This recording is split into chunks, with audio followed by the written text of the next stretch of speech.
Hello everyone that's tuning in with me today. I hope everyone's doing well. I'm tired as fuck. For some reason, like for the last it's been like 3 weeks now, maybe even 4. I feel like I'm just not getting enough sleep and like my mind is not shutting off at night for some reason. Which makes it even more difficult for me to get to sleep. And if I'm like woken up just like a little bit, my brain goes into like full overdrive. And it's like, oh yeah, you wanted to sleep? That sounded like a good idea, but we're not doing that here. And it's been like really frustrating. I haven't been really getting enough sleep. And my mom had to remind me that it was Mother's Day because like I have no concept of time or day. It's something that I struggle with, you know, managing ADD. I don't have any concept of like time or day. I logged on here, gonna start stream right as I am doing right now, thinking it was like 10 a.m. despite all of what I did beforehand. Which makes sleeping difficult because I didn't get to bed until like almost 1. But I thought it was like me getting to bed around 10. I don't know. And then like I have people yelling at me, like sending me text messages or chain texting me and stuff, and they're like, hey, what's up? And I'm like I don't know. I don't manage notifications and messages and shit well anymore. Like I used to be super obsessed with my phone like a long time ago. Like back when Blackberries were things, like that's when I was like super obsessed with phones and technology and shit. And I would I'd get a message, send a message back like immediately. And that started to die off as I got older. Though there were still a select few people that like I'd reply to like immediately or almost immediately because I had the time or I had the alertness. And now I'll get messages from my doctor's office or my dentist, and then like I'll come in and then they'll say something like they want me to confirm. I'm like, motherfucker, I'm the one that set up the appointment. Why do I have to confirm with you that I'm still coming to an appointment that I set up with you guys? So then I'll get in and they'll be like, honey, you didn't confirm your appointment. And I was like, honey, the only person I reply to text messages to is my mother. I don't owe you my fucking text loyalty, okay? And even then, I kind of get like, you know, and I love my mom, but like to preface, but like sometimes I'm like, okay, can you stop texting me now? You're texting me too much today. In reality, she'll be like, oh, send me 5 messages every 3 or 4 weeks. And I get pissed off when she keeps texting me. I love my mom. She's the greatest mom in the world, but leave me alone. Is that wrong? So anyway, she reminded me, she sent me a message on the 10th, yesterday. And she's like, do you know, just out of the blue, she's like, do you know what day it is? And I was like, it's Sunday, May 10th, 2026.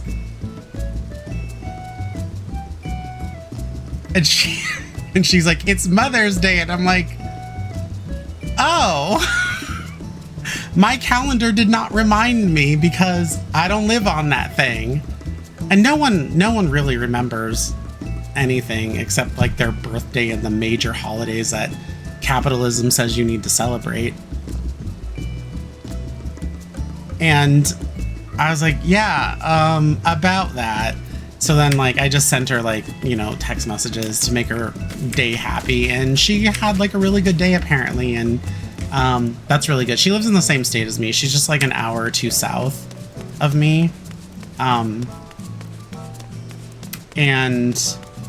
I mean, I guess I could make her a card or something, but I like to buy mugs for people. So I don't know. That's what I bought for her 1 year. But I like I said, I have no concept of time, and I have no concept of like time of day or day it is, until it's put in perspective for me. So like I kind of felt bad, but at the same time I'm like, Mom, I've been celebrating you, I guess technically, as a mother, which is fantastic, and thank you for doing so for over 30 years. Like, I don't even care when people don't remember my birthday. I stopped reminding my FC, like, during what my name day is, or what anyone's name day is, really, because I fucking forget. You know, I do write it down somewhere, or I put it in my phone, if I have them as, like, a contact. But, like, what I'll do is I'll just put it in my Discord, my FC's Discord, and I'll be like, hey, everybody, it's so-and-so's, you know, name day, because that's what they call birthdays in Final Fantasy XIV. Name day. Make sure when you see them that you wish them a happy name day and celebrate them a little, you know, because we try to make everyone feel nice, right? But I kind of stopped doing that stuff because life. So I don't know. I try to keep it straight in my head. I try to, like, I don't know about anyone else, but most people use like iPhones, right? Let me just take a look. Let me just show you. Like, okay, and if you don't use an iPhone, I also use an Android. It's sitting over there. I use a Google Pixel 10 Pro.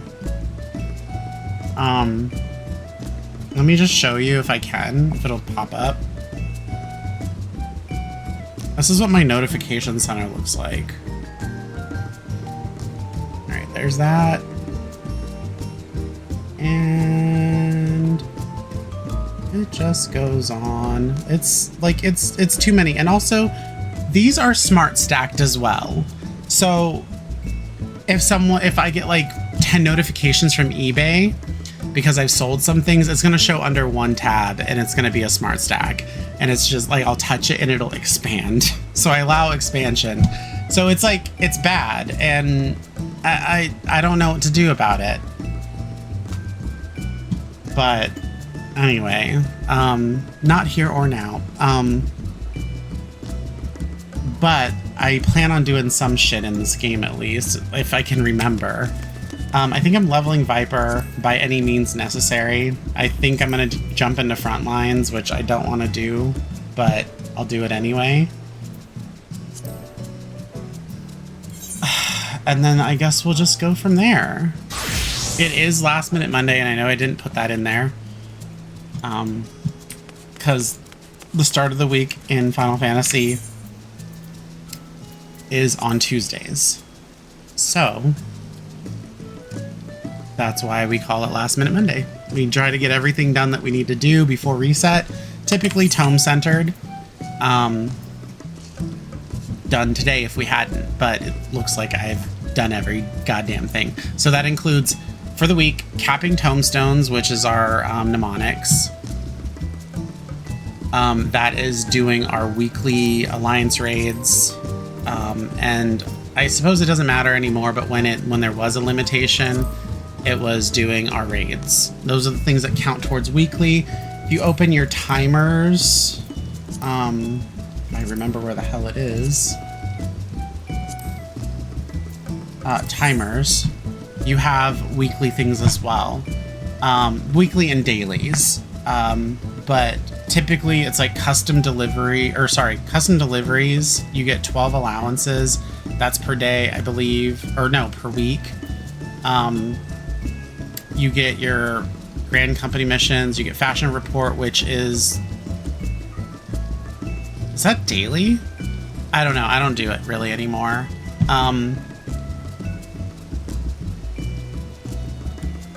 Anyway, I think you understand. So like there's things that we have to do per week, but some of them aren't always reminding us. But the main ones I would have to say are the Alliance raids. We do that for typically 10 weeks. Once a week. Forever if you want to if you want to level up and augment everything with tome gear.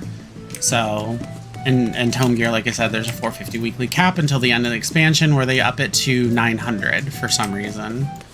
But I don't think there should be any limits on that. There just are. So my plan here is, since I have not played VIPER to any degree, that is, I mean, okay, I'm 97. Maybe I was just power leveling. I don't remember. But what I'm going to do is get into front lines and then switch to black mage and do my best. I forget what the rotation is today. I think Zero was doing, I think it was gosh, what was it? It was Shatter yesterday, so it might be Triumph today.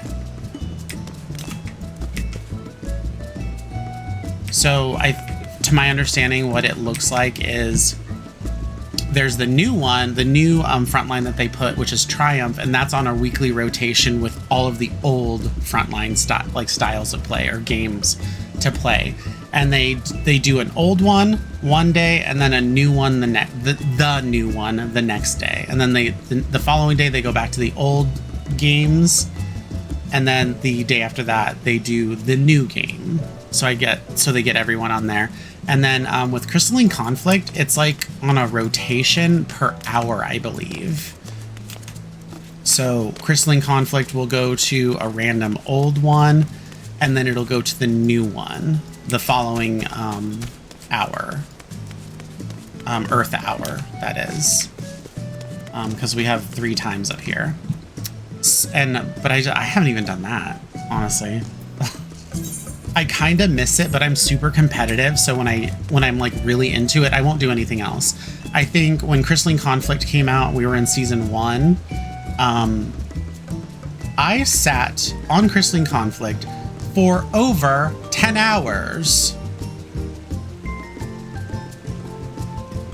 And then the next day was over 10 hours. The next day was over 10 hours because it was just that addicting, and that's how competitive like I can get. You know? So yeah, that's why I stay away from PvP. It's not because I hate it. Like, I don't really like PvP, especially because I always feel like I'm always put up against people, or I'm always a shitty player in contrast. I know you can't get better unless you actually play the game or do the thing, but you can't tell me shit. Like, I just won't do it because like PvP progression in this game isn't how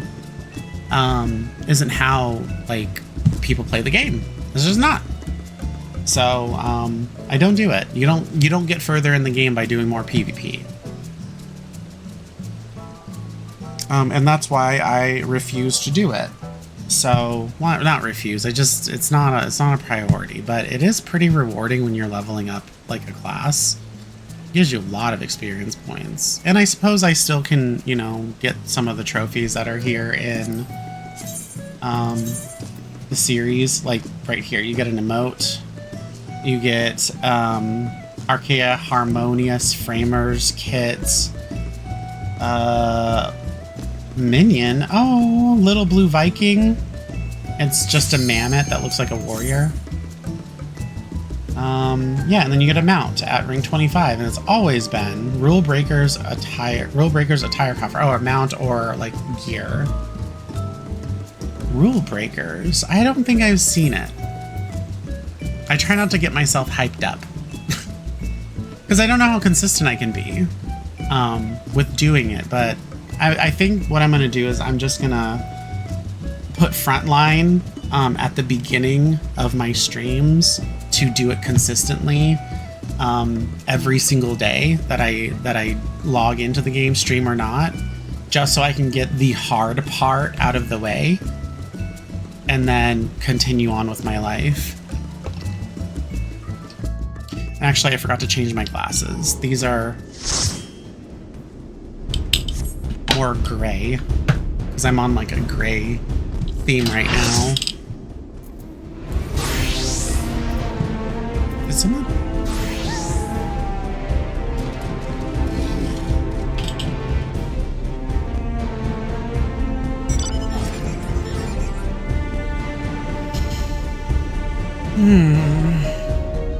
Oh, so we're on the Dashignatum, which is one of the old games. Newer but old. I don't think I've even played this. No, I think I might have. Yeah, I have, but I don't really remember at this moment. Actually, I should probably put mounts away that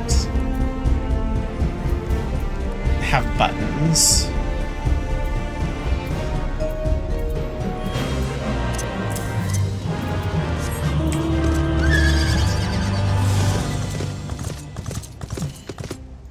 Oh yeah, never mind. I've done this one plenty of times. Plenty of times. It's just been so long, I just don't remember. That's not part of my daily roulettes.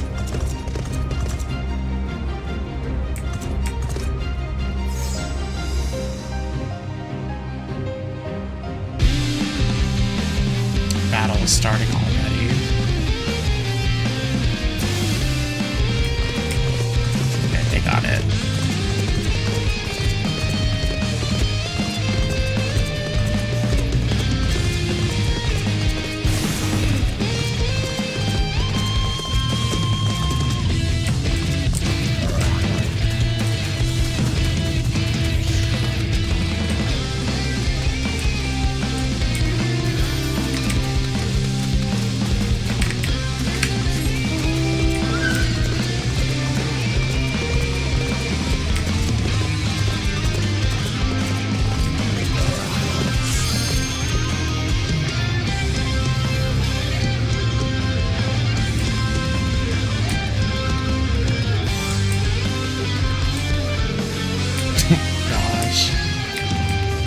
Is in it.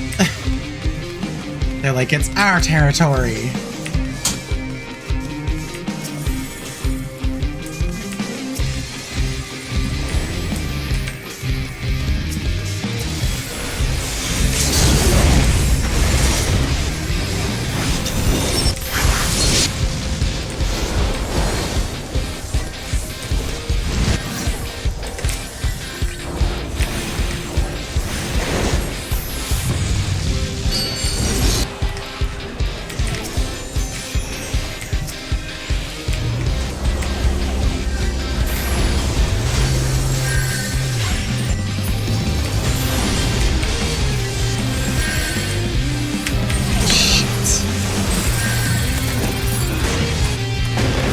Marksman's spite. Can't do anything about that. Also, they totally flanked us and no one said anything in chat.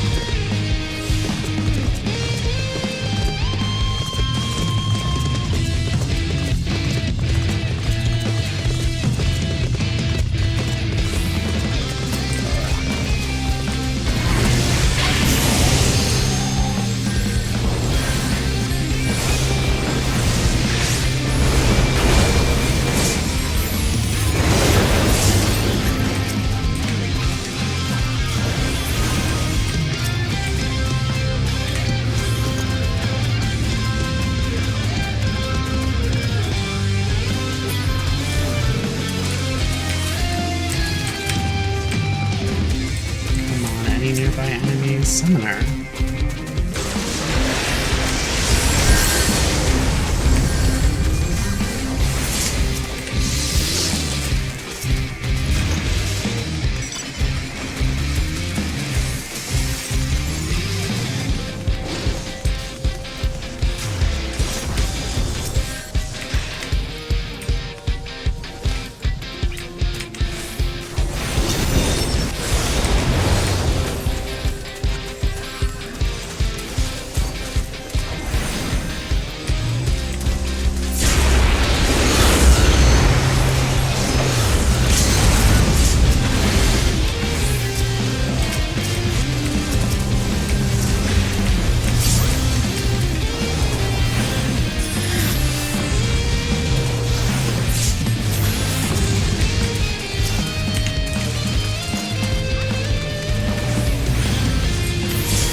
Looks like flames are approaching Maelstrom side.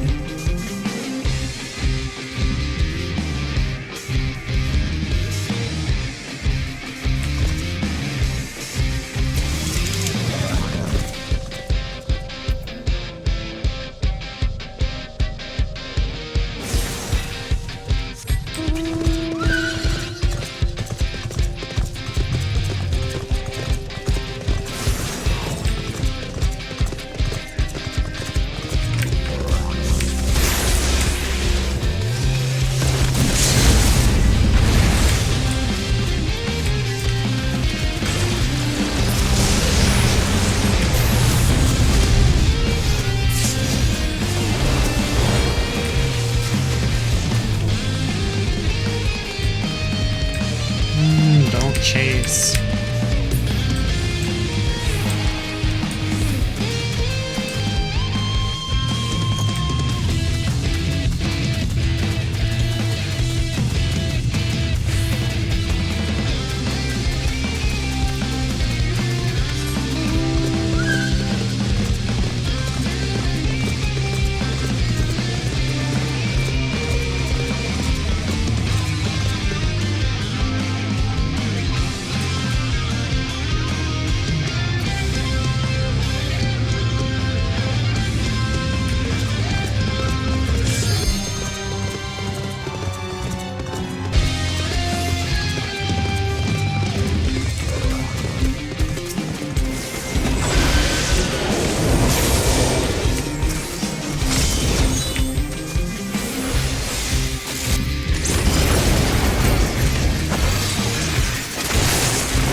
You lose your battle tide. And it's not like I was protecting anything either. What people need to understand is this one in particular, I feel like kills now only get you battle high, which is like a attack buff. And you're kind of just supposed to grab these spots, these OVs.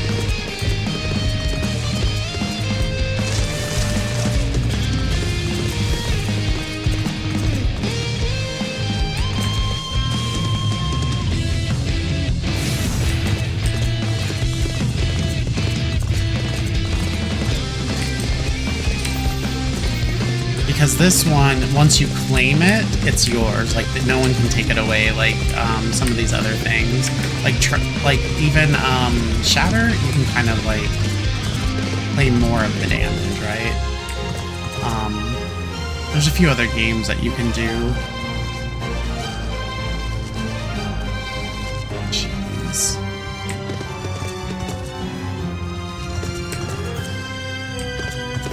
That would be Bard.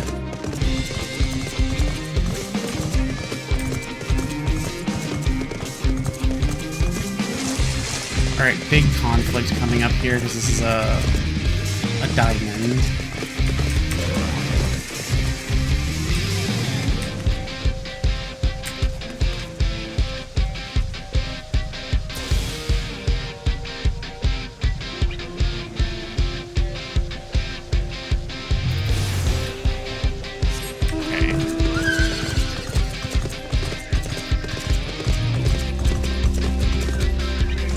If someone was like taking some, like putting notes inside of the chat, I think we could organize a bit better.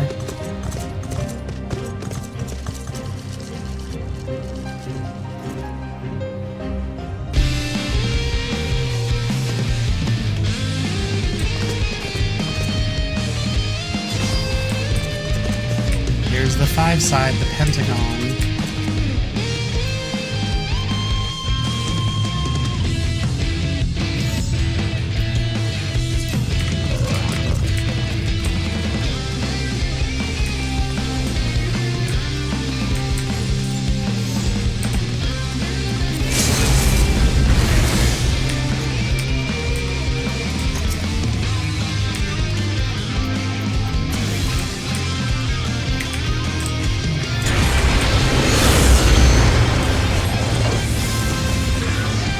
And it's ours.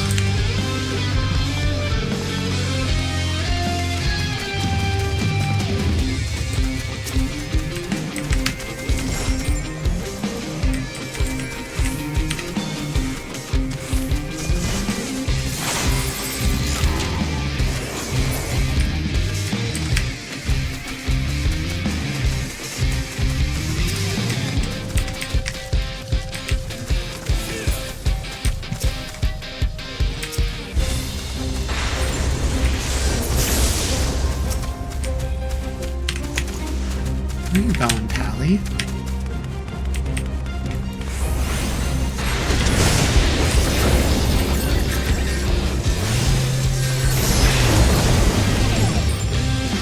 It's too many.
We really got to focus on the flames, otherwise they got us.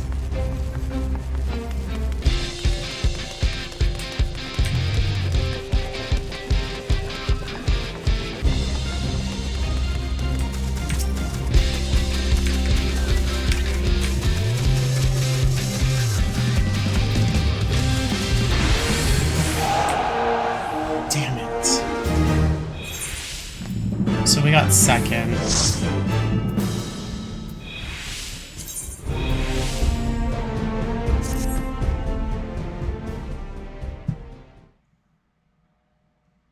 It was really too close. Pretty good.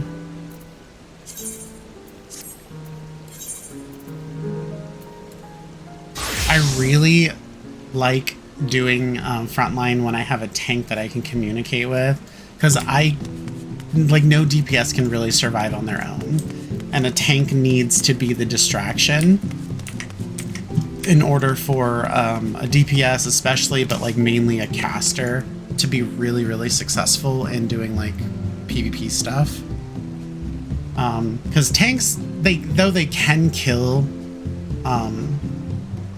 enemy players, it's not their job. They have the ability to do it, it's just not very easy. And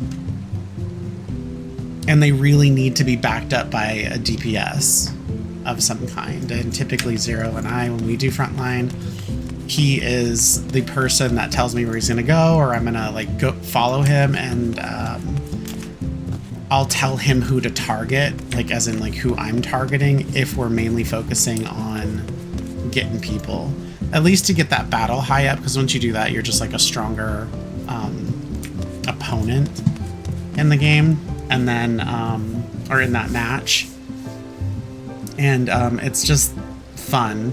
Because like once we get them, then we retreat and we regroup, and all we're doing is essentially allowing support for other people to capture said places that we need, so we can either get data to accumulate for points or whatever it is. Shatter, there's sometimes it's with the big old crystals or the ice crystals on the snowfield. That one is I guess a good one too, but that one is really like not really player centered. That one's around your teams putting the most damage into a crystal or the ice formation. And then whoever does the most damage gets the most points from it. Everyone still gets points, but it's just however much however much damage you put into it, then you get rewarded as such. And then shortly after you destroy the ice formation, then there can be conflict, you know, between players. But a lot of people, they tend to retreat. There's some people that will show up late to the party and just, some of them will start attacking the ice, but then they'll just start grabbing, like, they'll start attacking the two other teams because that's what they need to do. But Shatter's pretty fun. It's just like it's very dated.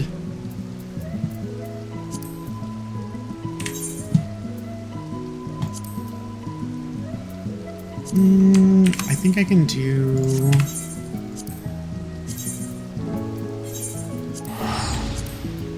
Pelu. Yeah, and I'll get a level up, and I'll be almost 100. I can probably end the stream with getting Viper to level 100 today.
So yesterday, during that time that I was having issues, like there was something seriously bad going on with my connection, and then Zero gets, you know, booted, and he had to like reset his PlayStation and stuff.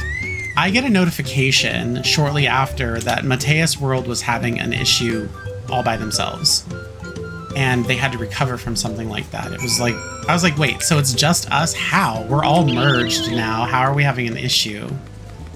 I don't know. I don't know how it works. I don't claim to know how it works. But it was just Mateus World on Crystal.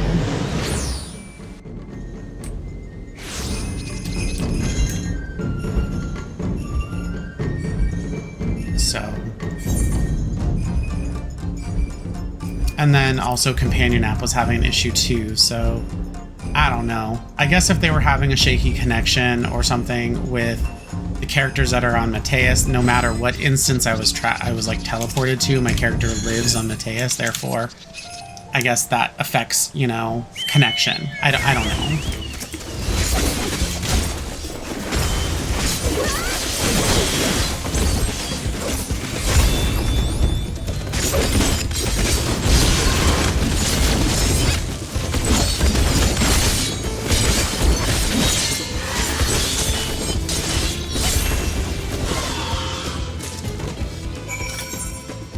that was awfully perfect.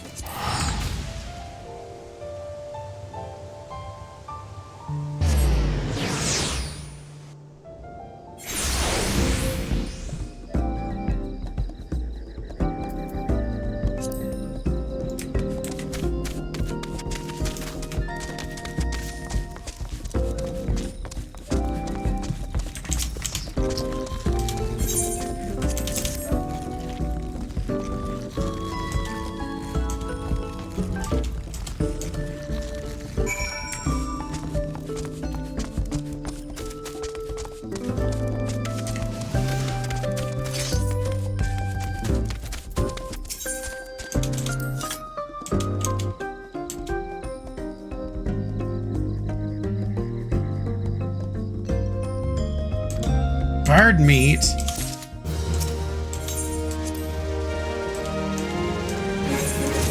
I mean, when people say it like that, it sounds really bad. Bird meat.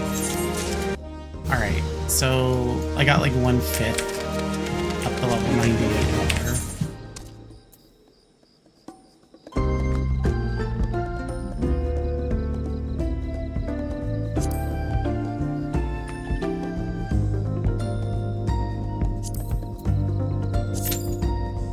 Let's do alliance raids. There's 5-minute wait.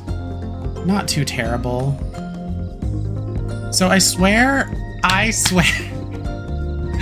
So I've been having like, so I don't know if I'm the only one that does it. I can't be, because I'm a human being and we repeat what other people do, or we do the same things without knowing that other people do it, or other people do that shit also. When I'm in bed, like, I'm always window shopping, and sometimes that window shopping turns into actual shopping, and I'm not proud of it. I feel like, so I've been making sales on my business, right? And typically what I like to do is, at minimum, if I get a deposit, half of what I make goes into a high yield savings. And sometimes that's a little bit of money, sometimes that's a fair bit amount of money. But then I'll just think about it and I'll be like, do I really want to get this? Like, I don't know what's been like my issue lately, but I think I bought like 3 or 4 bottles of ink for my pens lately. I think over the last 2 months. One of them was a stationery store's exclusive, and I wanted to do it because it was by one of my favorites. Another one was a Reddit, I guess, suggested, or not Reddit. It wasn't Reddit, or maybe it was created on Reddit or because of Reddit. And I wanted to get that one, not because of FOMO, it's actually years old. And I was like, oh wow, I forgot that this was a thing, and I knew it was in my ink list. And then I don't typically do black inks because I feel like a lot of fountain pen companies, they don't do it right. So there's like shading inks, there's sheening inks, there's shimmer inks, there's even like metallic-y, like, I don't even know how to explain it. There's Kiwaguro, which is by Sailor, and it is a black ink that writes it's a pigment ink also, and it writes extremely black, but when it dries it has a like graphite look to it, so like when you tilt the page of the paper it looks like pencil. And I have some, but I just don't know if I like it. I think like, and I do write with pencil, right? I have $100 almost $100 mechanical pencil that no one can get really anymore. It's non-existent, it's in high demand, they stopped making it. And that was the typical price of one. So it's like, I don't really have to worry about graphite. And then on top of that, I have like, you know, there's options like black wing pencils and stuff that a lot of artists use, or maybe musicians use. So I don't really need that effect. I think one of the appeals of fountain pen ink is that the color is what you get. So if you want a green ink, depending on the properties, you get a green ink. There's no surprises, right? And I think that's one of like the appeals of it. For me, I think I remember hating writing with pencils because I used to keep a lot of like loose leaf paper when I was younger growing up. And me keeping those pieces of paper, low quality pieces of paper with pencil writing on it, and like the graphite just fading away into nothing. And I think that's probably why I've really liked the permanence of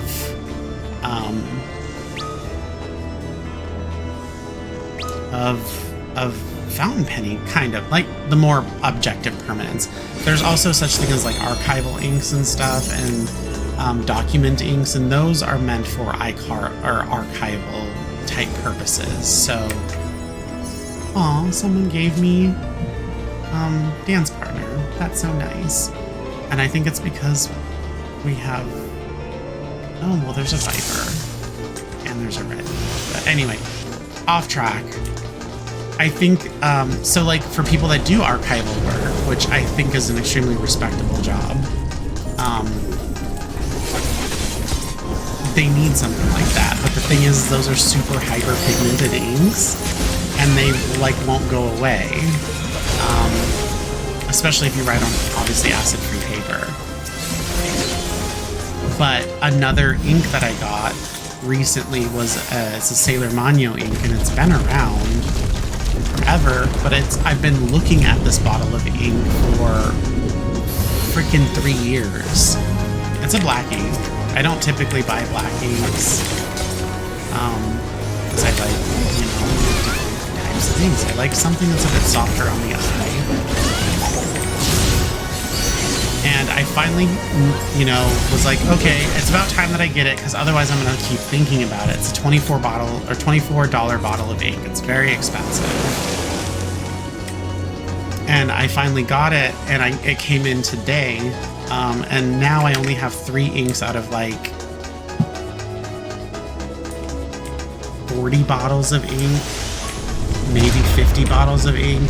Like, what the fuck is wrong with me? I'm just barely finishing 1 bottle of ink that I bought 3 years ago.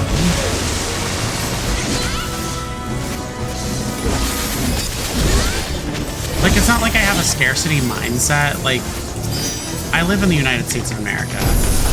And by that definition, post-COVID, we live in a scarcity world, or country at least. Everyone acts like, because no one wants to get off their fucking ass and do a respectable job, you know, like working at Taco Bell, because apparently that's fucking beneath them. What people do is they scalp Pokemon merchandise.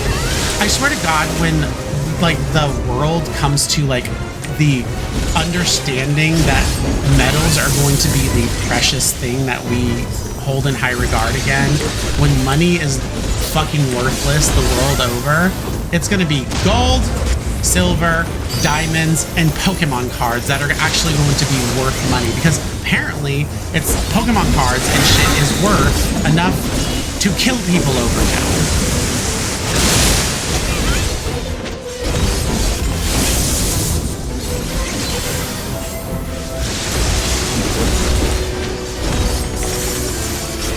I love the Pokemon hobby. A lot of people my age do, because we grew up with them. It's nostalgic. I've mentioned in a previous stream that nostalgia sells. Regardless of how shitty something is, it's just like, oh, it's nostalgic. That's a big deal for a lot of people. Don't you run me over, what the fuck?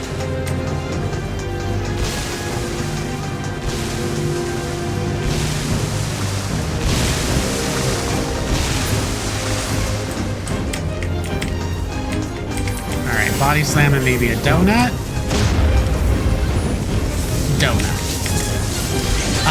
Nostalgia sells. And there are people, grown-ass adults, my age, literally getting into fistfights and fighting over Pokemon products. As if it was them fighting for their lives. Something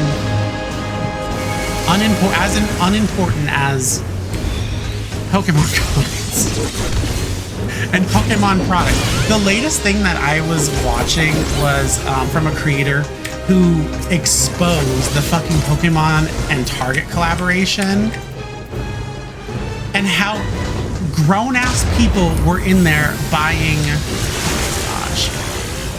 Pokemon merch. Like, I will say the Kanto jacket was pretty darn slick, right? Colors maybe not my favorite, but the attention to detail and everything else was wonderful. But we have grown people in there trying to buy everything. Also, who puts a limit of fucking 4? I swear to God, it's a social experiment. Just like the Starbucks Barista Bear Cup that they put out. I had friends that worked at fucking Starbucks, and they said, oh yeah, some of them only just gave us 2 cups. 2 or 3 cups per store. It's a fucking social experiment. And also, I think that applies to some of the shit that's like... shit like that is essentially garbage for the landfill. They get somehow these corporations... I was talking about it earlier to my husband. I was like, somehow these corporations have figured out that if they've been sitting on a lot of product, all they have to do is really pay an influential influencer on TikTok or fucking something to hype up something that's been around for a decade in order for us to get rid of this fucking stock that's just been sitting around. So then they hype something up that's not even really hype, that's not rare, and they get people to buy all of their old, rotting fucking inventory that people care about in the fucking 10 minutes that it takes for them to open it, and then just, it'll end up in a landfill. It'll be in the rubbish bin. As quick as anything. And I'm just like, but this is, we are the product of what America makes us be, right? We're in a capitalist country, and this is exactly who they want us to be. They want us to buy and spend all of our money on a bunch of bullshit, so we don't have enough money to leave this horrible hell that is the United States for people that are not wealthy multi-millionaires. So, speaking of, I believe my city has the largest data center in the world right now. It is a meta data center. It's 2.5 million square feet. And what did I read about? Fucking Kevin O'Leary, this friggin' Canadian billionaire, wanting to build a 62.5 million square foot data center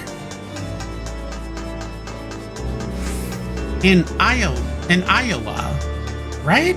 In Iowa? Or was it Utah? I forget the fucking state. I don't really think it matters that much because I don't think I think the community should be able to tell people what they do and do not want, but they weren't taking public comment from anyone. And that's because there's corruption involved. People are being bribed, and they rush that shit through. What were researchers saying? They would normally take about 5 years to study the effects of such a big,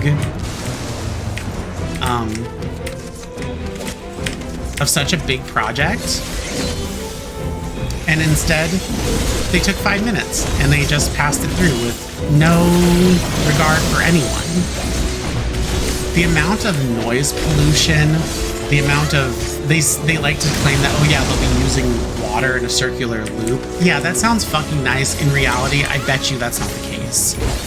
They're going to be using water. And like, also, why are they building these data centers and shit inside on desert lands where there's no water? Apparently, if like there's a, I think it's either Utah or Iowa. I forget which one it is. It's probably Utah. They've been like in a 23-year drought. There's a water crisis in the desert. I live in the desert. All of our water comes imported. It's from a different state. Because we don't have our own we don't have natural water reservoirs here. In fact, Arizona is going to be predicted to be uninhabitable in like 20 years or less than 20 years. So, if they're going to use so much water resources and build this fucking 62 square mile... Oh, I'm doomed. Oh, wait, I'm not. Somehow I was spared.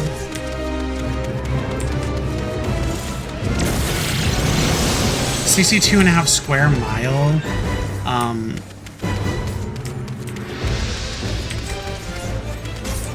data center and there's no water around, I read that if Utah's water is like Salt Lake City or something, the Salt Lake is, if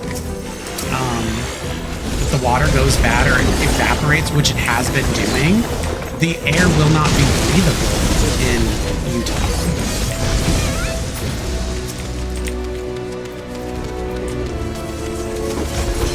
Why anyone wants to live in this area or this region anyway is beyond me, but I was born here and it's very difficult to move from state to state. But the fact of the matter is we have a data center here. It's in Mesa. I don't know. I'd have to look up where it's at, but like I said, it's 2.5 million square feet. And quantifiably, I'm not really sure how that is, but why does it seem like foreigners can come to the United States and just do whatever the fuck they want if they have money? Fuck citizenship or anything like that. Because I mean, I feel like there would need to be a vested interest, right? But also, why aren't people that are United States citizens or citizens of whatever country they're from have priority in the country that they're native to? Like, why isn't he building that shit in Canada?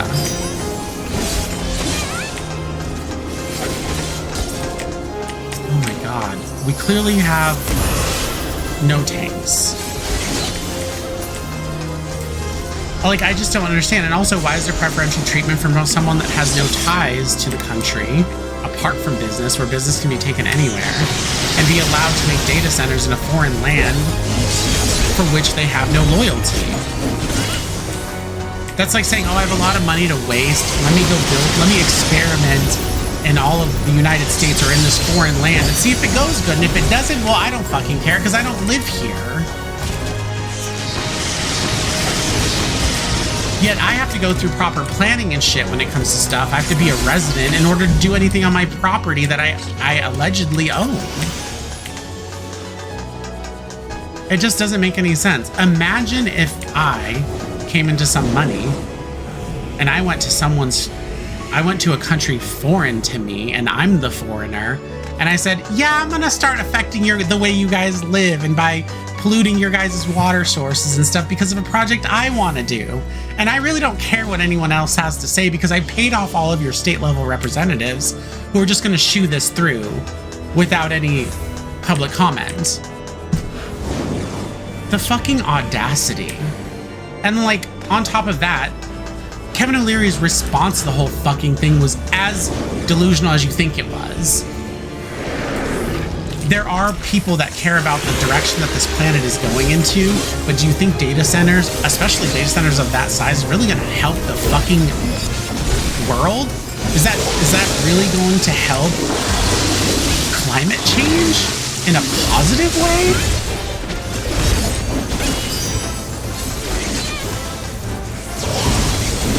I swear to God, most of these billionaires, millionaires and billionaires don't give a fuck about what the planet goes through because they won't be there long enough to see it in ruin. But they'll definitely be contributing. What's going on here? We have 2 Sprout tanks like fighting over aggro?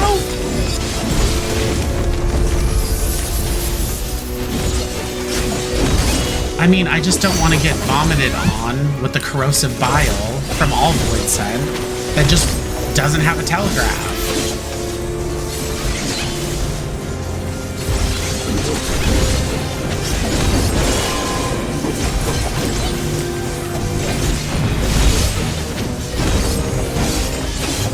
Also, I should probably lop some of it.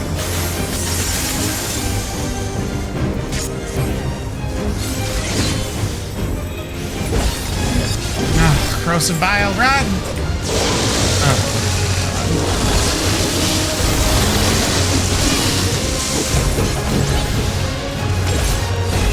Yeah, man, I don't know. I don't see how that's allowed. We as, you know, like American citizens or people, even if you're from a different country and you own your property, well, I guess it's probably not as shitty and corrupt as the United States. Like, you don't own anything here. Every time someone says, oh, well, I moved here because of the American dream only exists if you're rich enough to afford it, first of all. most average Americans, we are very, very poor. We don't have money to barely afford to eat once all of our bills are paid. Forget medical expenses, it's completely unaffordable, and it's proven globally that it's literally a for-profit type situation here.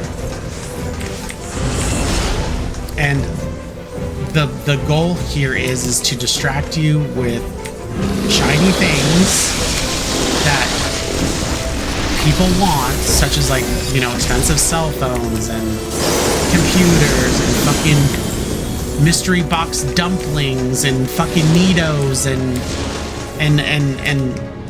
salmon, or sorry, not salmon, what's it, anchovy beaded bags and all of that other bullshit, so we can spend and keep our money completely low, so we can't afford to get out of here. Me, on the other hand, I have an option out. But secondly, I just became a homeowner here.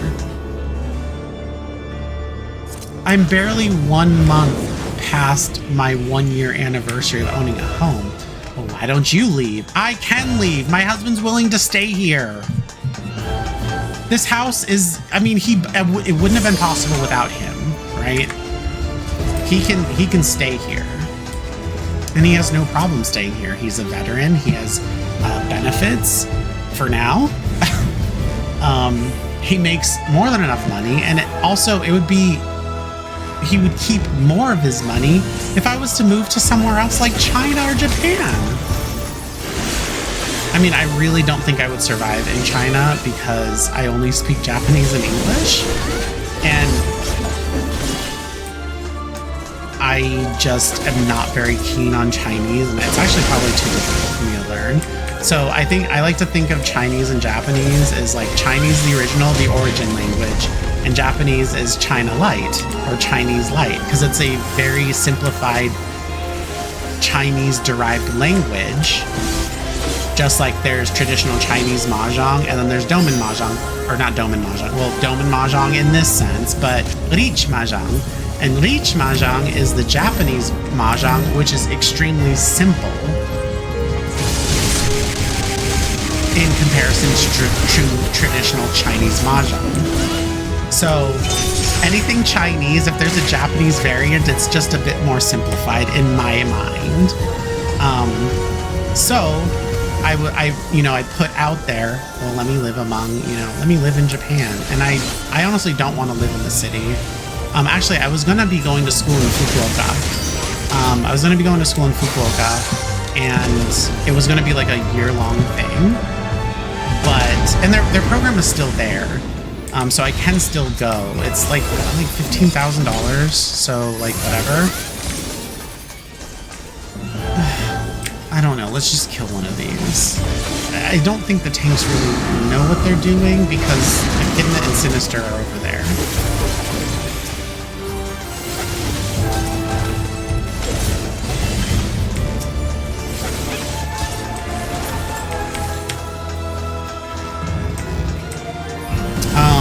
So anyway, I only think that I would be able to get away with living in Japan when it comes to foreign places because it's the language that I know. I know the culture. The culture makes sense to me, like, naturally anyway, out there, at least public culture. It's a no-brainer. It's really, really simple. And, like, the dwellings in Japan are completely different from the dwellings in the United States, where it's essentially a for-profit business. And though you don't pay as much as you do out here in the United States in most populated places, a dwelling in Japan and most other places, like that, strive or is Western civilization, Western culture, is just a place for you to sleep. You're supposed to go home and do a thing, and like there's just everything is walkable in most other countries, but in the United States it's not. So that's why we have a lot of delivery services, and that's why a lot of people enjoy their rent. That's why a lot of people spend 30 years paying their rent, their mortgage, because that's what you do. Rather than paying for a dwelling and having a lot of money to go out and be able to do things and experience the world and eat food from like all these different types of restaurants from very like talented chefs and like, I don't know, bread artisans and like from brewers and all of that, you just spend it on your mortgage and hope that you make it till the next paycheck, which also in this country is bi-weekly for most jobs. In Japan, you get paid monthly. That's pretty typical, and you don't have to pay your taxes until like the end of the year, but you have to like keep money aside in Japan, so you can pay your taxes at the end of the year.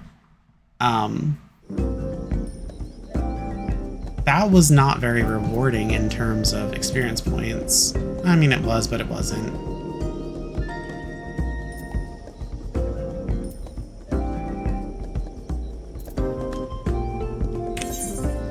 No, actually, never mind. I take that back. I remember I was 1/5 of the bar. Now look at me. Oh, that's crazy. All right, main scenario. I'm hoping for Praetorium as usual. But yeah, I could leave. Like, though I am a legal owner of this house that we just bought, I know it's not going anywhere. And also, I live like in a very desirable neighborhood. We don't have any development going on out here, and there's no space to develop. So anyone that does want to develop, it's not going to be anywhere near me. So for example, if there was another data center that needed to be, you know, built out here, it wouldn't be anywhere near me, so I wouldn't get any of the noise pollution. But if a company was to come through and be like, we will buy your home for $2 million, I'd be like, where's the check? And once I got the check, then I would fucking leave. We would leave, like without any question, any hesitation. So like, you know, if they want to, I don't think I've ever noticed this tree here before. So yeah, if a company wanted to come in and buy all the fucking historic district houses out here, level them all, and then build a data center, I feel like I would have a big fucking issue with that, and I'd probably still fight it, but I'd still make sure my payment was going there, because who knows, they might pay off some people. Now I live in I live in Arizona, and the amount of people that you would guess that live in this area is more shocking than you think. There's still a lot of people that think Carrie Lake should have fucking been the governor. Why? Because she did the news here for like fucking 20 years? Fuck her.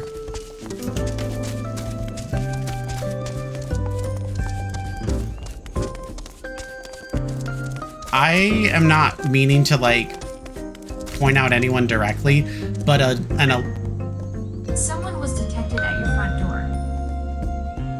Oh, it's Amazon. Someone that is willing to deny an election is someone that will also willingly deny reality. If you say, hey, I'm having an issue with certain things happening here, my area is having an issue with, you know, X, Y, and Z and A, B, and C, and there's an issue here, that same person that is denying election results and stuff will also tell you to your face that you're a liar and will not help you if they don't believe or like you or believe that what you're claiming to them is true. They don't believe it, they don't see it, they'll claim it doesn't exist. It happens all the time, especially with people that do and experience and suffer from systemic racism. A lot of people that have never had to deal with that type of shit will literally tell you, well, I've never dealt with it. Well, why would you? How could you? If you're not a marginalized person, how the hell would you ever see something like that? Now, I will say, as a person of color myself, you know, I'm Black, white, Native American, American Indian. I've dealt with the slightest amount of racism, and that was when I was growing up. It was the slightest amount. I would consider myself to be very privileged in that sense that I didn't have to deal with that. My mom, on the other hand, who's also probably the exact same complexion as me, different story for her. She was being called the N-word to her face by 8-year-old girls her same age. that were palm colored. Completely different lived experience. I don't know. I can probably tell you that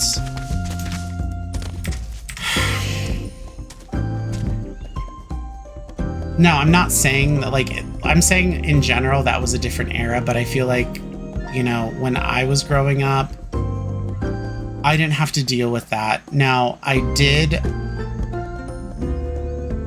for maybe a season, had to deal with transphobia.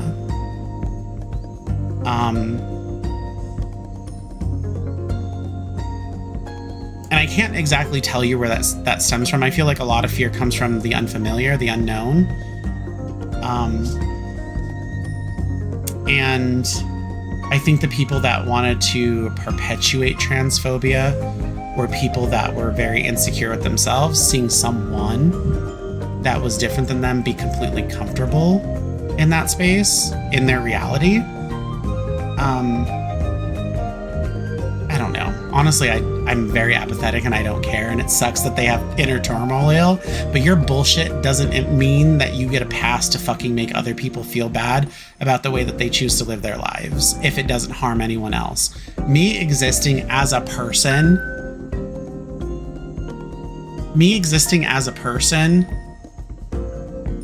waiting at a bus stop where I did get this transphobia from, public bus stop, out in the open, there's like no canopy, it was just a bench essentially, and where I was getting catcalled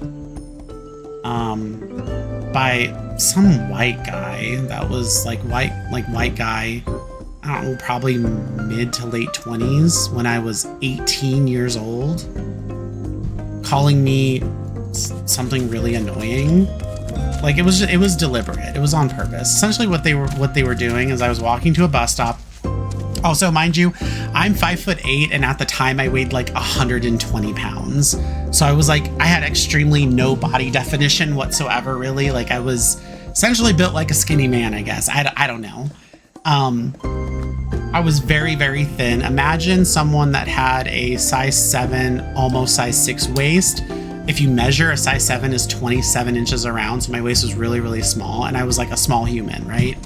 I was just a little tall, 5'8". But I was wearing like this black turtleneck dress thing with like 3/4 or like with short sleeves, and I was walking to the bus stop, and this guy leans out of his pickup truck. Northern Kentucky guys are very different than like what you are probably thinking in your head when it comes to like, oh, a guy in a pickup truck. You're probably thinking someone that's like rotund, maybe has a beard, wears those mirrored reflective sunglasses, a snapback cap, and a giant pickup truck in Texas. Like completely different species. These are more of like the, I have a little bit of money, I drive a small pickup truck that's, you know, nice and new. It's a current year or so, and I'm giving preppy college vibes. He rolled down his window and leaned out of his car, and he was trying to his truck, and he was trying to get my attention. He's like, "Hey, sir," and he was like trying to like trying to get my attention. Me, I'm like, do you hear something? Like, I don't give anyone any attention. And like, I mean, it was hurtful. Like I did feel it because I was like, geez, do I look that bad? So and actually, you know what? I have a picture. Let's get into it.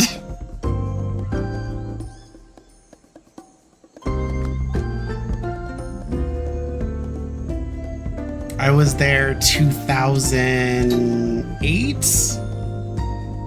All right.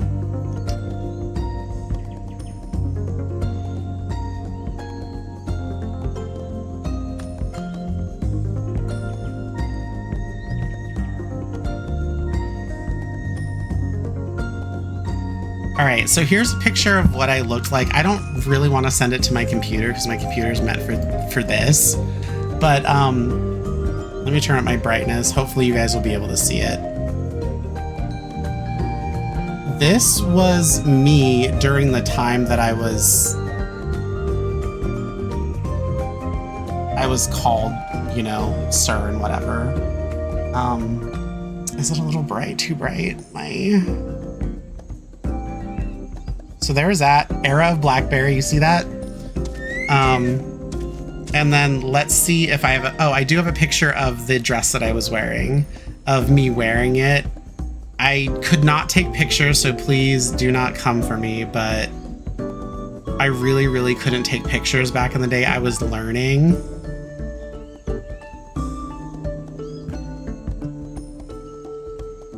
But yeah, I mean, it's me.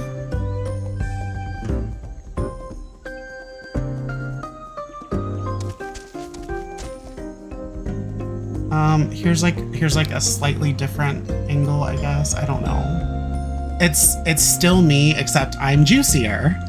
I've discovered food. No, actually, in all reality, I moved there completely unprepared. I moved there for like 3 reasons. 3 reasons. One was for a boy, but like a guy. But the second reason was to go to Northern Kentucky University because there was a professor there that I really wanted to study under when it came to violin. I couldn't get in there, so I pivoted. It wasn't that like I wasn't good enough or anything. It was the fact that he wasn't accepting any more students because he works with students individually and he only has a certain amount of time for students. And typically when it comes to violin students, they're students for a very, very long time.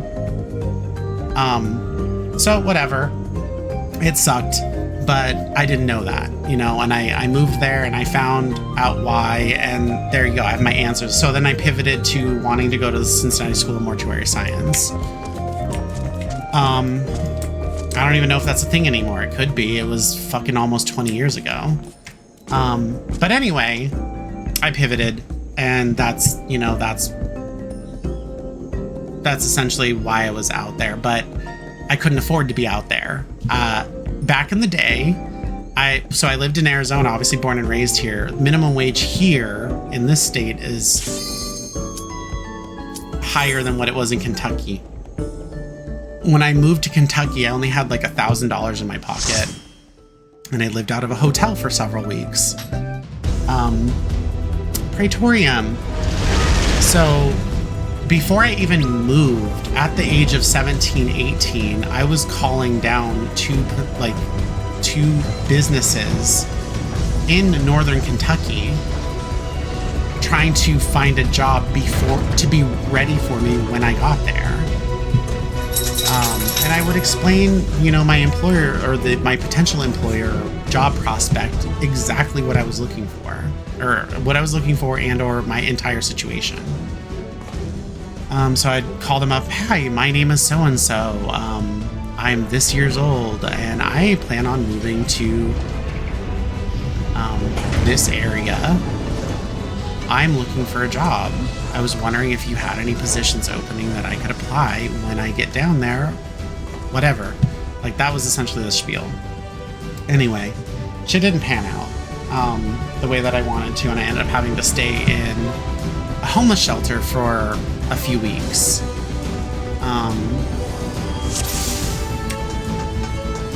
But I did finally moved to a transitional living program because I was so young, and I qualified for the program. Come on. There was no need to move them, damn it.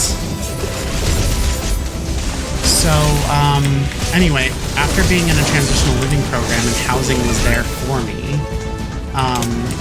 I got a job and it became very stable for me. It was a very stable job and I, you know, did what I did. And though it wouldn't pay all the bills, it was a start.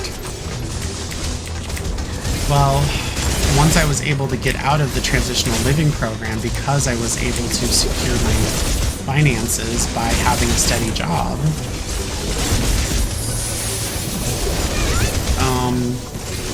I realized that I couldn't afford anything because minimum wage in Kentucky is $6.55. And I worked part-time.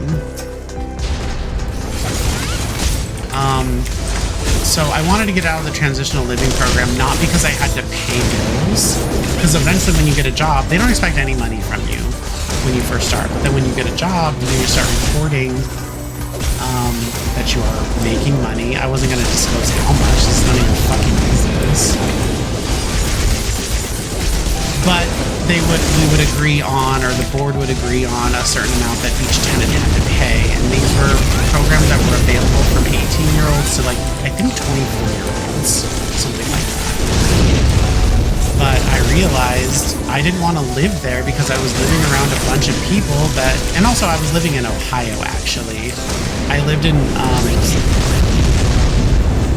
South Ohio, Cincinnati. And I would cross the bridge to go see my boyfriend at the time. And I would work in between the two states. Taxes were a nightmare. So even with having two jobs, I was like, yeah, I don't want to stay in the transitional living program anymore. I want to find something for myself. Because like in the transitional living program, you have curfews, you have meetings, you have things that you're able to do.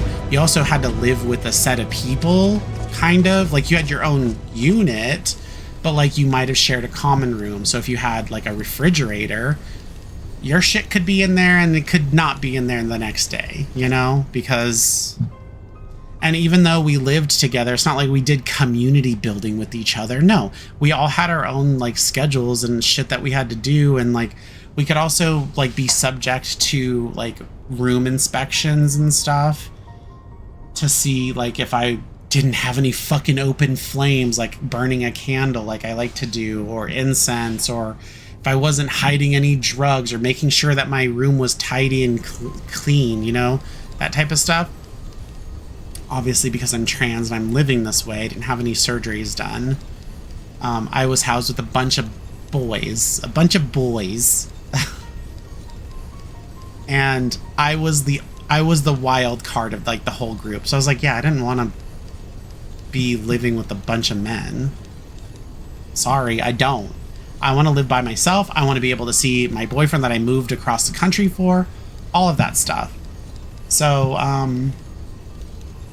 I tried as best as I could to secure an apartment in Kentucky, because I was staying in Cincinnati at the time, in Kentucky, in the same town that my ex-boyfriend lived in, so we could see each other more, because I didn't have a car out there. He had a car, but he worked a whole bunch, and he has a daughter.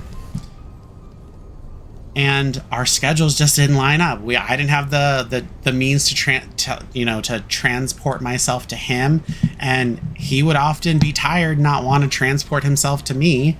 And also, I couldn't have any visitors when I was in the TLP anyway. So that was like another thing. So I found an apartment. I could barely afford it, but I got in really good with one of the property people. And she made exceptions, like, and it was a big company. It wasn't like, oh, a family owned, you know, property or anything like that. It was a company, and they had a very large piece of land with a lot of units in it in the city / town that my boyfriend at the time lived in. Little did I know that I wouldn't be able to make all of like the bills and shit work. So essentially, this is my long story of telling you, since I'm long streaming here, that I was 120 pounds, if not less, because I was actually starving. I didn't have money to eat, and when I did, I didn't even have enough money to purchase ramen noodles. Like, if that can tell you something. And also, ramen noodles, like, does not really satisfy you, and I think because...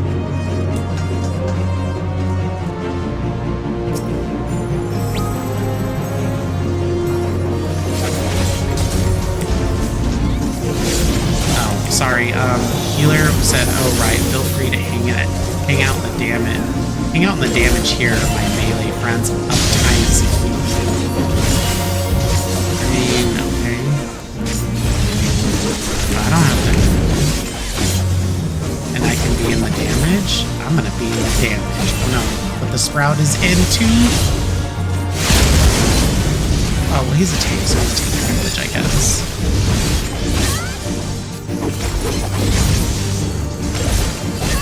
That was a cardinal sin coming from a black man. 1, fine. 2, absolutely not.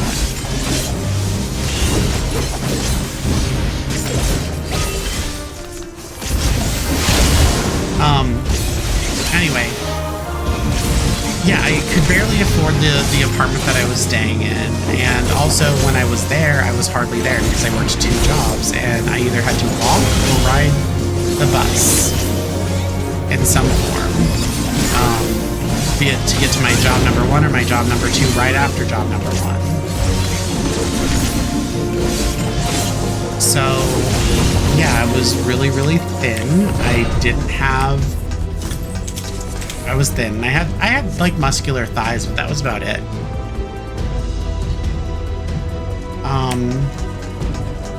And then when I moved back to civilization and I could actually afford to live my life, some might say I discovered food again. Like, you know, some celebrities, they come into the scene being like really, really thin, and then they hit fame, right?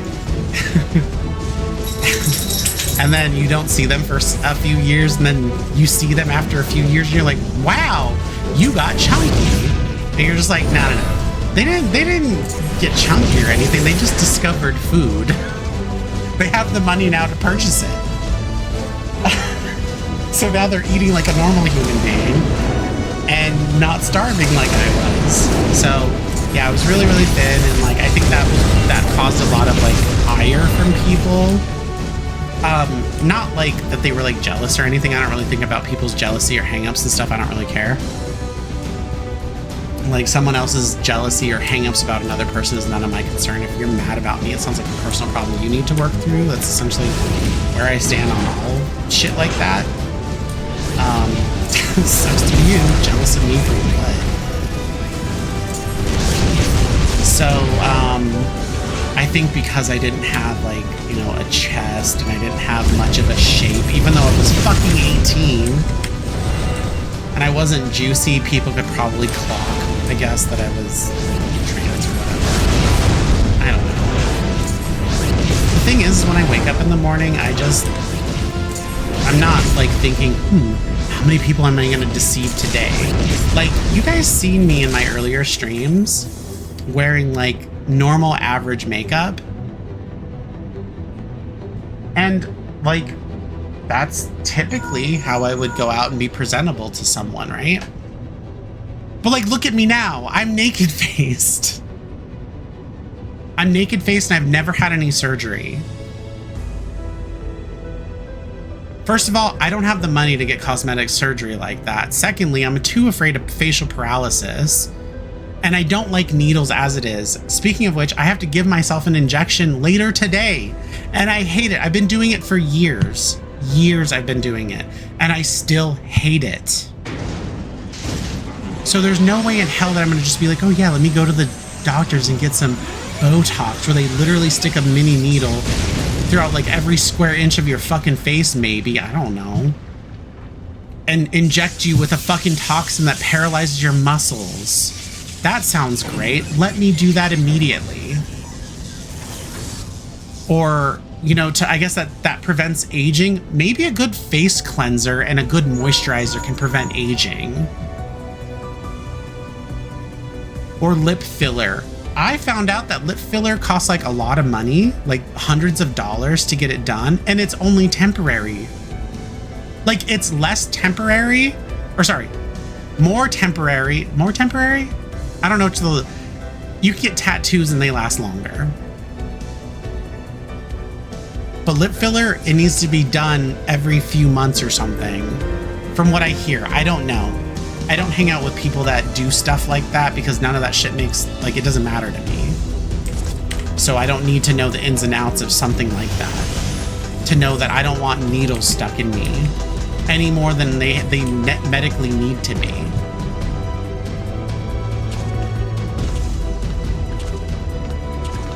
So,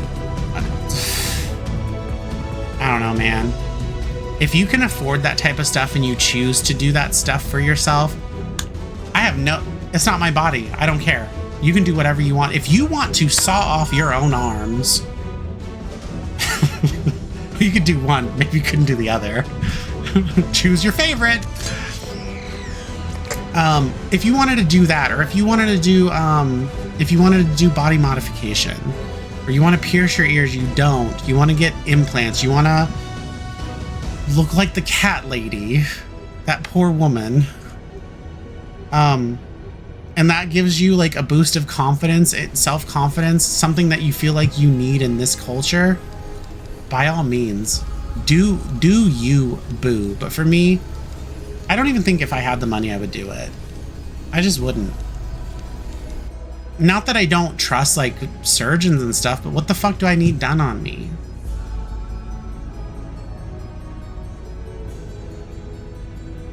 So yeah, natural. This is what I look like. This is what I've always looked like my whole life. I can show you a picture of me when I was...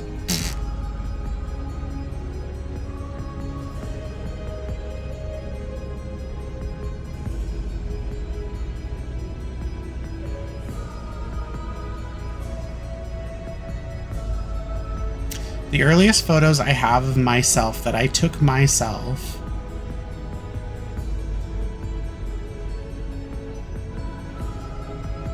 I don't know, this one's an old one. This is an old one, but here's a picture of me when I was 16. Let me see if I can even view it. Is it too bright? Do I need to darken it?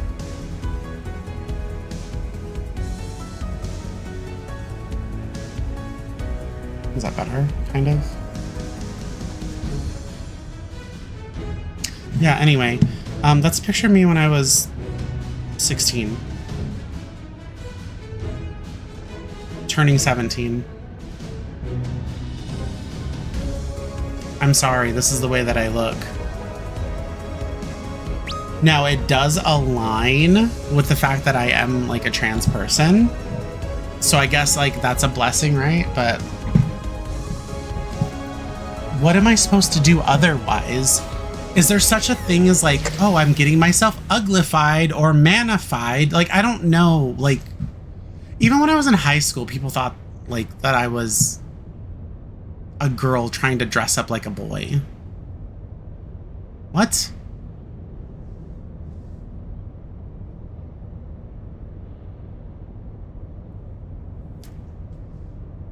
So, I don't know. I don't know, man.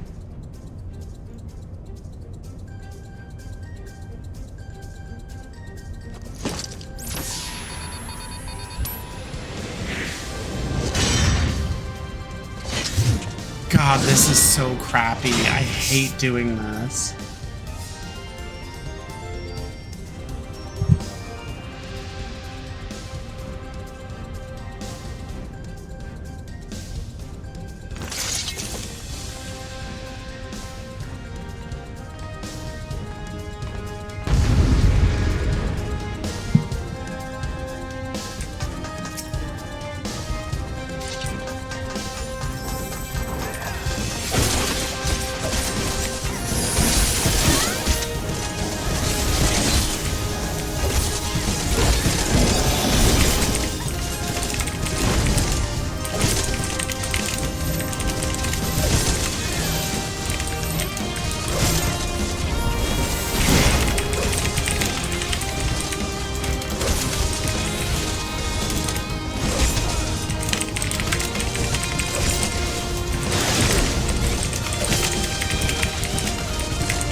So essentially, someone in there was talking about these skips, these cutscenes needing a summoning bell, essentially to skip them again like we used to.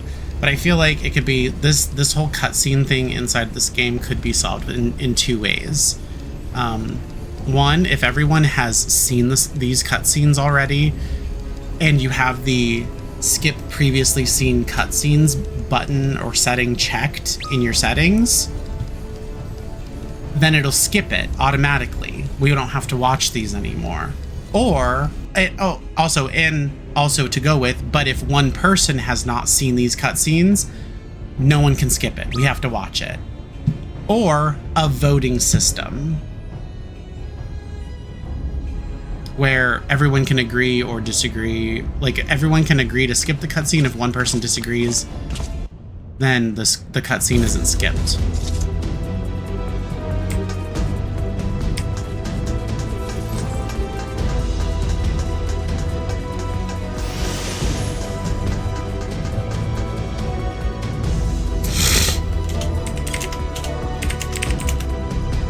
And I said I just feel like if everyone had already seen this and you had the setting set up to skip previously viewed cutscenes, it will just skip it if the party's seen it. But if one person is not, then it just plays, or a voting system. I don't know why the devs didn't think of this before forcing us all to suffer equally through this dry and boring. Keep your eyes peeled. Guys could be waiting for you down there. Oh, Let me check that. think about Don. I don't know if it's D or... Let me see. The interference is getting worse. I don't think the connection lost much.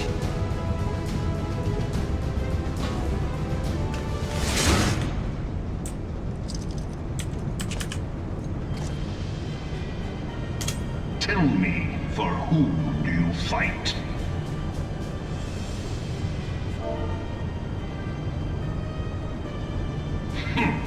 Do you believe in Eorzea?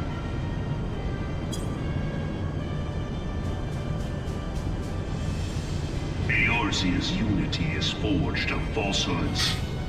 I mean, I'm expecting the game to get much better in the next expansion with the way that they're deciding to change the UI and stuff, but everything else, I don't know. I always tell myself, I do not know how many more years of doing this, Praetorium especially, I can go do. Like, one of these days, I'm just going to refuse to do it altogether. I did actually for like 2 expansions. Is it not? Maybe just one.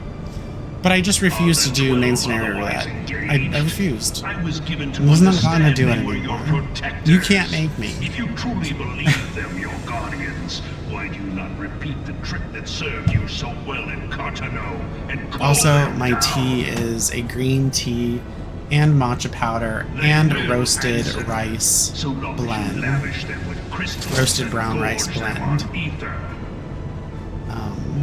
Your gods are So no it's different from those it's of the beasts Genmaicha, I but it's also everyone, like, except for but I'm this. also thinking about getting some See how hochija, Eorzea's which fate is bleeding the land roasted dry. green tea, because I'm like kind of like in a smoky, earthy like Why do they cling to these false mood deities? lately. What drives even men of learning? Even the I used to great actually small hate to this grovel tea, at their feet. but I've come around to it since I don't really drink anything else anymore. Your masters lack the strength But I'm to thinking do of getting some otherwise. hojicha. But if you look up the prices of hojicha, it's For the very world of man expensive. to mean anything, man must own the world. To this end, he hath fought ever to raise himself through conflict, to grow rich through conquest. And when the dust of battle settles, it is ever the strong who dictate the fate of the weak.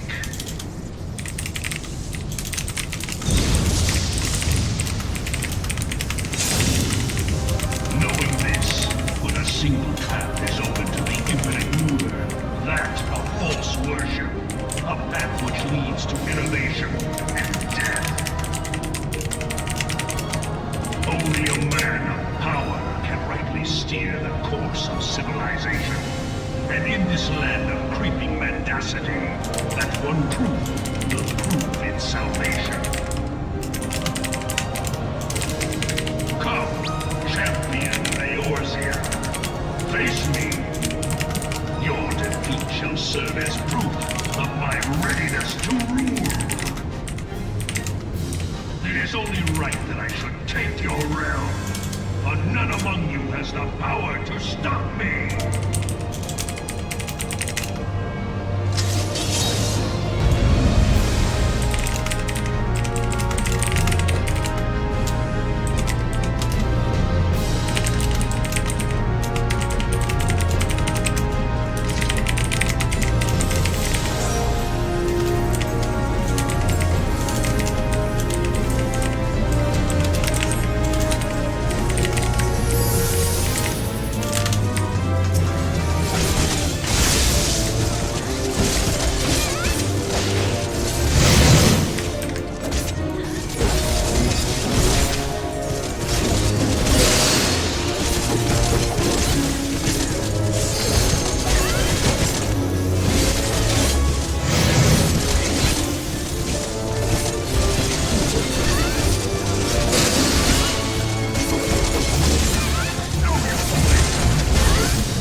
Alright, level 99.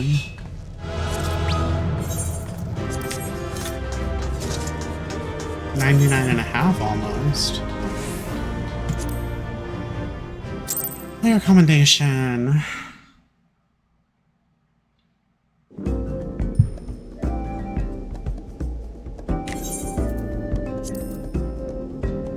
I bet if I do leveling, it'll level me up. And if it doesn't, I'll burst in two. Ooh, you know what? I don't even have any... I don't think I have any... I don't have any gear for this guy. For Viper, Ninja. For level 100.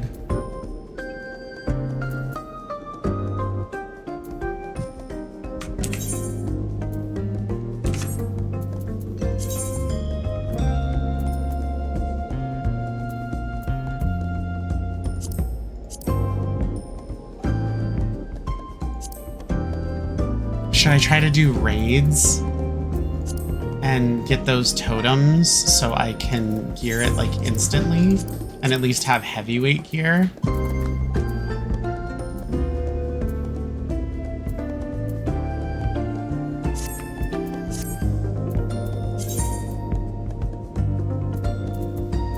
Like that's what I'm thinking I need to do actually.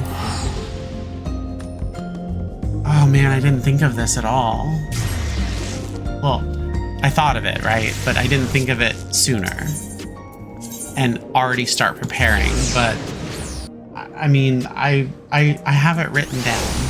I have it written down, but I don't know. Whatever. I've sorted it out.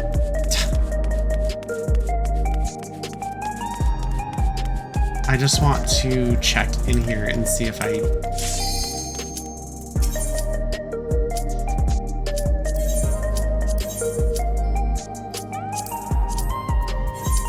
I don't think I have any of the pieces, so I'm gonna need to do the latest raids and gear up this class, and hopefully I can get a few other pieces. Because I don't want to be a scrub that is wearing level 90 gear. But that's exactly what I'm doing right now. And the lowest gear that you can get quickly is either crafted gear or token gear.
Facers used to run until they changed it.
It's just stunnable? What the heck? He did shield bash and he stunned it. And we didn't get doom, and we didn't have to run around like trying to find the, like, cleansing pad.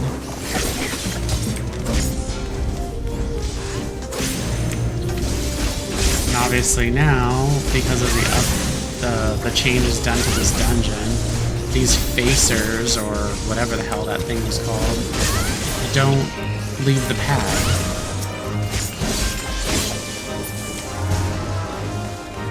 I miss when dungeons were dungeons.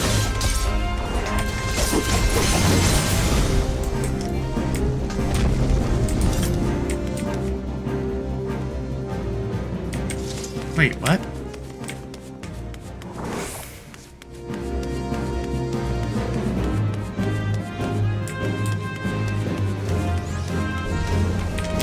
Are they?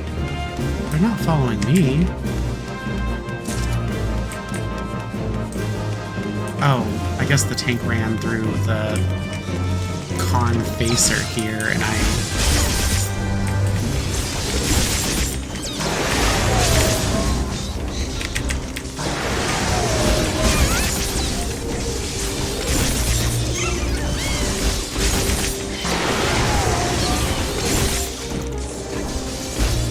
didn't see them. That was crazy. That was weird. I was like, where are they going? Do they transfer to the other side now? Like, what's going on?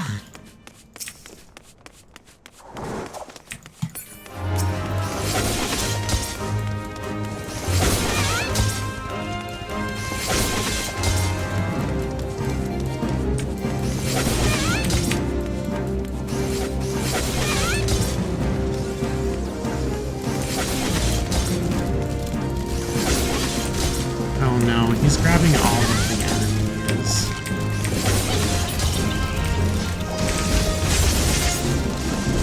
I thought we were not going to do that. They don't give us experience points anymore. They're just obstacles now. No.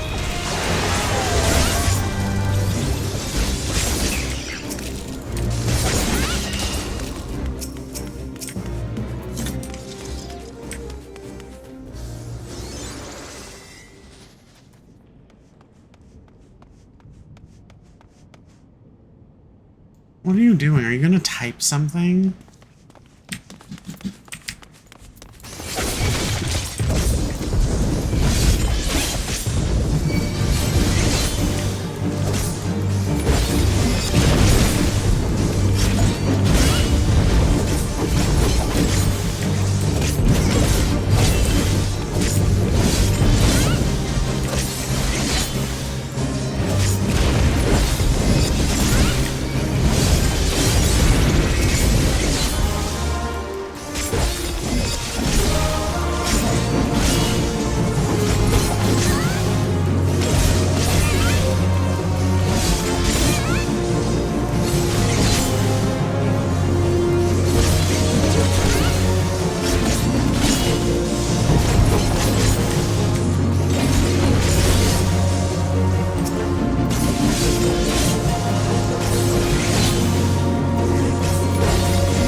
No, I didn't use limit break because there was a wait only because I was thinking we could get 2, but we don't even need it in these. It's terrible.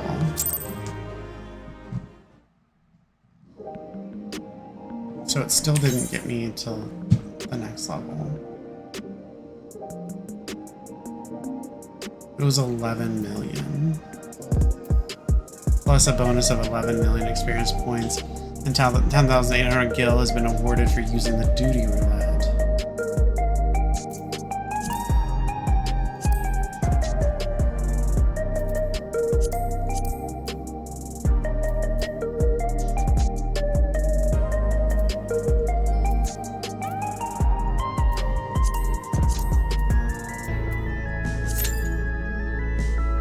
Maybe trials of normal roulette? Normal raids roulette?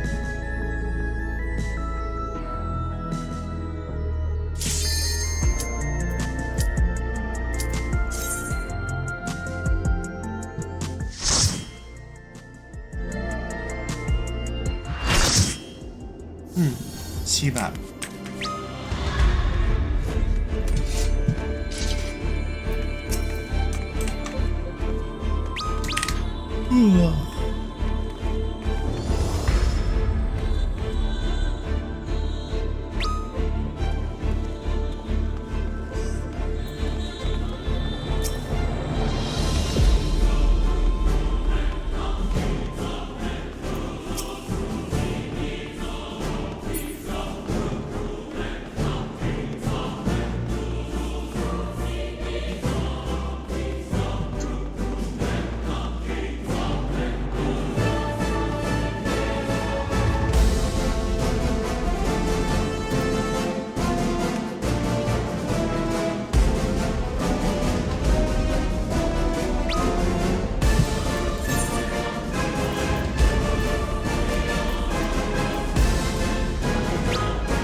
Oh gosh, I forgot about that. Main tank, off tank, whatever. Not even gonna be a discussion anymore. Coming 8.0. Can I main tank? No, you're an off tank.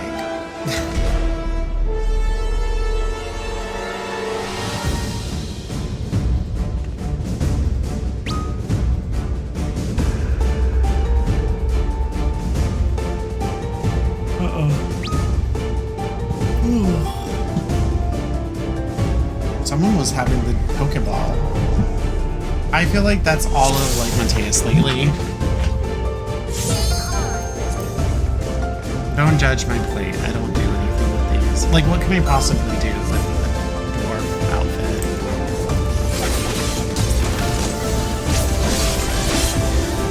Wait. She's just gonna come back to the middle.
Viper weigh your tears too.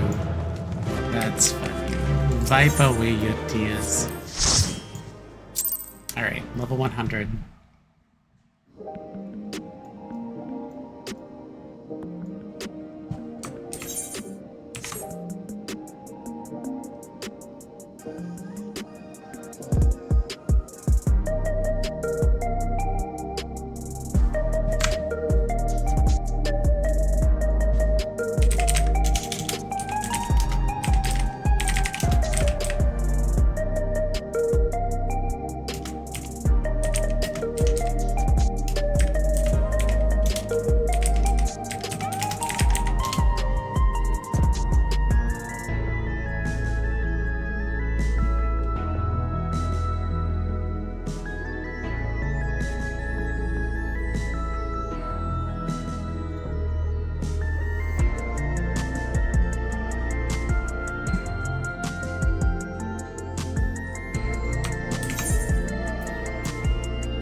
I was just gonna get the artifact gear, but I don't think I want to do that.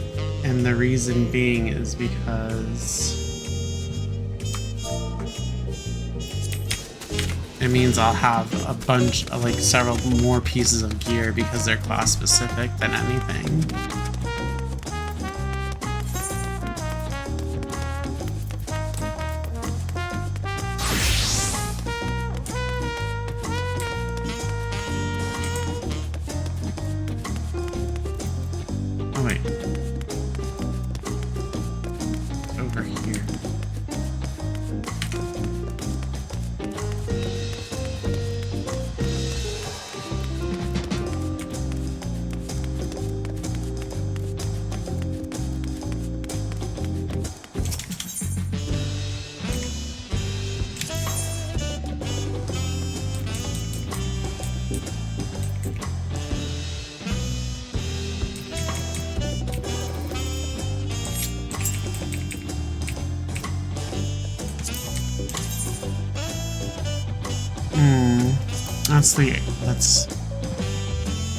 That's a very familiar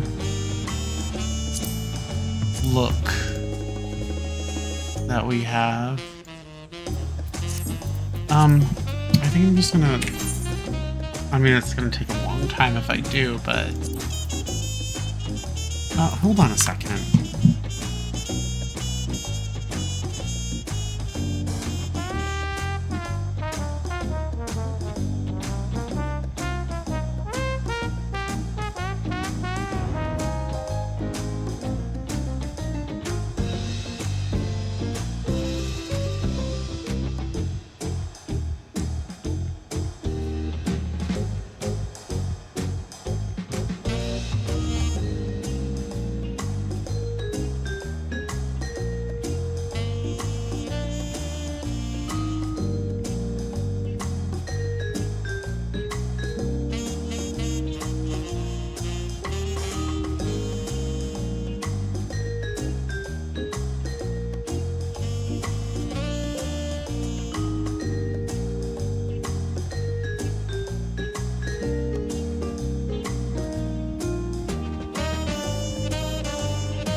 Hey, Nick.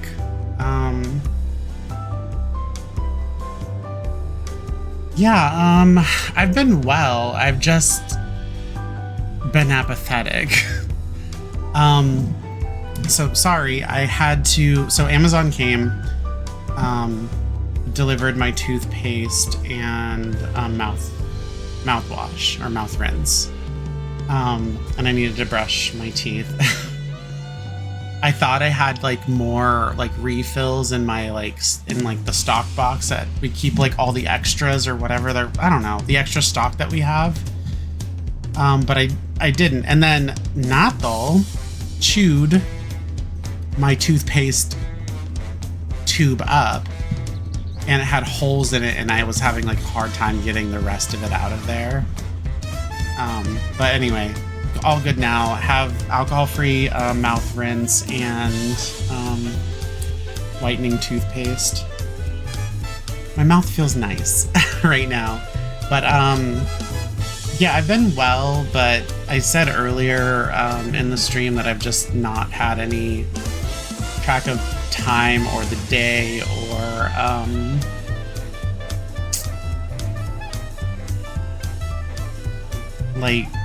like anything, and then also like I'm not getting any sleep as a result, and it seems like that old sleep issue that I was having in 2023, for all of 2023, where I was just not able to get enough sleep, and it was hell. For a long time we thought I had Graves' disease, and then I was gonna go get a test done. So what they do to test for Graves' disease to start is they take blood, and they just check your cortisol levels or something like that. And it's your cortisol or something else. I forget. I see my doctor in a week, and he'll be able to tell me again because I'll ask him. But like they check like your cortisol, and they'll be like, no, there's no signs of like Hashimoto's or Graves' disease, which are different sides of the spectrum that affect your thyroid, or they check your thyroid levels or something. I don't know. I'm not a doctor, but it's something of that nature. And something will be, and there's an indicator within that lab panel that will give them an idea of whether or not you have Hashimoto's disease or whether or not you have Graves' disease, and they can go further into testing to confirm such a thing. But at least we started there. But anyway, I couldn't get any sleep. And I was sleeping like 2 to 4 hours a day, but 2 to 4 hours a night. And I would be up for 20 to 22 hours per day and felt fine. Like it was bad, but like it feels like it's like that type of same feeling is creeping up again, and I don't like it. And I'm kind of worried because my brain's just not shutting off anymore. And other than that, like I have no concept of like the time or the day, more so than normally. And like I'm extremely apathetic with my phone lately. So the only person that I've been texting lately, or I texted recently, was my mom, and that was for Mother's Day. And after that, it's just been, you know, me getting notification after notification and me not clearing or checking any of them, because I don't care, you know. So, but yeah, I'm in good health and everything. It's just my brain's been kind of crazy, which, you know, is unfortunate, but it's just like the stage of life that I'm in right now. How's work going for you? And it's also must be really nice for you to have the freedom to be able to watch such a thing, or watch my stream from work. And also thank you for watching my stream while at work. That means a lot. I actually that's pretty awesome.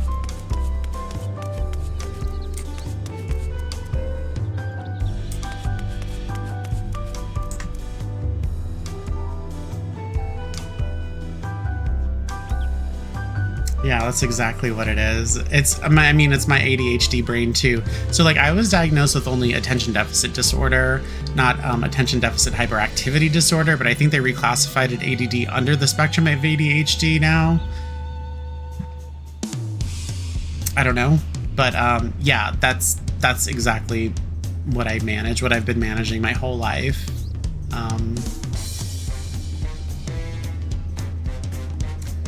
Work as well, about to leave, finishing my last report.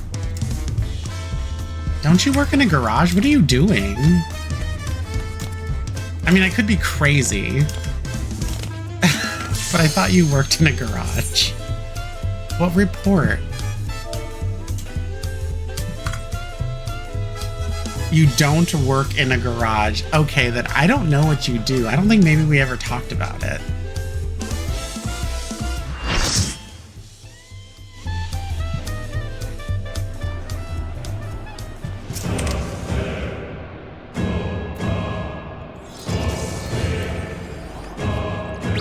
Oh gosh, we have two new people.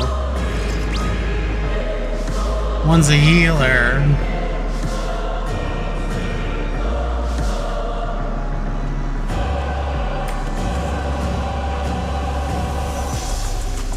Oh, you work for Intel. Boy, do I have stories about Intel.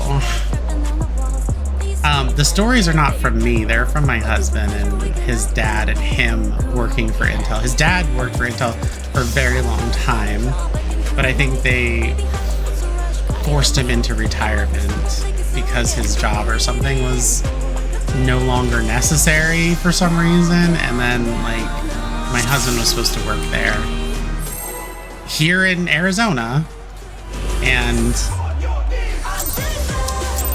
I don't know, they accused him of lying on his application or something. I don't fucking know. But boy, do I have to hear it from you-know-who. I'm like, I'll consider it a blessing that you don't have to work for it.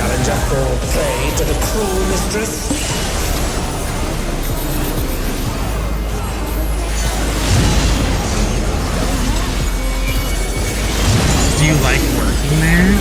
That's what I want to know. Come.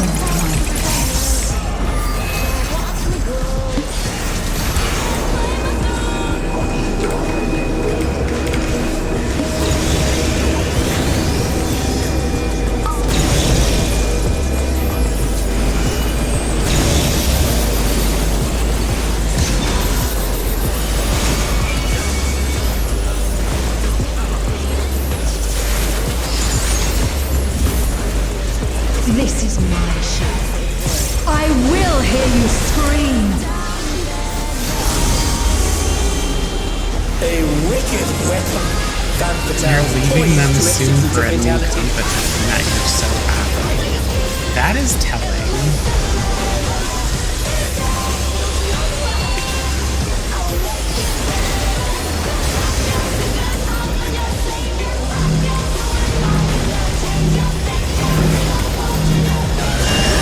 You will become a stain on this. I'm glad that you are happy about your career change, though. It's never easy to switch your career, but I'm glad that you're in a position to where you can do such a thing, you know? Like the career change. Oh, that must have hurt. Hang in there.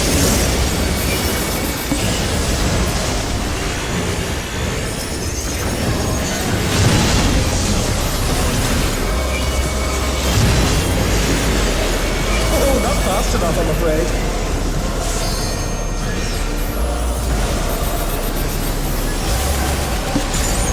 Yeah, that's, I mean, I feel like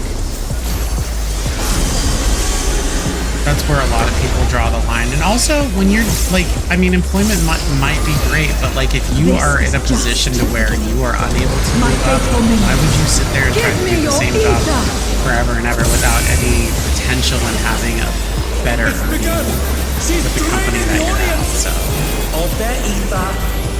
you have my support. All of you will feed me.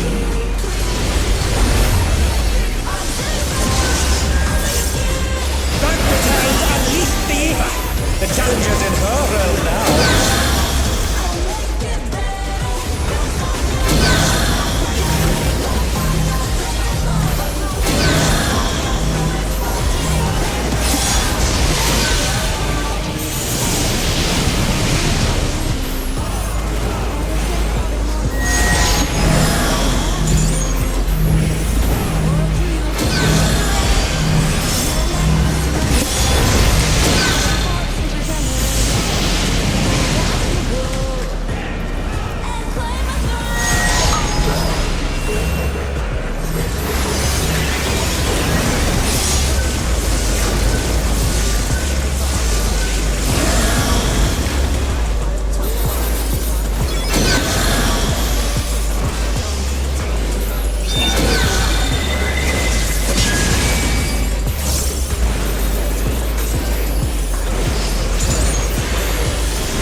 more than one, but it is not too late to beg for mercy.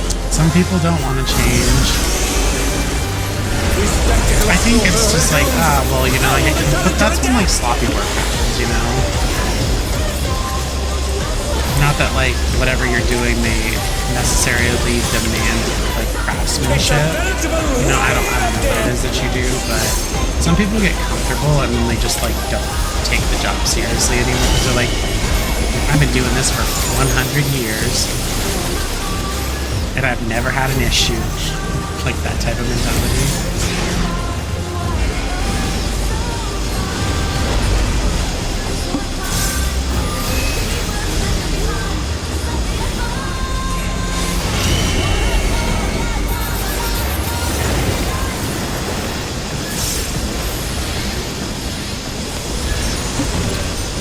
I feel like unless you have it all, you are always going to need more money. But I feel like even the people that do still greed for more money, even though there's absolutely, it's like they're trying to set an achievement goal. Like when I think about Elon Musk and his wealth and stuff, and I'm just like thinking, I think your goal literally in life is to make the most money in the world because you were literally ostracized from the cool kids when you were younger, and you're just like, oh, my ultimate revenge is being the richest person on the planet to ever exist. Like, he's just doing it out of spite now. Sorry, Elon, it doesn't matter how much money you have and how many kids you have, people still don't actually like you. It's fucking weird. In pain lies pleasure. She's unleashed even more in her! How will this end?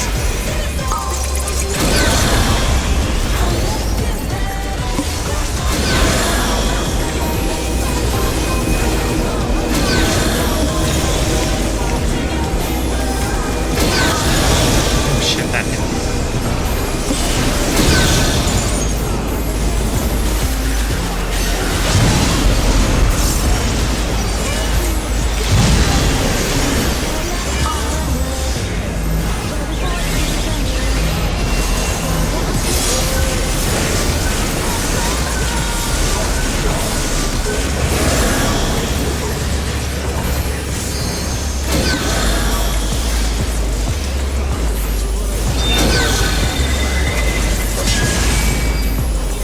In terms of like money and finances, I believe everyone on the planet deserves a livable wage.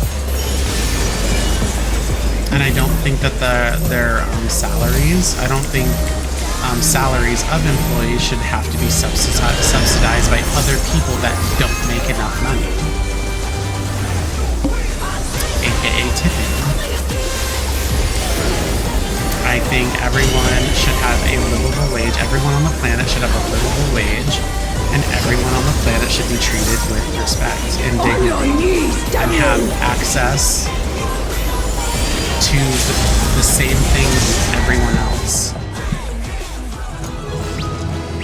And unfortunately, It's all over.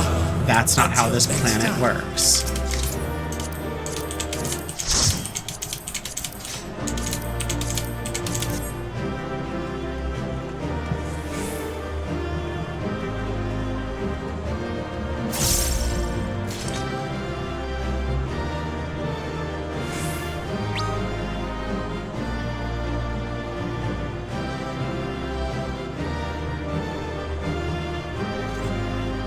I don't think the wage problem is distinguished by people that choose not to work. I think the job market is very difficult for people right now. And there are a lot of people that are just not wanting to do the Taco Bell job or the whatever job. You know what I mean? I don't, like, I've talked about it in my streams before. I don't think there's any position or any job that is beneath me, in all earnest. But I believe that there are greedy fucking companies, including restaurant industries, restaurant business, where they're like, yeah, we don't pay our employees a livable wage, but we're going to make you feel like shit if you don't tip. And it's like, how about you pay your employees a livable wage and then leave the option for tips open? How about that? and then make us, other people that don't make enough money, to subsidize the salaries of tipped employees, make us feel bad for not tipping or not being able to tip. I don't tip because I don't seek services of people that I need to tip.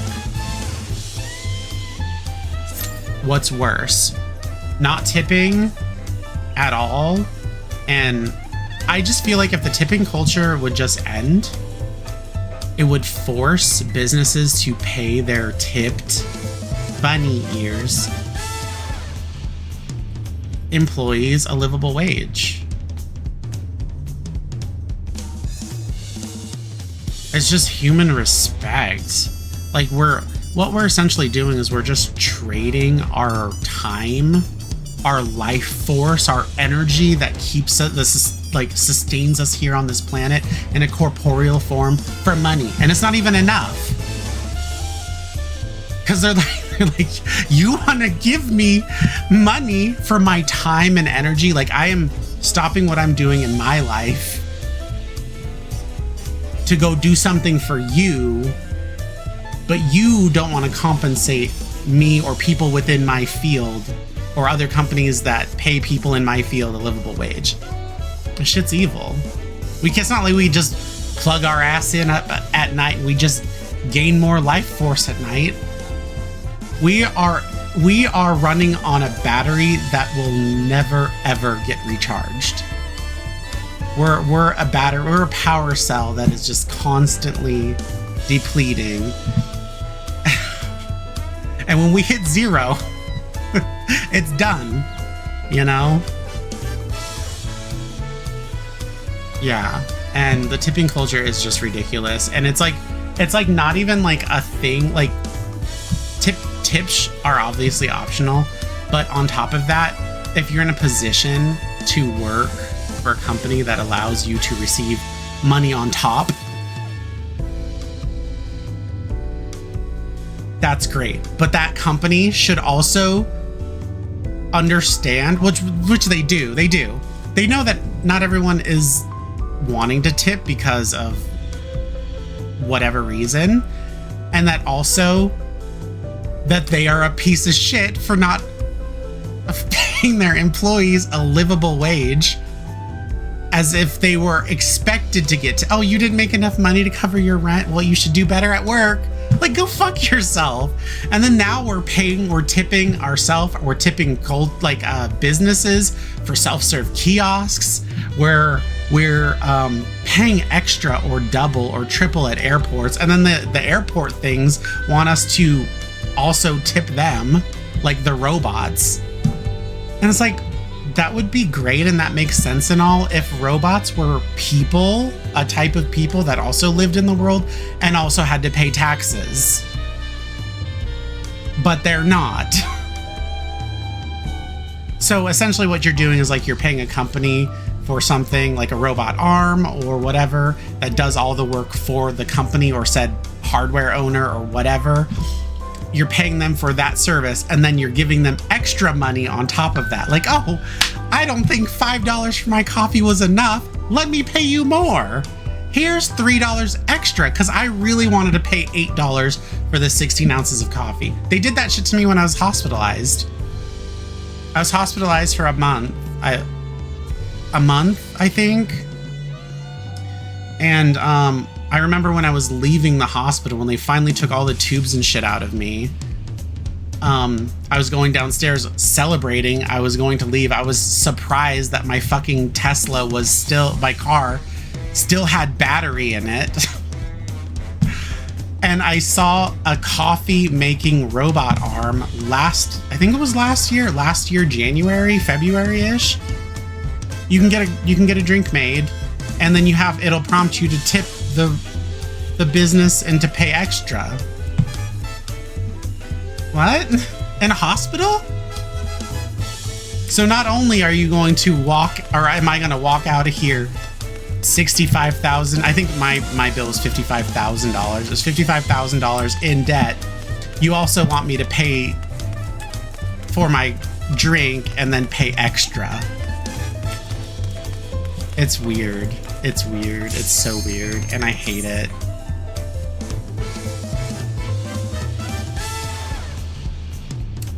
I mean, it depends on where you move, man. Arizona's not one of those places.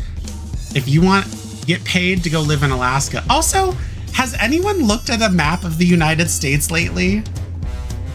Or the world? Go on fucking Google Earth. Alaska is the same size as the United States mainland.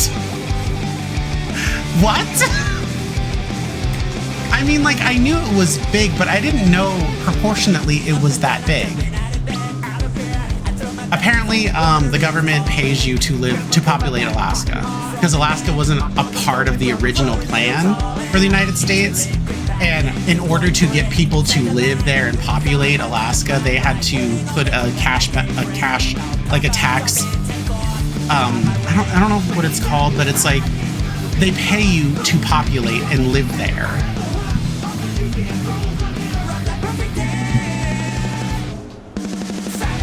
Yeah, coffee is free. Coffee is free. You know what's really crazy is that, like, I don't know if Arizona, I don't think Arizona is one of them, but in a lot of states where they get a lot of rainwater, like, you cannot collect rainwater. Shit that falls from the sky and doesn't touch anything but your buckets that you have out there for collecting rainwater, you have to pay for that, or you're not allowed to. This shit is free. What the fuck do you mean? I can handle you. It came from the earth. Why am I paying for shit like that? I swear, up until like a year ago, I didn't know that it was illegal in some states to collect rainwater. I had no idea. I thought everyone could collect rainwater because, oh, you know, it doesn't belong to anyone?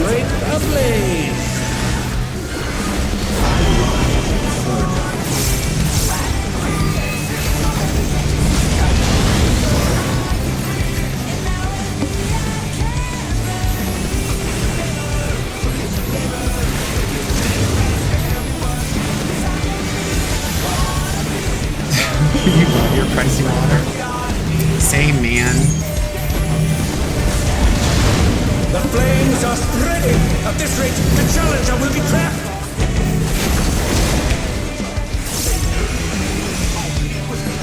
I'll wipe you out. I mean, why would you get the free version when you can get the subscription? Save some fun for me. You know what I saw? He's tagging in. I don't know where it is, where it was exactly, but it was in my lifetime. Where I saw a clean air. It was a clean air fee of some sort. And I was like, what the fuck do you mean? And it, like, mind you, it wasn't like a lot of money. It was like a couple dollars, a few dollars. But I'm just like, clean air is paid. What if I decide to stop paying? What then? What are you gonna do? Dirty my air? Bet you've never seen anything this gnarly.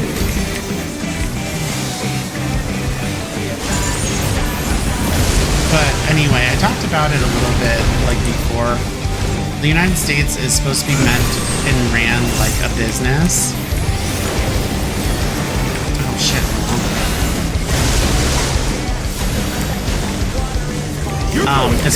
It's supposed to be thought of as a business, and the thing is people think that it's like, oh, the American dream. The American dream only exists if you have enough money for it, right? If you don't, then you are stuck here, and there's no way of escaping. Like, you'll never have enough money. They don't fight alone either. Unless you make a lot of money to just be able to leave. We're stuck here, and that's part of the plan. Because you have to work to live, and then there's like people having conversations about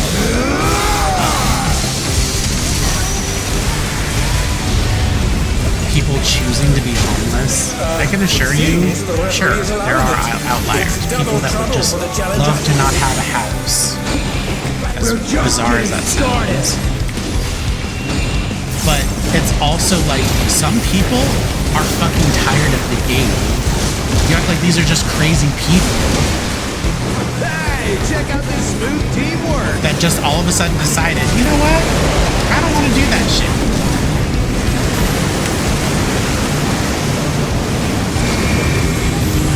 They're not crazy people. They're just people that have had enough. and they don't want to play into the system anymore. Brothers have triggered a Your tax, there's only two things that are taxed, and that's death and taxes.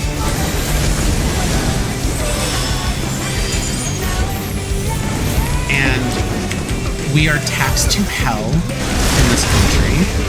And then even after we pay our taxes, we have pay taxes on the money that we've earned, and on top of that, we have to pay taxes again for everything that we purchase. Unless you're in which sounds crazy. Oh well, that's the standard. There's a lot of states that don't recognize state tax, so you don't have to pay taxes on any goods. I think Florida is one of them. just for you. Brace yourselves, Stop. the extremes are holding nothing back.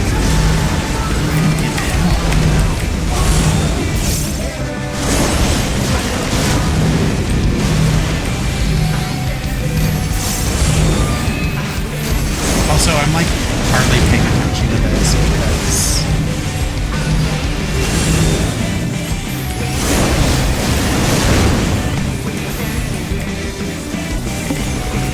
the jack-off brothers over here.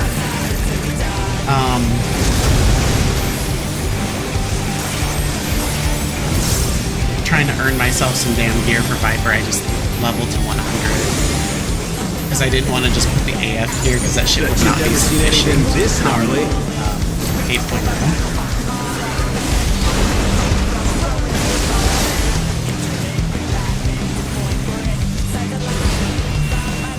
I like fur.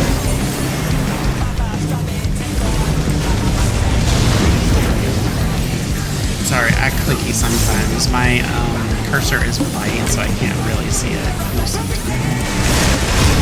It'd be nice if I could make it yellow. I do believe there is a way that I can circumvent that, which means you apply computer user system settings, something like that.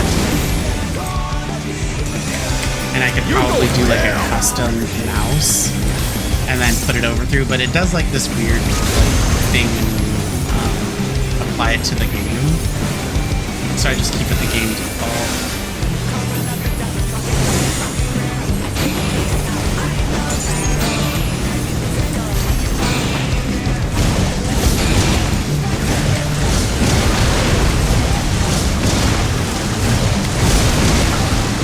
If there ain't a way to rhyme, just Okay, make one so yourself. I'm gonna say something, Nick.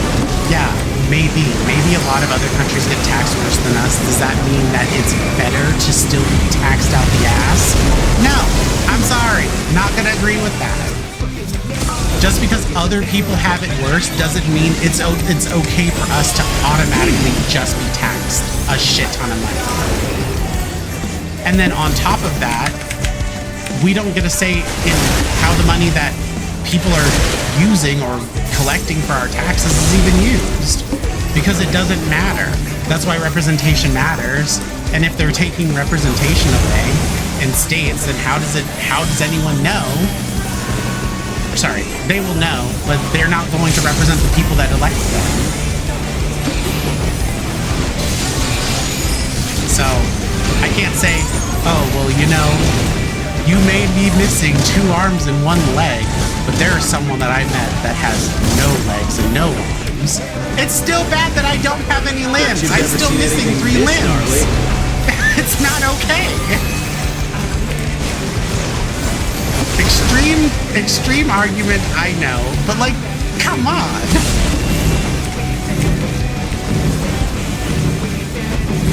I'm not finished with you yet.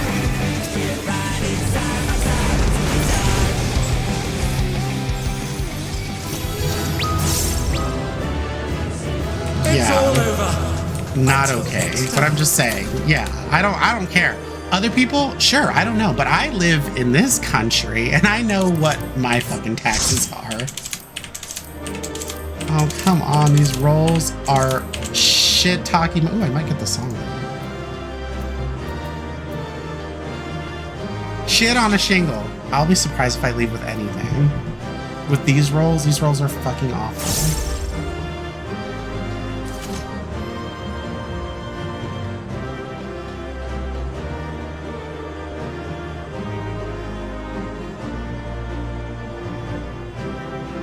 It's not up to me, it's my...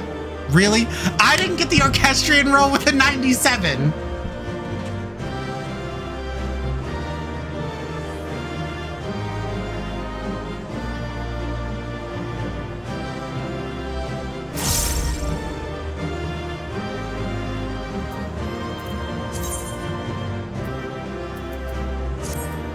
What the fuck? What are we waiting on? My taxes isn't up to me. I have to, my husband files jointly, so. And I don't make enough money for me to have to file taxes, personally, for my own businesses, because my own businesses aren't for me to, what the? Nothing, I told you, fucking nothing this run.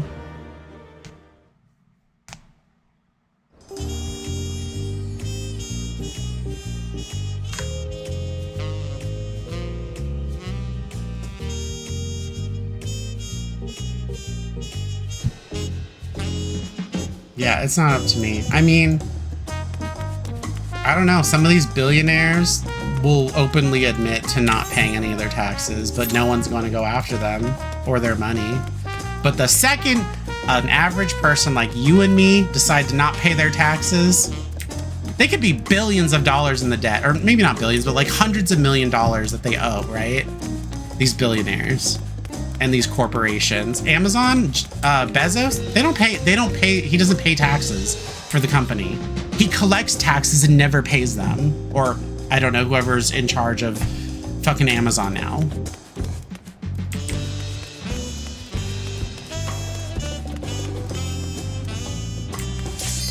But the second you and I decide to skip out on taxes on 1 year, they're in our pockets garnishing our fucking wages as if we don't have an existence to pay for.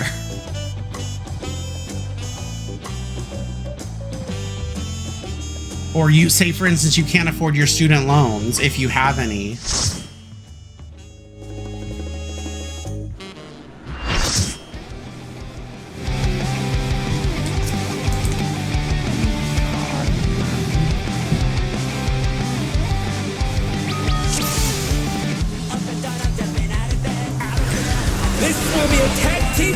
Of extreme proportions.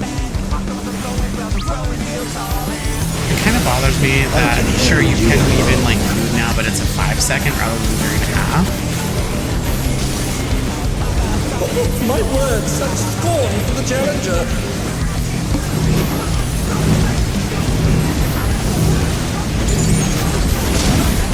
Oh, what fearsome flames! He set the ring ablaze. I like you first.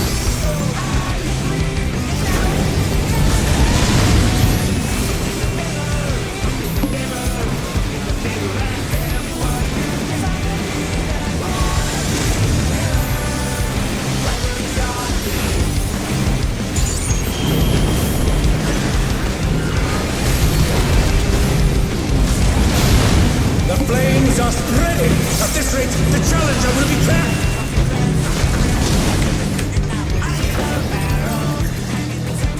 I'll wipe you out.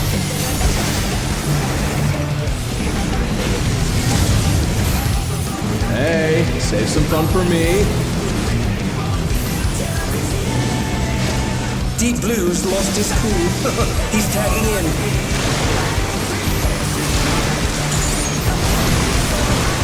If there ain't a wave to ride, just make one yourself.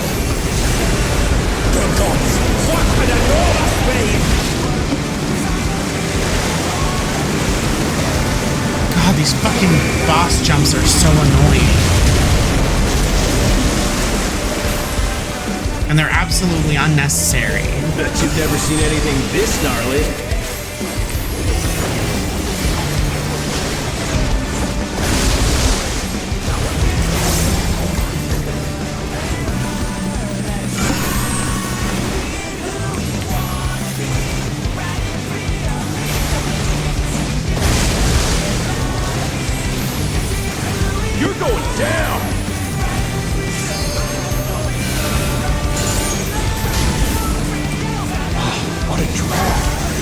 Let's do this together, bro. Both brothers have entered the ring. Oh, that's grounds for disqualification. They don't fight alone either, so it's only fair. The extremes fight as one.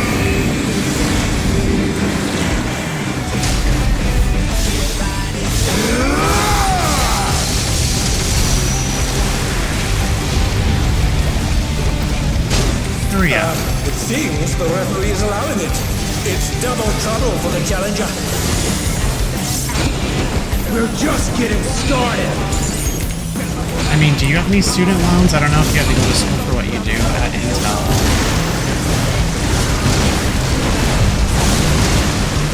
Hey, check out this smooth teamwork.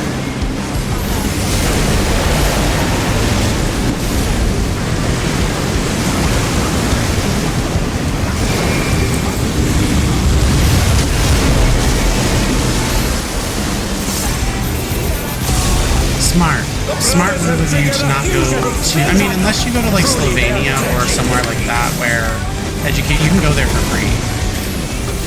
There's still a lot of countries that offer college level education that is accepted everywhere for free.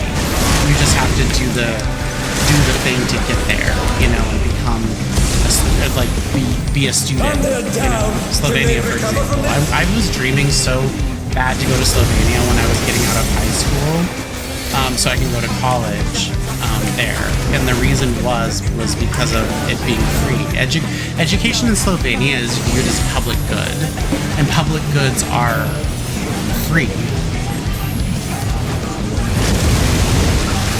So smart of you to at least not get an education here in the United States after the mandatories, right? Brace yourselves, folks. The extremes are holding nothing back. Gosh, they just crossed a lot of space.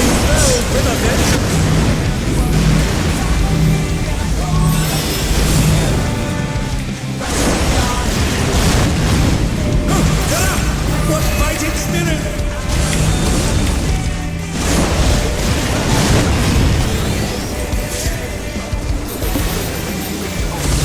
And I think the reason why they, like places like Slovenia, believe that higher education, like college education, is a public good is because they know the population does better off of it, but like You've never seen anything. it produces better people, but like I don't really want to go into like the origins as to why, because it used to be free in the United States too until the president took over. Some celebrity type president actor took over and made it inaccessible for most human beings that come to this country, because it would allow a certain class of person, type of person, to get the education they needed to come up in the world. And they would have the same, and same with hospitals too. It was essentially very affordable, almost free. But people don't want to argue with me when it comes to what I know about the fucking system as it is. You're going down. It's just, I know too much about it and I've lived it and seen it firsthand, but like there's a real very, very good reason as to why healthcare is no longer free and why it's so disproportionately unaffordable compared to every single other place on the planet. And it's not going to get better, it's actually going to get worse. The more people start having equity and access to lots of money, the health industry is If going there ain't a way to ride, just make one yourself. get richer. Because the numbers that we're talking here are going to make it feel and seem as if money has no value based in reality. And it sucks, but you know, that's what's gonna happen. Prices are not gonna get cheaper. And you know, Democrats, they essentially do wanna say, oh, well, let's work on getting that, you know, universal health care and shit. And it's like, there's so many times that you guys have been in power and still didn't get shit done when it comes to universal health care. A lot of Democrats like to talk about that shit to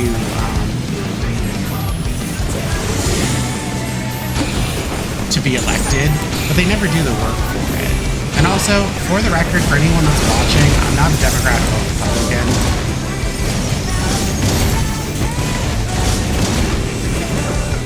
I see the issues on both sides. Bet you've never Not seen even anything this gnarly. so.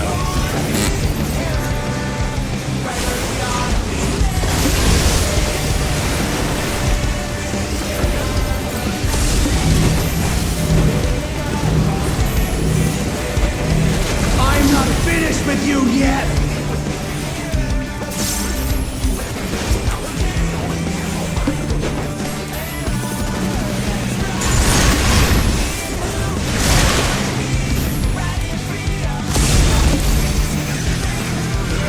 A lot of people say all the time, like, because I don't vote in this country, but a lot of people say all the time, if your vote really mattered, they wouldn't allow you to do it.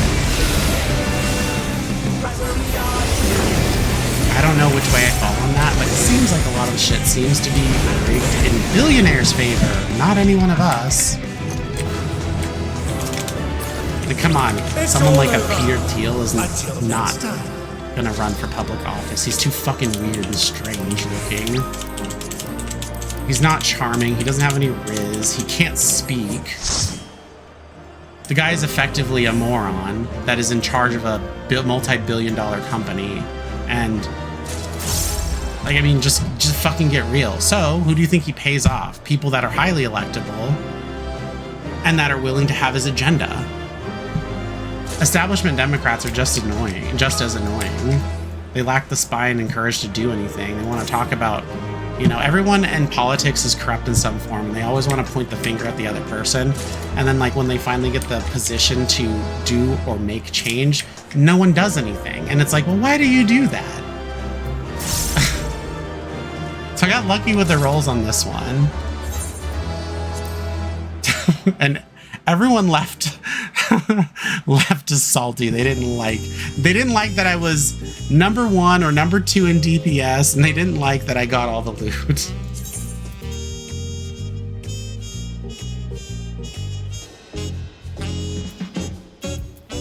Vote for you for what, Nick? Vote for you for what?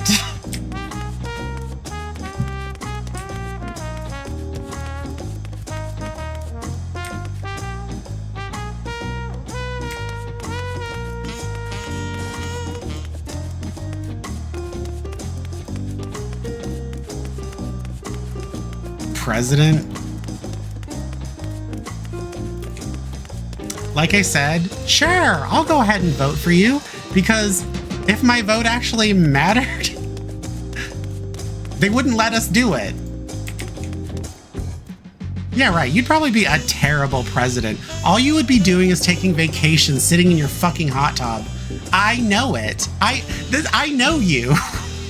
You'd be sitting there, vote for me for president, while I bask in my lighted hot tub.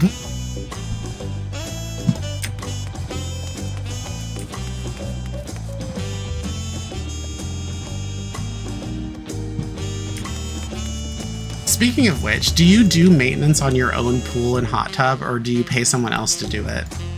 That's what I want to know. That will determine whether or not you have my vote.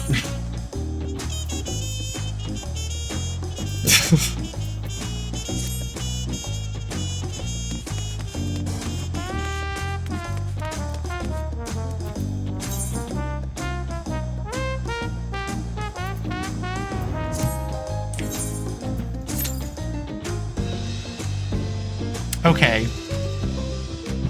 That's the type of president that I want. Someone that is willing to do the work themselves, and not because they live in a fucking privileged situation where they're able to pay someone else to do it for them.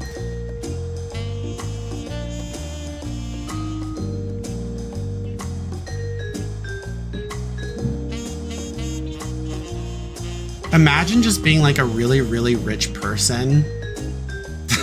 Already unrelatable.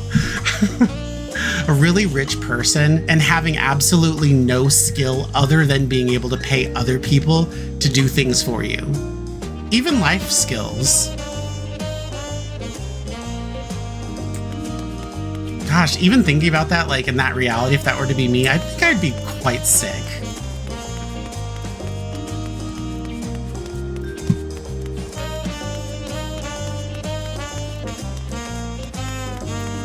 Yeah, you know, I love doing and fixing things myself as well.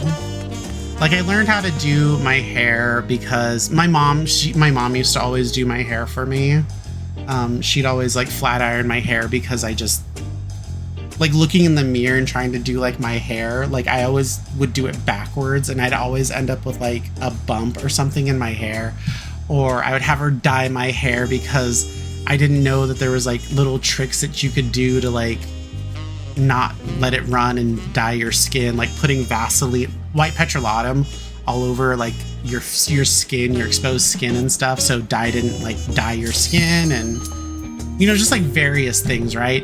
I used to browse Etsy a lot for a lot of handcrafted things, and I was like, oh, I wonder if anyone could like ever fit my aesthetic, or you know, whatever, like whatever it is that I was searching for. And I was like, geez, these people really want a lot of money, right? And I was like, all I want is crocheted goods. My grandma used to crochet. Maybe I can remember. The president must pay for his crimes. And I didn't know. I knew how to. She taught me how to knit. She taught me how to loom knit. Loom knitting. Oh my god, I'm really started, man.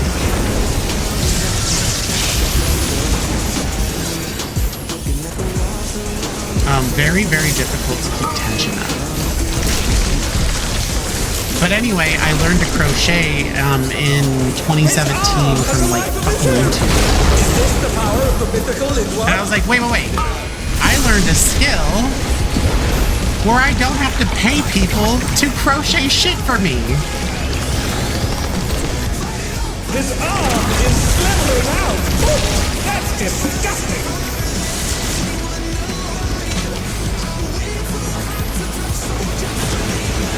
So, I mean, it was like life skill that I learned, and I was like, ah. And on top of that, like, I've even learned how to loom. Watch out! Not loom. Spin my own yarn. I've learned how to do that. I've learned how to collect fibers and brush them and spin my own yarn. I don't like doing it, but I can do it. I guess I just don't have like even tension in my loom spinning hand, I don't know, or my yarn spinning hand. And I use a couple various different hand methods, you know. But you know, that was one thing that I learned how to do. I learned how to do accounting from YouTube. Like literally, YouTube U is where I learned all of the things that I've learned that are handy skills, life skills. I learned how to do my nails. I learned how to do extensions when I used to wear extensions when I was a kid. Oh, wrong way. Not a kid, just a teenager. You know, all the things that I could not afford to do for that, like, that skilled people had made it their, like, has chosen as a life skill, or I mean a way for them to make money. They do it professionally. I learned to do on my own. Maybe not as good, but good enough, you know? So yeah, I'm with you there, and I mainly learned that trait from my dad and my mom. My mom was literally working on her own vehicle in our apartment complex parking lot when she needed repairs because she couldn't afford, I guess, a garage, like, I don't know what they're called, but couldn't afford services from a garage. And she saved so much money that way. My mom was she was a single mom with 3 kids, so she had to, you know, cut costs where she needed to. The door has latched onto the champion. They panic. It's kind of bitchy that they don't give you an indication after the direction that you're going to be flung forward to. until you're about to be shot forward.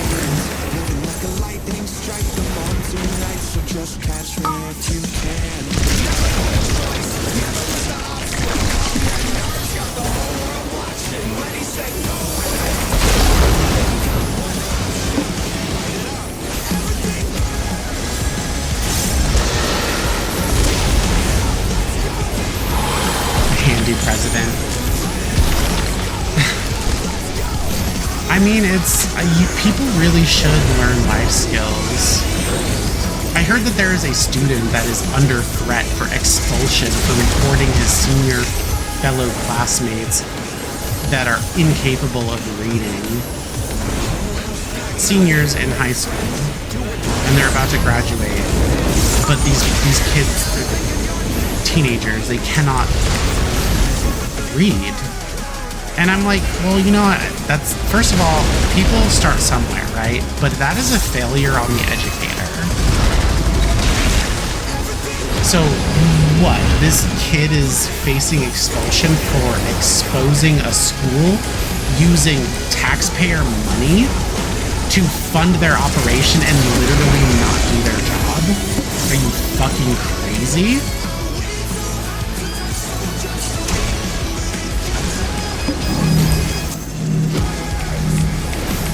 Someone revealed, and you're gonna put this poor kid who's just exposing that the teachers are not doing their job, and the educators are not doing their job.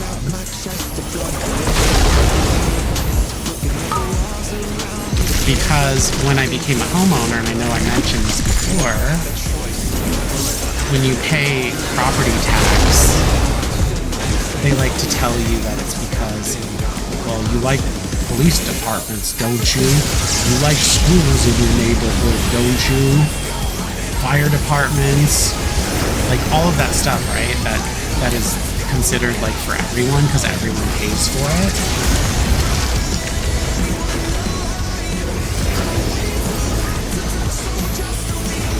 Well,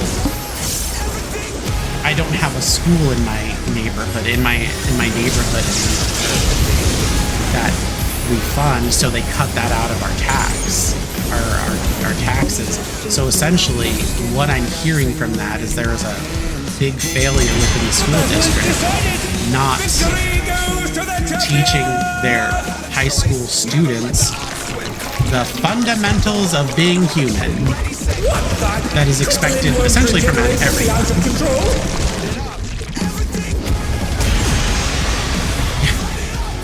The lindworm's completely healed. What? Why read when AI can read for you? Yes, that's the problem. Why have a brain?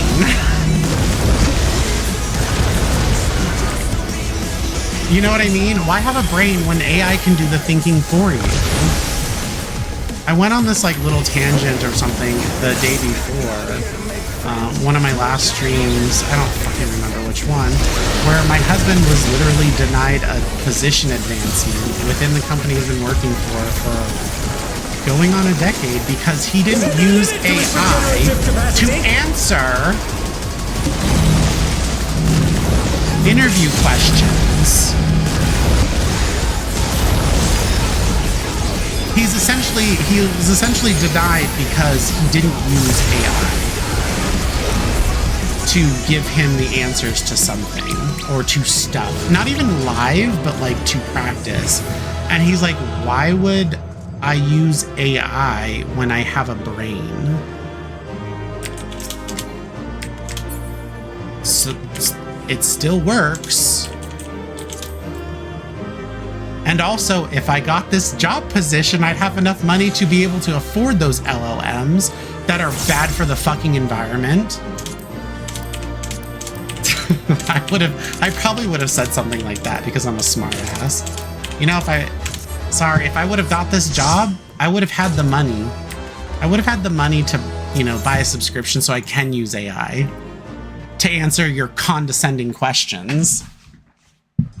Honestly, I feel like if a company is going to shirk their responsibilities that they would normally do from a person onto AI, then why even have people there at all? The fucking data center that I talked about earlier in my stream that is in my city, it's a metadata center that is 2.5 million square feet, only employs like 150 people.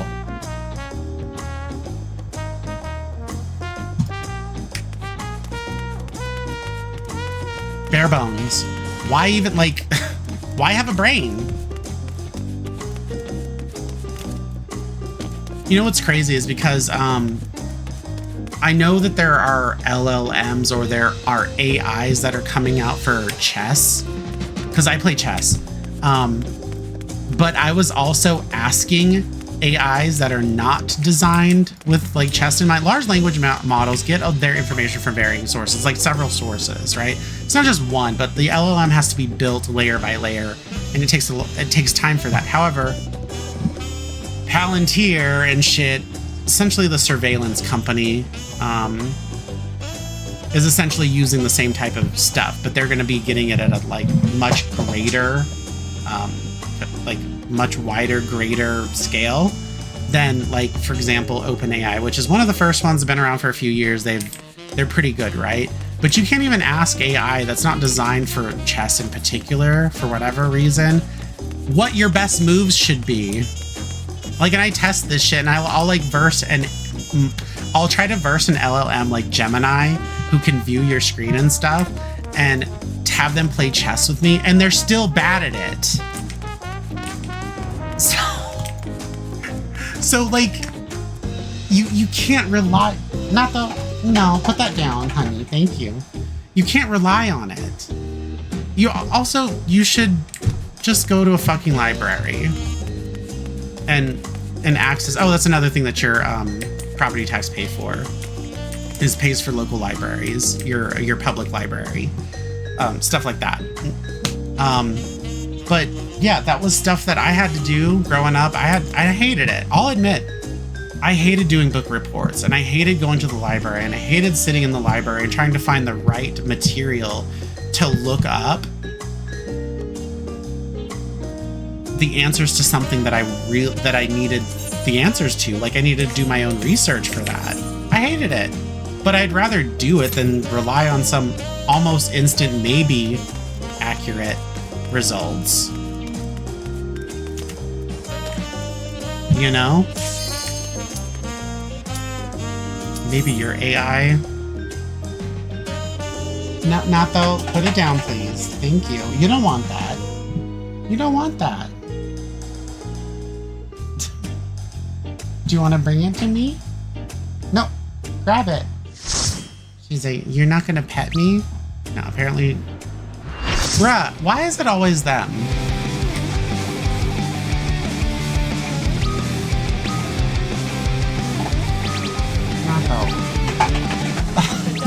So Natho is Natho is a master of taking caps off of bottles that are screwed on. And she can do it without significantly damaging the caps. So you could essentially reuse it if you wanted to. The other thing she's able to get into without damaging the cap is child-proof pill bottles. She can twist off a child, you know, the ones that like make the clicky noise when you spin it. It's like free spinning, but unless you like apply pressure to it and spin it right, you can't get it open. Yeah, give it to her, she'll open it for you without damaging the cap. There's something ominous about my daughter. She knows shit. Now, I only know this because I know she likes like opening Gatorade bottles or Pocari Sweat bottles, soda bottles, like various different types of plastic bottles she can open the lids to without damaging it. And she keeps not put it down. My bottle fell. My Pocari Sweat bottle fell, and she keeps trying to pick it up so she can go take the cap off and try to lick the rewards out of there. But she can also open those child-safe pill bottles without damaging the cap. She's 20 pounds. And I only discovered that she can do that when I offered her, because I stopped drinking like a lot of things that I guess come in a bottle. And I was like, hey, do you want to try to open this? And I put dog treats. Well, at first I wasn't putting dog treats in it, right? Hey, save some fun for But me. I gave it to her because she will go crazy, and she just wants to open a bottle. She wants a bottle. He's tagging in. So I gave her my pill bottle, and she opened it, and I was like, just make one yourself. I asked my husband, I said, did you open this? And he's like, no. I was like, wait. She opened the bottle herself? Yeah, she did. And I've tested a few times. I showed my mom when my mom was over visiting. Bet She's you've like, never seen anything this gnarly. yeah. Cheap Enus will do it. If I wasn't in this, I'd turn my camera so you could see.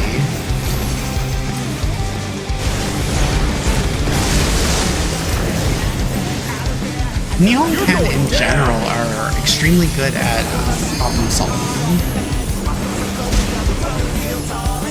What a drag. Let's do this together, bro. What are you doing? Both brothers have entered the ring. Oh, that grounds for disqualification. You just couldn't listen, could you? It just fell. It's not like I left it there and you just barely had access. It fell. -1.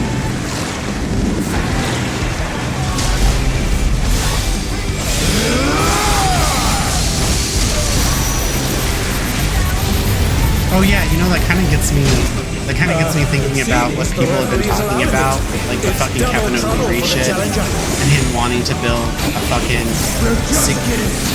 40,000 acre data center in Utah. That is 62.5 square miles of data center. Check out this smooth teamwork. Like what? Do you not understand how big that is? It's not just for data centers and like, it's a data center, right? But it's essentially to expand the surveillance system that was passed under the Patriot Act, to where we're essentially agreeing on surveillance, mass surveillance, and it's going to be robot making facilities that they're going to put those police dogs out. Those robotic police dogs. I'm thinking of an episode of Black Mirror where they kind of just killed people.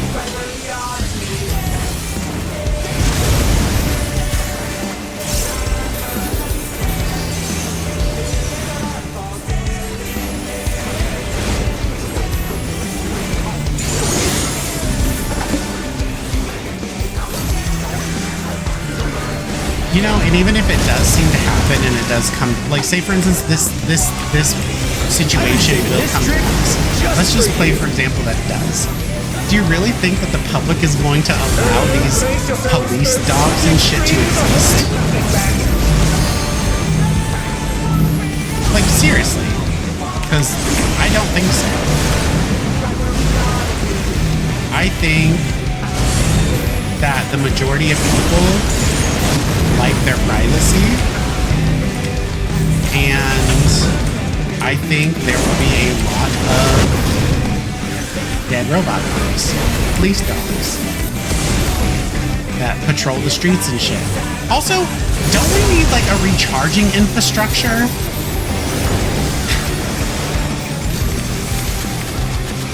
Soon they're gonna be like, oh yeah, this is why the person that discovered Nikola Tesla's You've never seen anything this energy gnarly. thing where, you know, you could get free energy from the ether from the sky. That could recharge everyone's devices and provide electricity to everyone. That's when we're gonna see. It's like, oh no, and don't worry about, you know, the police dog, robo police dog ever needing to be recharged because it gets recharged by the atmosphere. That's when they're gonna roll it out.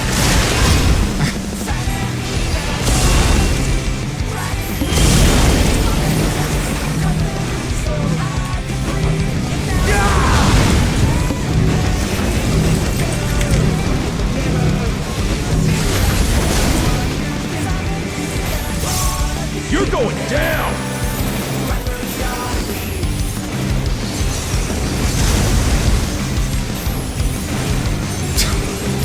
So she's on the floor, or she was on the floor chewing on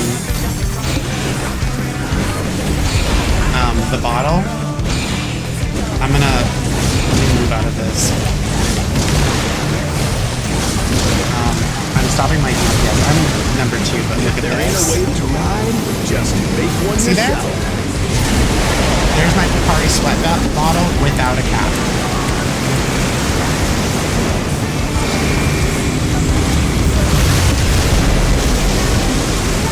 Thunder down till they recover the lift.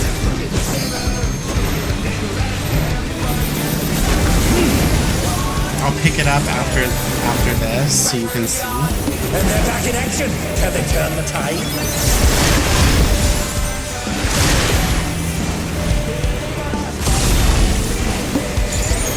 And she doesn't mess with it any further than that. Her goal is literally just to open the bottle, and she's done. Maybe she'll take like a sniff, maybe like she'll try to like get a little taste of what's in there, but she's not like licking it. She pulls the cap off, she's done.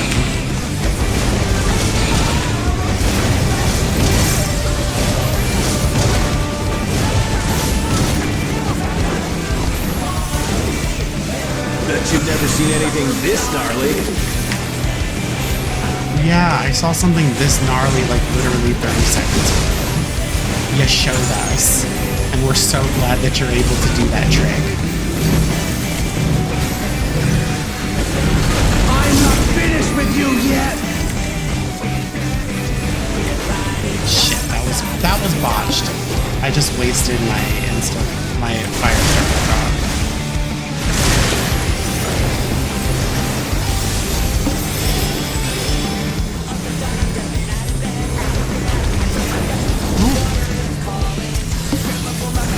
Doing? Why would you kill your tank or your healer like that? This healer limit break? Exactly.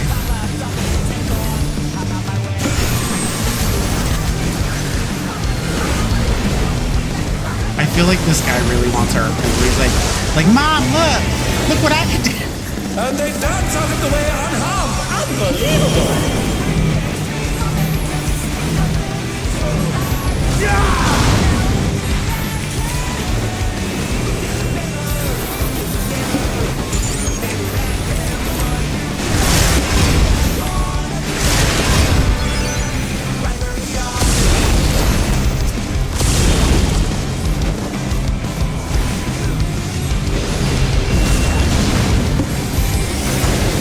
Just a tap, deep blue. Red Hot is down.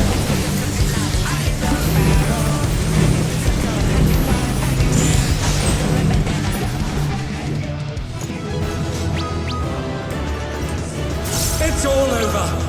Until next time. I'll be on. Don't worry.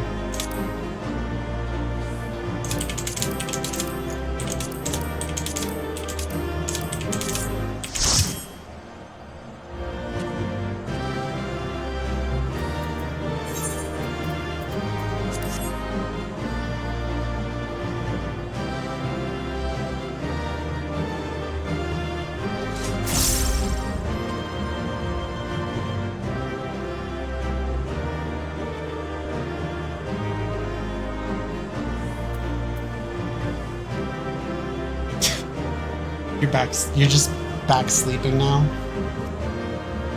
You done with the cap, and now you're just laying down again.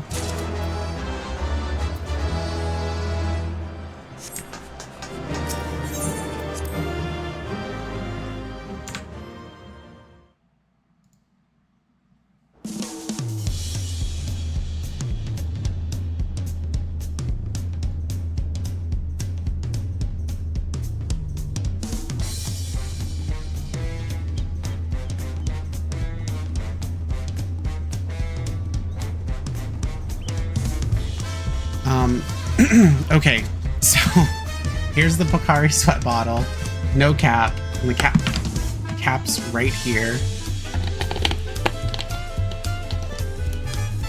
There you go. So she, you know, it's a little chewed up, obviously. She has to get a grip of it, but she will pull it right. I don't know how she does it. I've watched her do it, but I think she just like kind of chews and like the cap spins in perpetuity. That's what it looks like. And she does it in just a minute, like less than a minute. It's the weirdest thing. But that's Nato-chan's superpower. Nato-chan, koko ni kite kudasai. Hi, hi.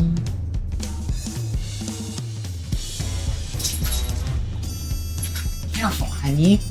Jeez Louise. They think you're fake, I bet, because they haven't seen the dog.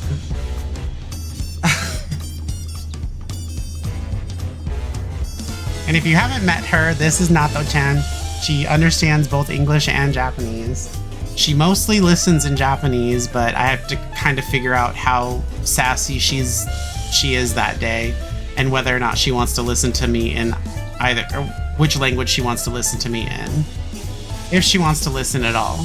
But I said, Nato-chan, koko ni kite kudasai, which is, come here, please. And she got it from her bed, and she just came right over to see me, so. Kiss that nose. Oh, thank you. You're so sweet. You're so sweet. Thank you so much for the kisses. You stink though. I can smell your feet.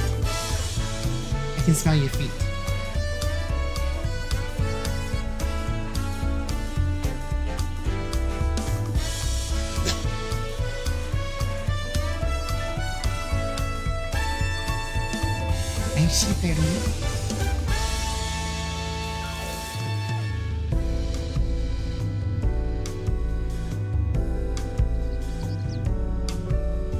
Alright, you wanna go down?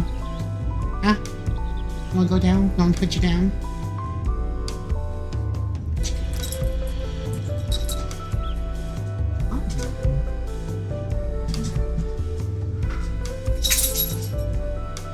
Alright, you can go lay back down. See if she does. See if she does. Go lay down. Antama da yo.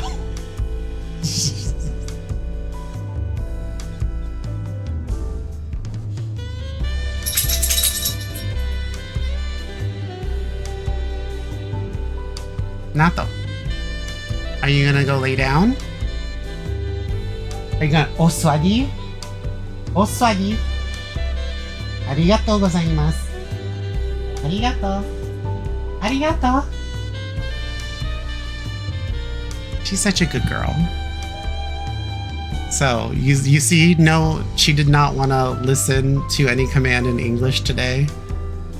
She'll listen right away in Japanese today. She's such a brat. Muragaki. Are you a brat? She's a brat. Don't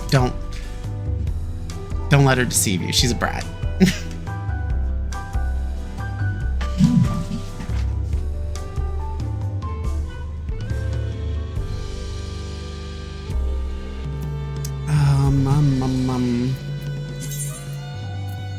Alright, so I don't need any more of these. I need 2 more of those. I have enough body pieces. I have enough helmets. I need 2 pairs of pants and 2 pairs of gloves. And then I need 4 accessory pieces. And then I'll be able to gear my VIPER that I just got to level 100. And not have to settle for this artifact gear that is eye level 690, meant for level 99. I'll be able to jump up to 770. So that's what I'm gonna do. 770 is better than 690. And then I won't have to gear this class anymore until Evercold, because it'll be geared enough and slightly better geared. Normally, when it comes to these classes, I don't play, but I'll level and like play a little bit. I will just use the artifact gear as an Endwalker, but before that, it was whatever the easiest tome gear was to purchase. I've changed that because I'm working on getting or finishing up phantom weapons, and that's requiring mathematics right now. So that tome gear is, the tome gear is off limits in this case right now. So.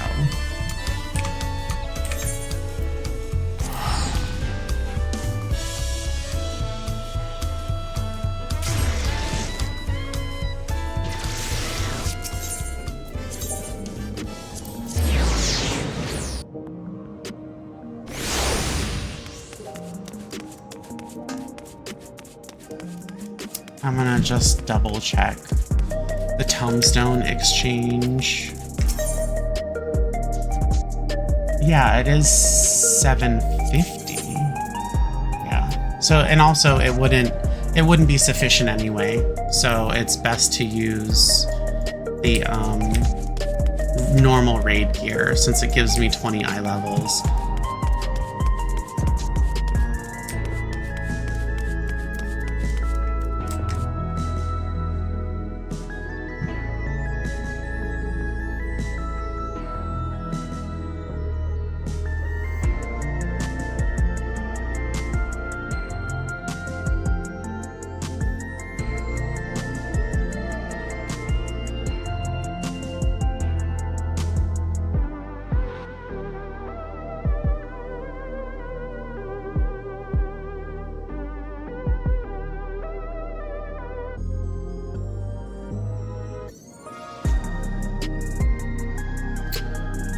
Oh, I didn't check my email. I have prescriptions ready to pick up.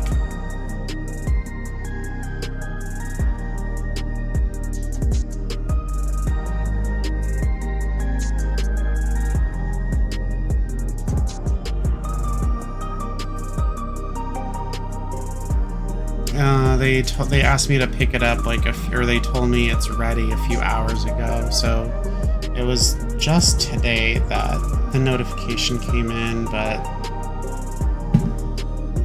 I don't really want to pay for it.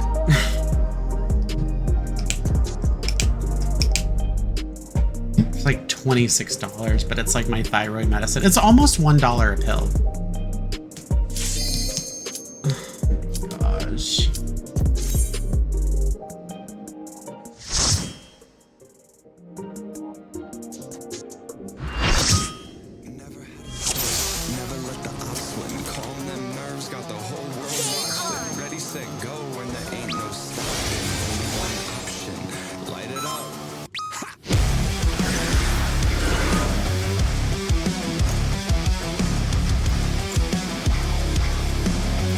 What's going on?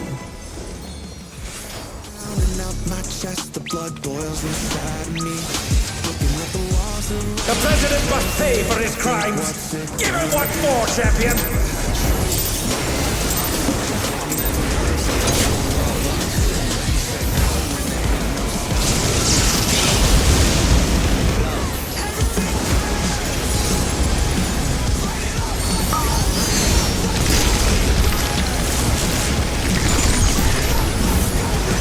His arm has arrived at the tomb.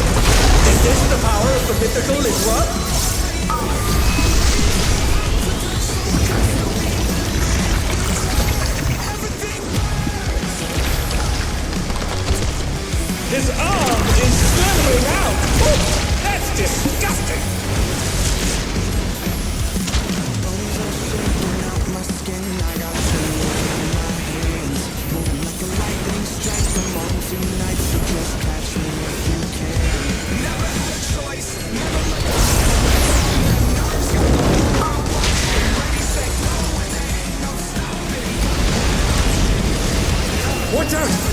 This is one cruel coil.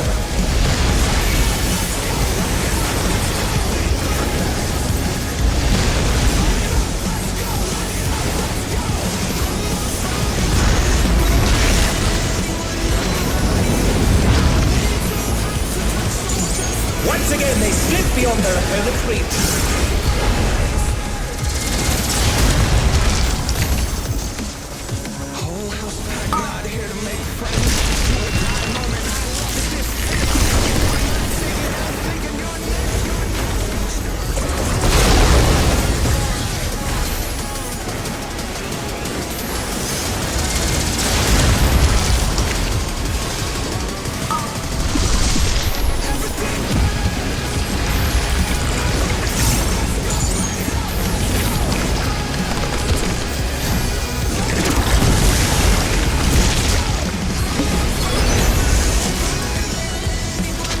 Another attack evaded with a bomb.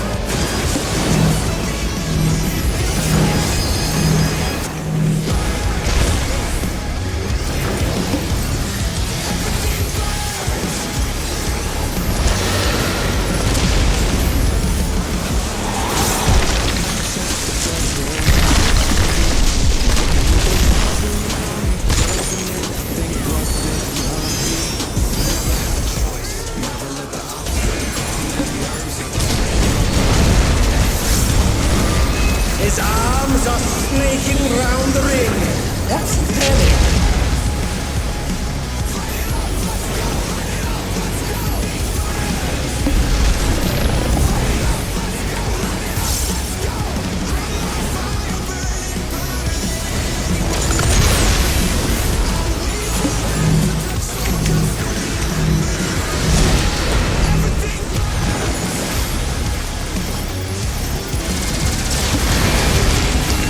Oh no! The door has latched onto the champion! Don't panic! Last minute adjustment, damn it. Sorry, last second adjustment. I was like, shit, I am not gonna make it. I think if I would have moved over just like a little bit, I would have been fine. Ooh, but look at it, I don't have to deal with these.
Luckily I maintained my DPS.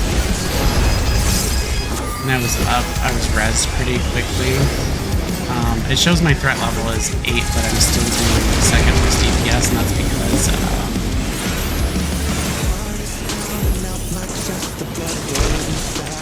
shit.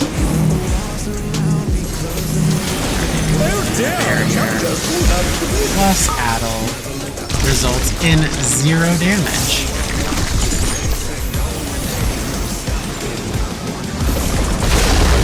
But anyway, so in this game, when you die, your threat level is reset to 0. Even though your damage or your DPS is might be higher. They've been struck with venom, but they can weather it. They must. So people that do die, their threat level is reduced to 0, and they have to essentially build up their threat to the enemy again from 0.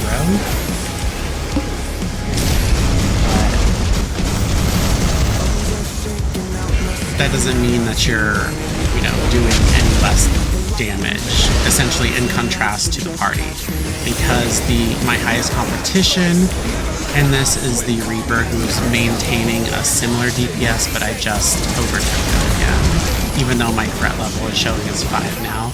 And that's just because the ranks went up because someone died. I was at 6.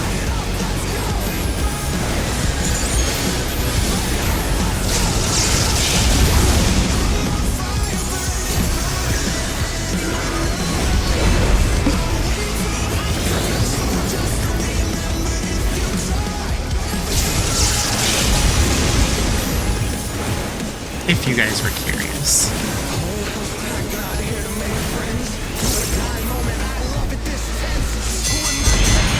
So even with my death and the Reaper's death, even with my death and the Reaper as my stiff competition, I still make up 1 percentage point or 1 percentage point extra in DPS over the Reaper, and the Reaper is really good. What outrageous regenerative power!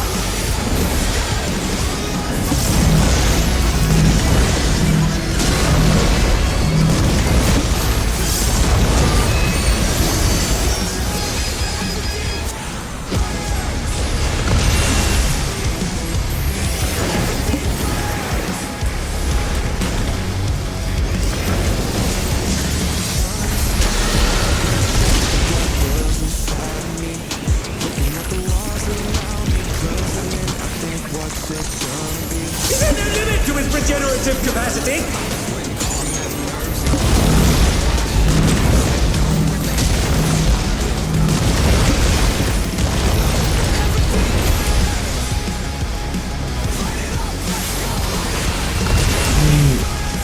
The Reaper could use limit break now.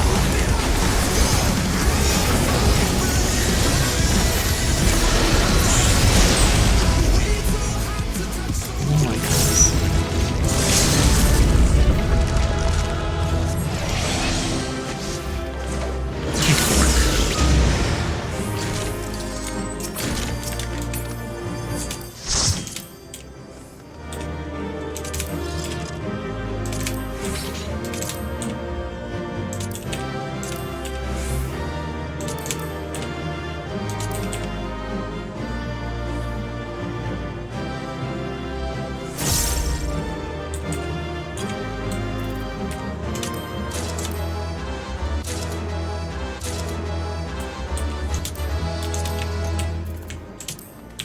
I don't need them. Someone else can have them.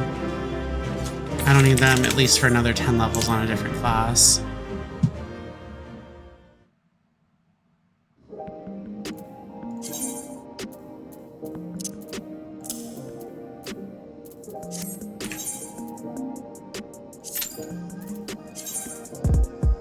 Alright, so we're seeking 1 more pair of gloves and 1 more pair of pants, the hollow trousers, and 2 more accessories.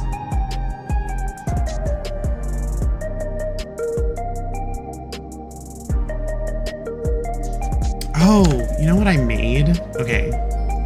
So I remember I was talking about me finally, well, I was able to participate in the Jollibee's Final Fantasy XIV collaboration, and that was because they changed the actual physical tickets for the code that you scratch off and then you enter for just like some details of your receipt some details of your receipt sent through the Jollibee's like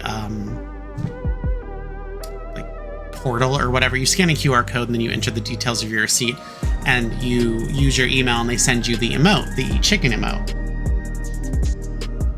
So this is my day-to-day planner, my Traveler's Notebook by Traveler's Company. And I made an insert in here that is a folder and it's from the box that the Jollibee's like the meal came in. So this is a pocket that I made. And it's cute. It's so cute. And then this is the other side.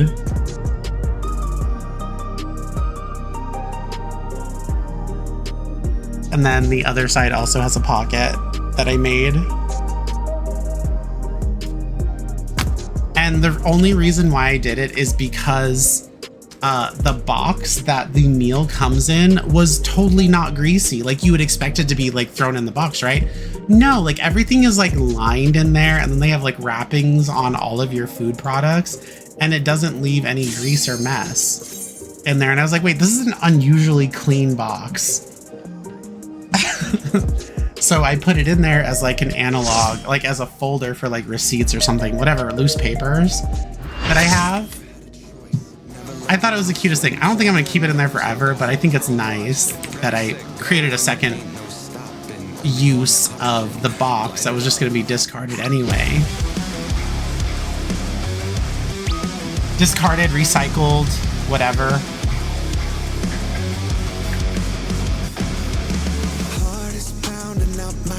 The blood boils inside of me. Looking at the walls around me, closing in. I think, what's it gonna be? Never had a choice. Never let the So, yeah, I feel nice. And like I said, I sell stuff on eBay, but I also order a lot of stuff from Amazon, and I reuse the packaging for my e-commerce business as well.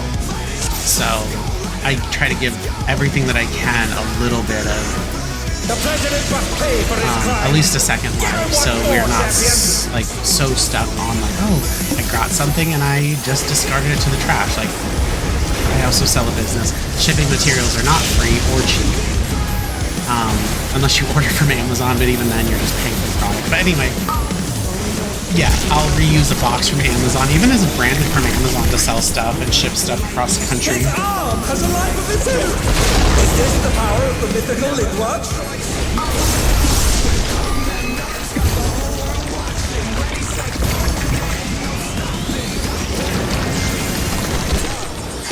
His arm is slithering out. Oh, that's disgusting.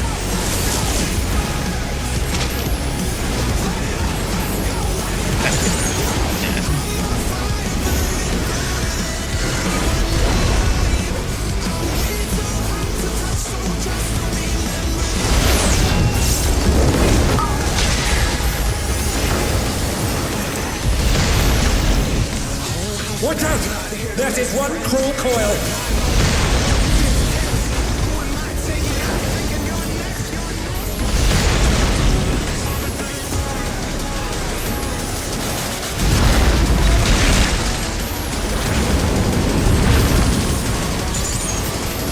Another attack evaded with aplomb.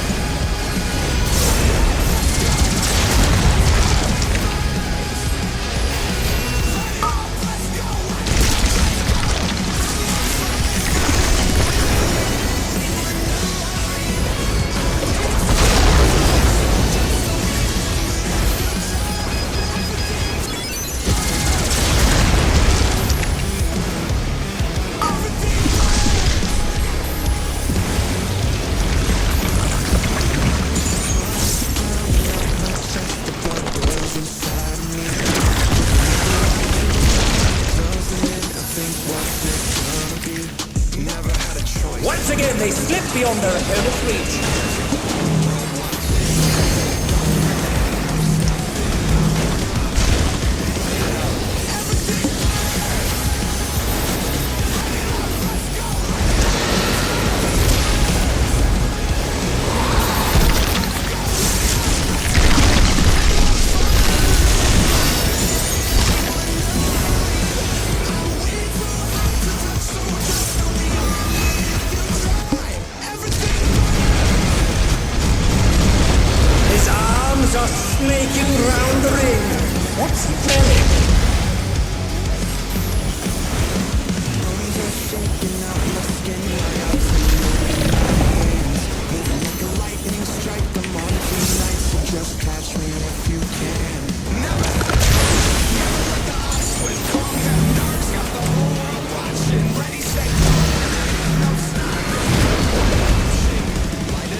recover from this?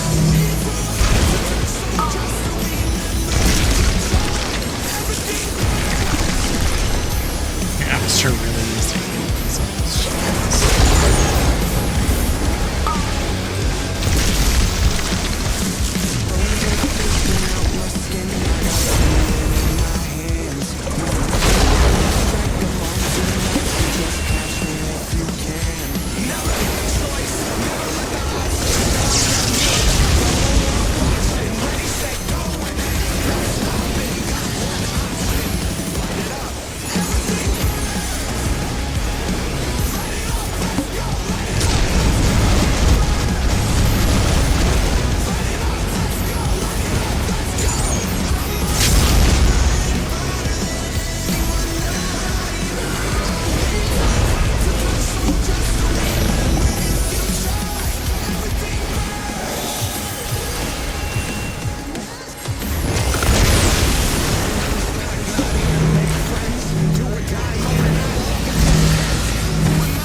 Lucky with the south-facing one.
Is decided! Victory goes to the champion!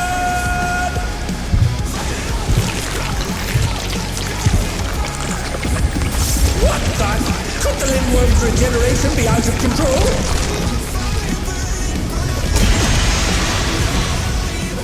The Lindworm's completely healed! What outrageous regenerative power!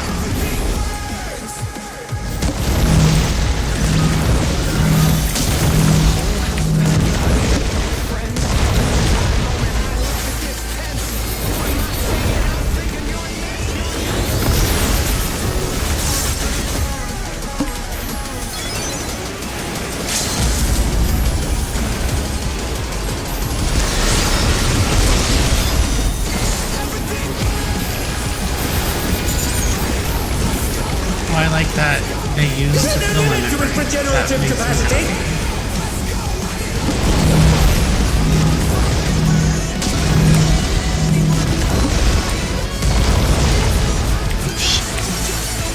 No, no, no.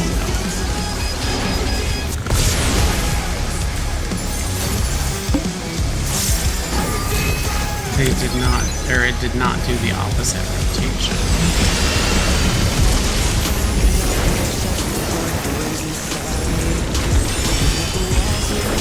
Gosh, look at that horrifying thing.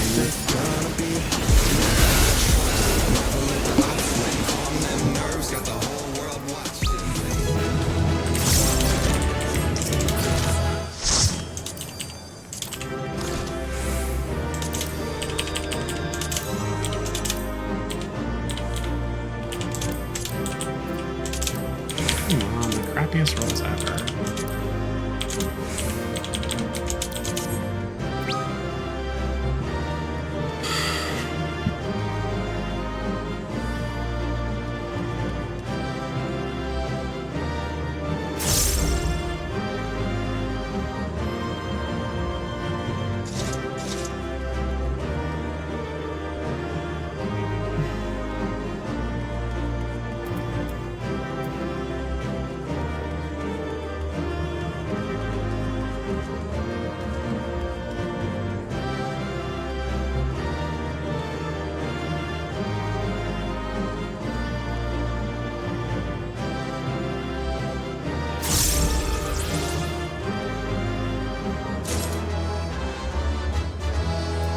That's all I got.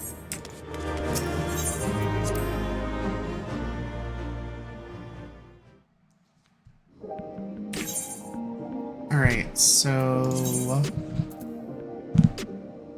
I need a gloves and 2 accessories.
It's like getting so hot in my room. And I know why. I have a candle that's burning. So it's 28.6 degrees in my room right now.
yawning because I am not getting enough sleep and cannot stay asleep.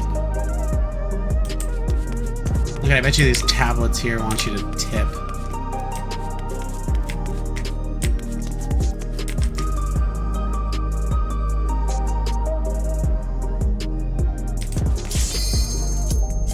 I mean, at least it's not the second one, right? I'm queuing into all them to get to the fastest queue. But I do complain when it is the second one.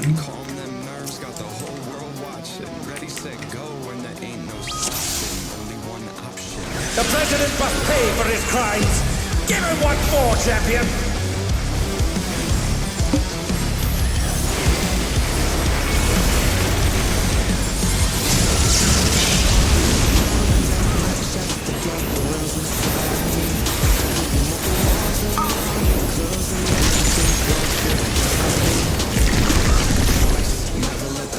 His arm has a life of its own. Is this the power of the mythical Lidworm?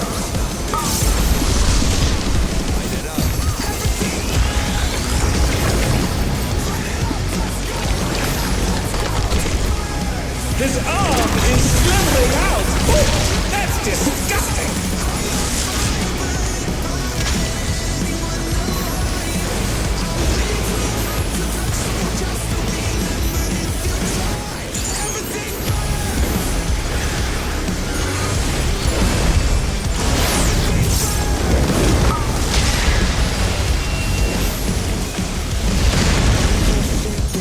Watch out!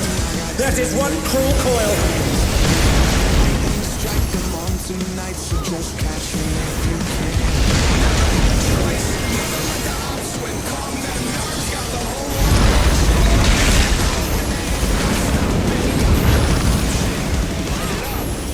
Another attack evaded with aplomb.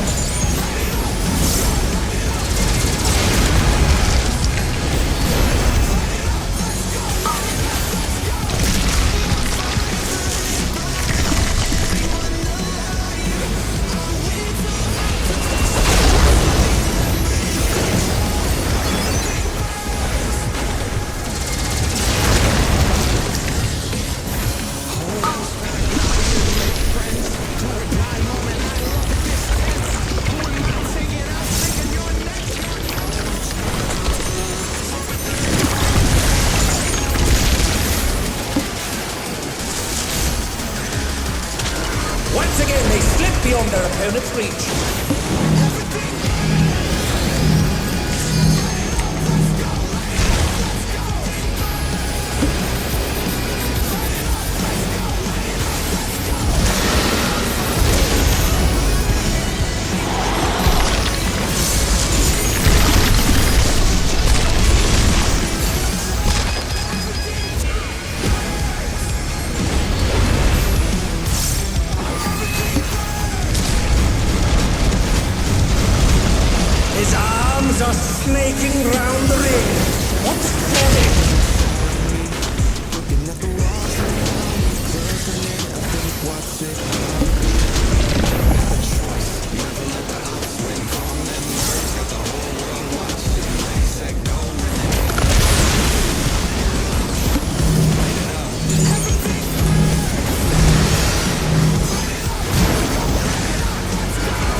They've been struck with venom, but they can weather it. They must.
The president must pay for his crimes.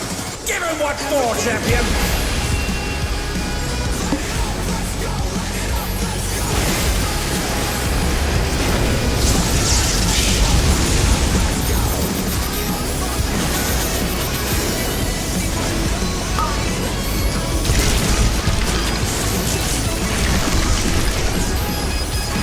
His arm has a life of its own. Is this the power of the mythical Lingua?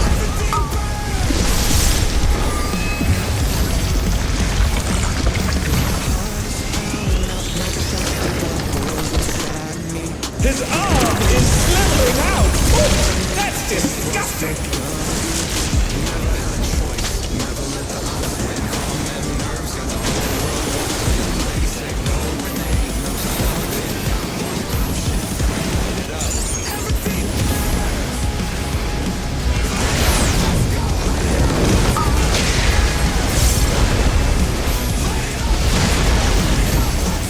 Watch out! That is one cruel coil!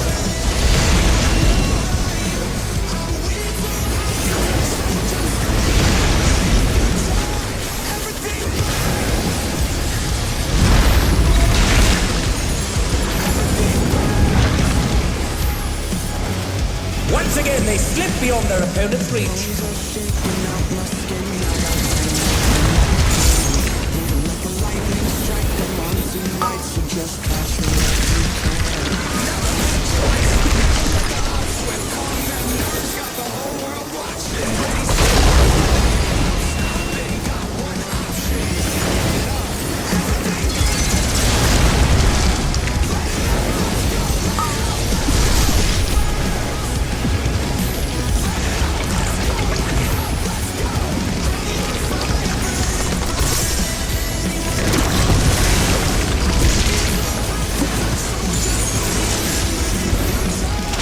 Another attack evaded with aplomb.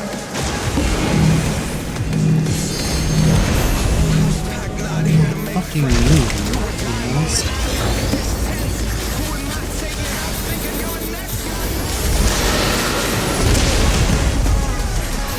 All the fucking mobility in the world, without exception, will be in a fucking black way. Gotcha.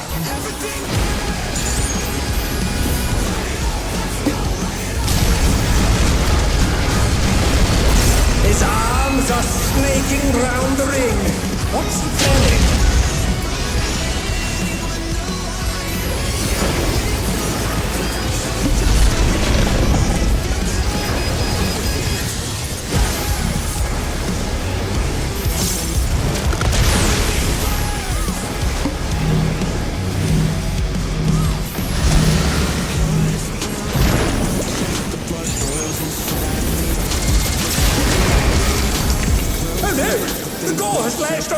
champion! Don't panic!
Dear, the challenger still has to win.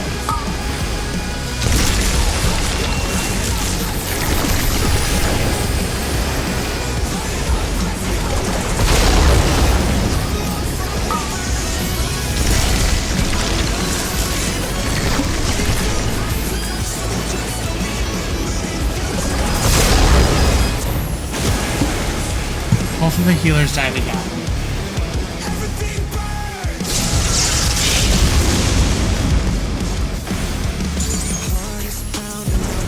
The only one that could really save people is Paladin. If he sits there and clemencies like everyone and puts up his shield. And if we're too far away from, that's 19%. With the damage that's about to be calculated, it's just going to be too much.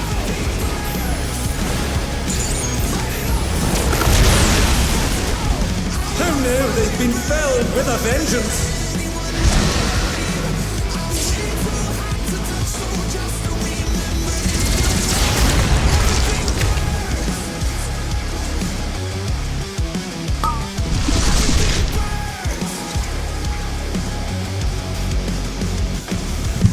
Bones are shaking out my skin. I got tingling in my hands, moving like a lightning strike. I'm on tonight, so just catch me if you can. For another minute and 13 seconds. The president must pay for his crimes. Give him what for, champion.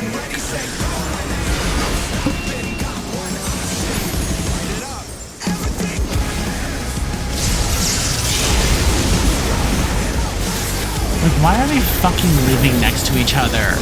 Spread the fuck out. Are you guys bots? What the hell is going on here? Died at the exact same part the second time in a row. Did you learn nothing? His arm has a life of its own.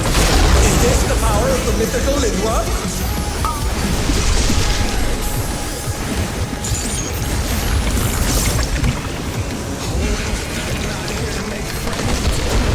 His arm is slithering out. That's disgusting.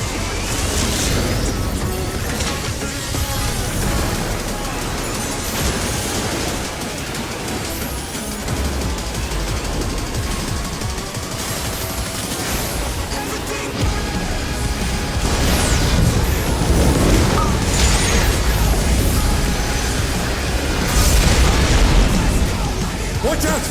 That is one cruel coil.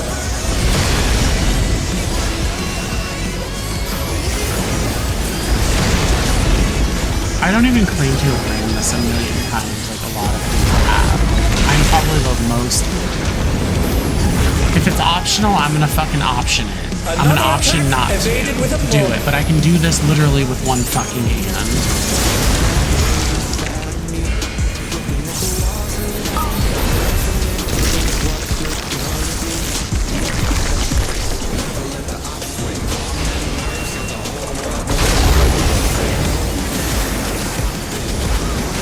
I'm one of the worst classes to fucking do anything with one hand in this.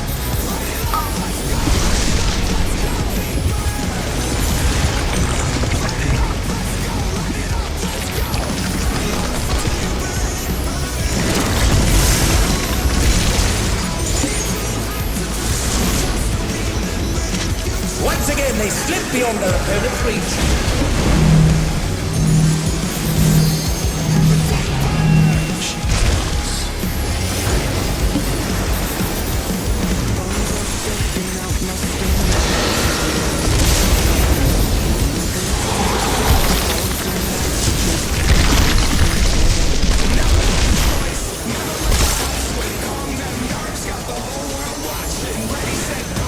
Both of the healers are living on top of each other. What the fuck keeps going on? His arms are snaking round the ring. What's the plan? Fuck the marriage and move right in. Like,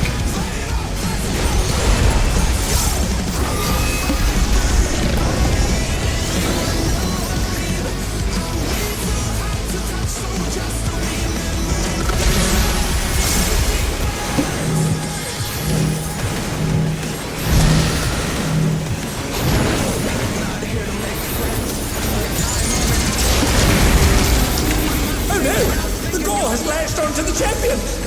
They've done it!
They've been struck with venom, but they can weather it. They must.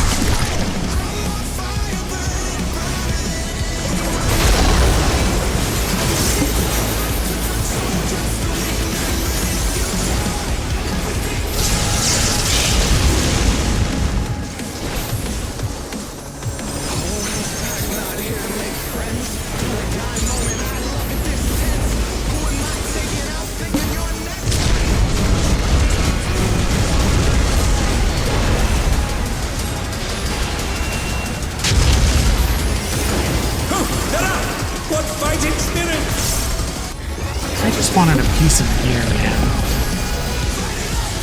Or 3, to be fair, but fuck. We can't even get through this shit.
decided!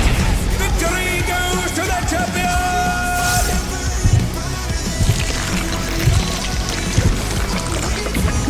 What's that? Could the Lindworm's regeneration be out of control?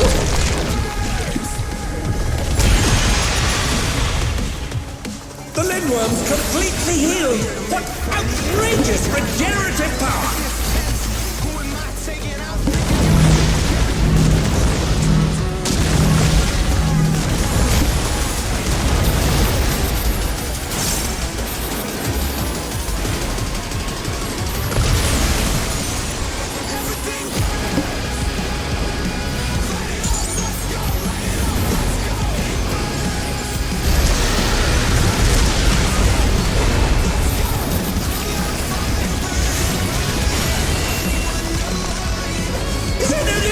Regenerative capacity.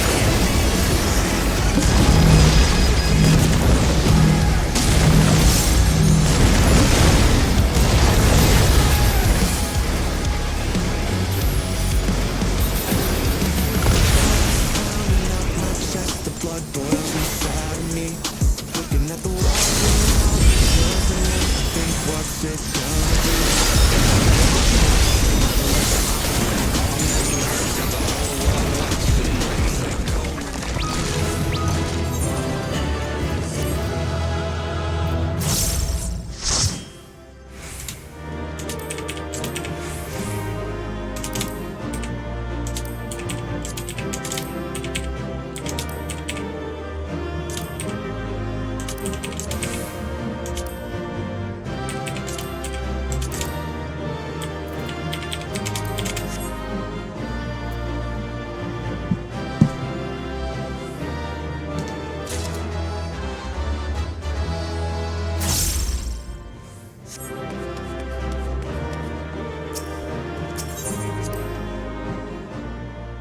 And I received 1 commendation. I mean, I got all of the right-hand side. I still need 2 accessories. But I need to take a break. I need to take my injection. So I'll be back in like 10. All right, I trade here.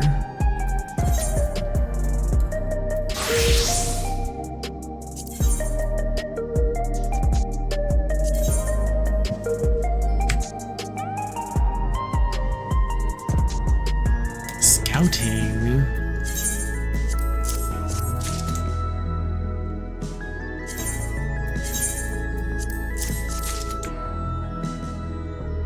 You know, I could make it easier by the next class I'd level up to be ninja.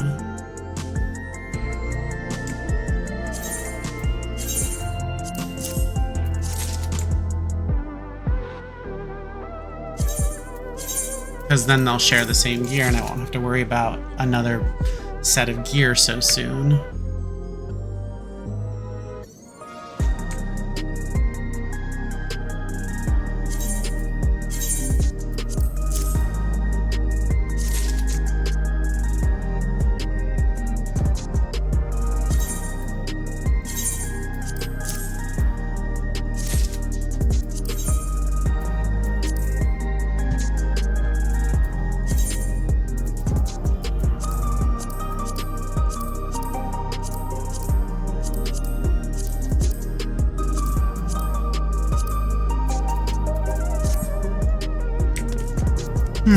How does she look?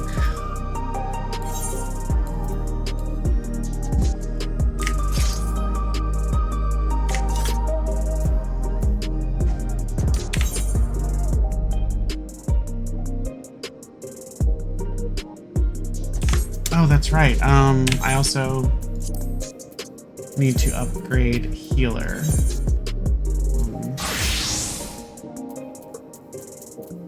I think I was working on the accessories.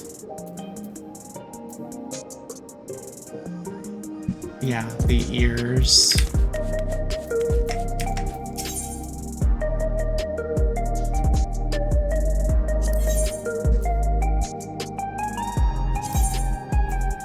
Not that.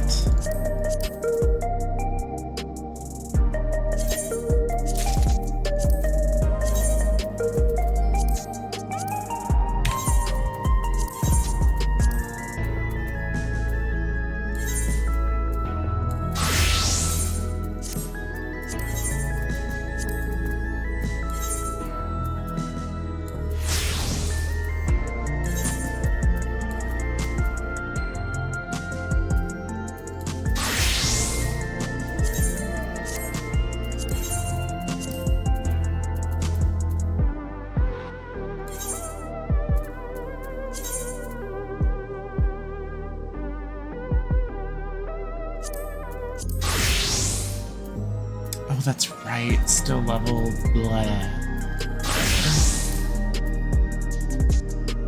But that's fine.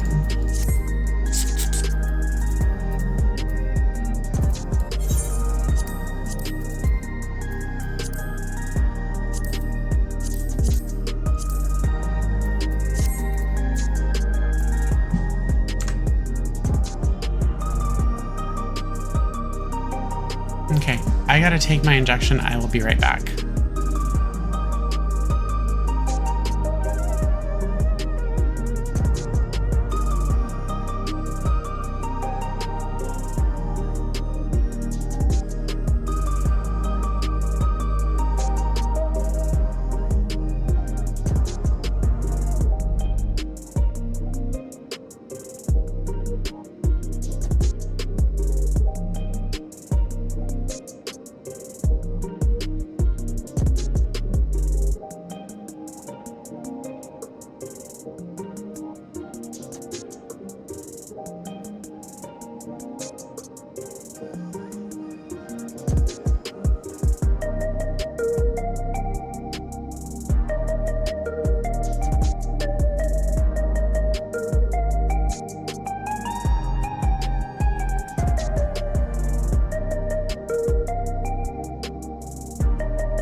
Alrighty, I'm back. I had to get some help with my injection because my hand aches, as you can imagine.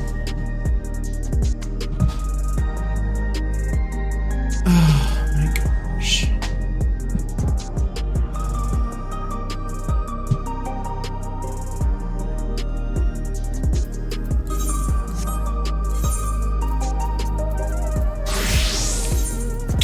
I didn't even lock in my gear. Oh no, wait, I did because I just have a plate for, because like I don't play these classes, so I upgrade gear whenever I can, and sometimes it's dungeon gear, and sometimes it's tome gear, and sometimes it's raid gear, and it mismatches, so I just have a plate all over it. So it even fooled me for a second.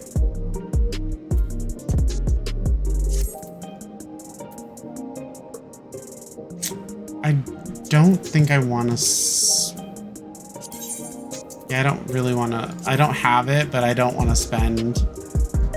Oh, you know, I guess I could just do the VIPER Phantom weapon.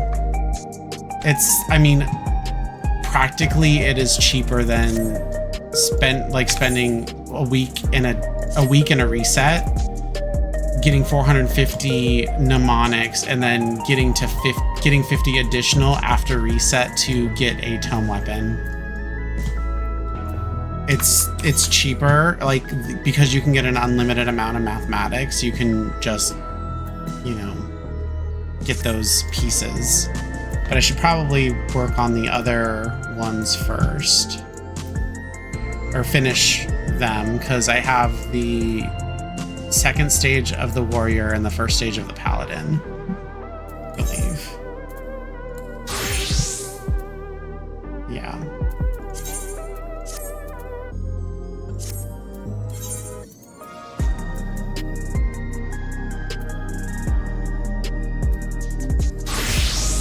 Should I heal?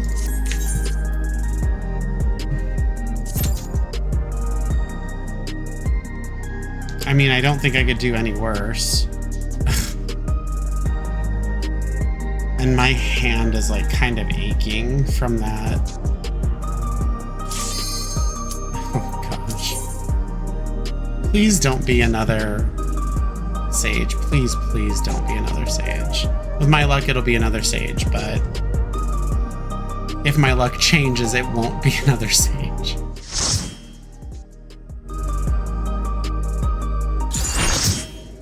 Okay.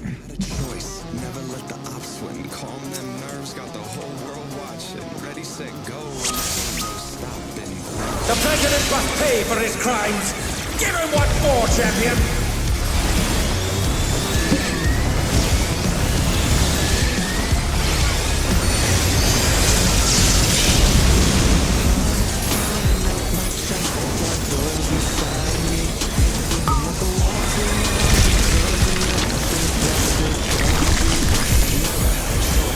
His arm has a life of its own! Is this the power of the mythical at work?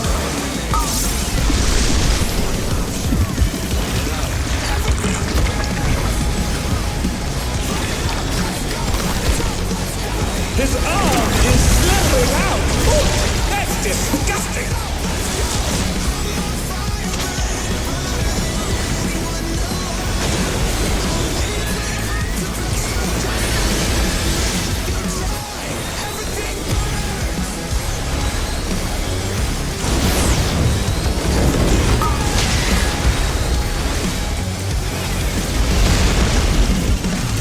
Watch out!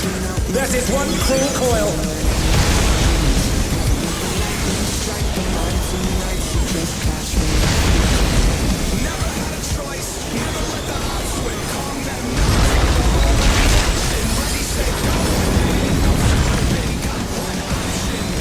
Once again, they slip beyond their opponent's reach.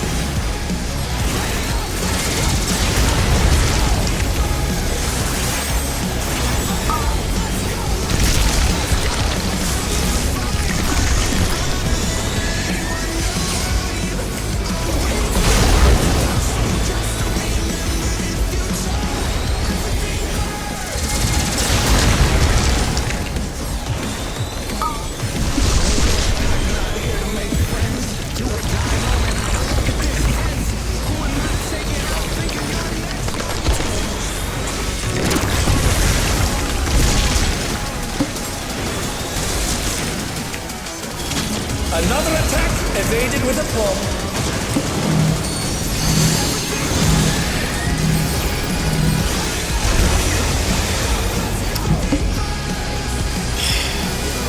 Love it.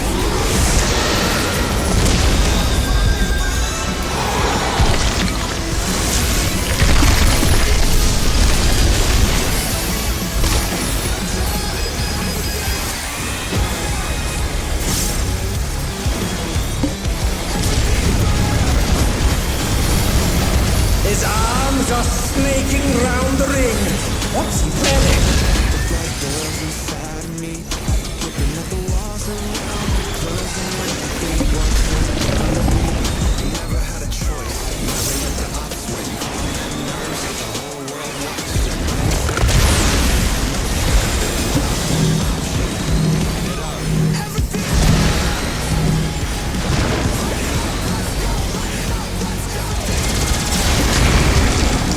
Oh no! The gore has lashed onto the champion! Don't panic!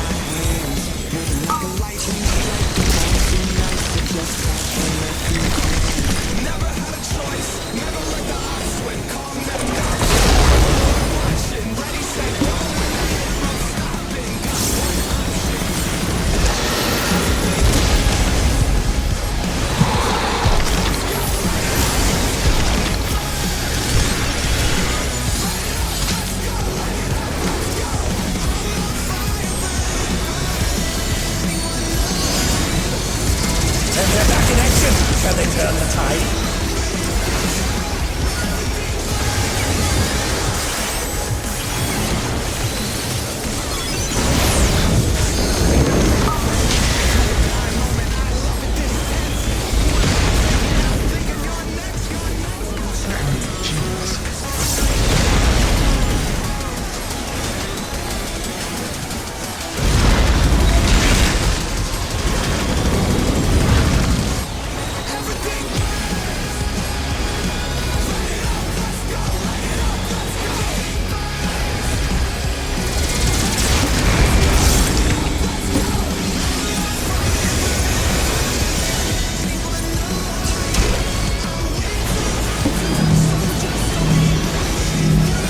Oh dear, the challenger's fallen out of the ring.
You're a fucking tank, man. You're not even the main tank. You don't need to hit the boss right now. The battle is decided! Victory goes to the champion!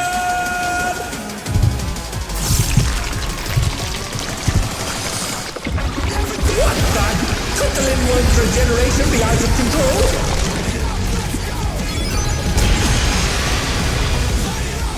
The Linworm's completely healed! What outrageous regenerative power!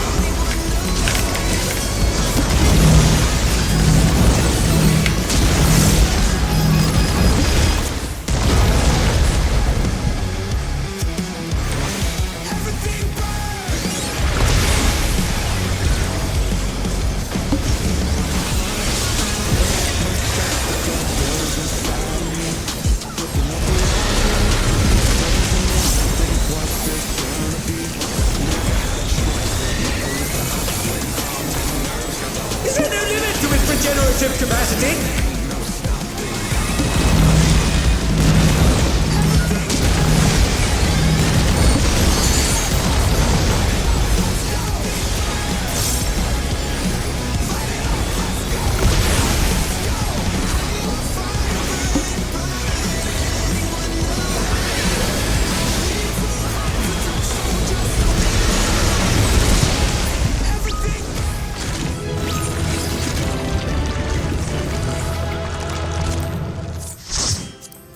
I just merely want the accessories. That's all I want.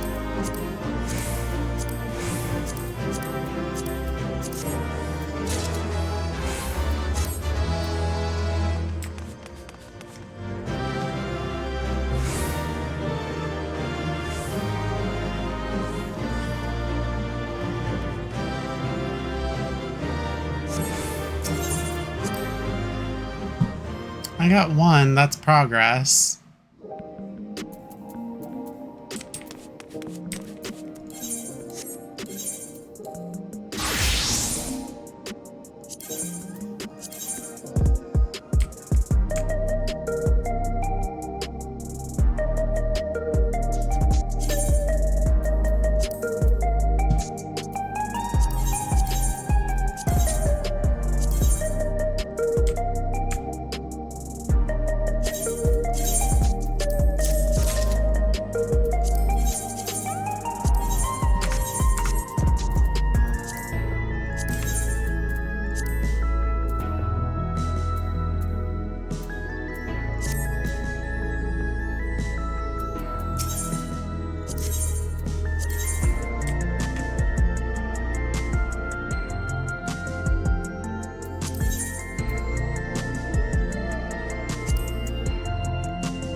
See, but where am I gonna get a ring? An extra ring. I need a weapon. I need another accessory. And I effectively need a tome weapon, unless I decide to go through cruiserweight and get an accessory there. But even that's a tier below, so like, why would I do that?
Oh,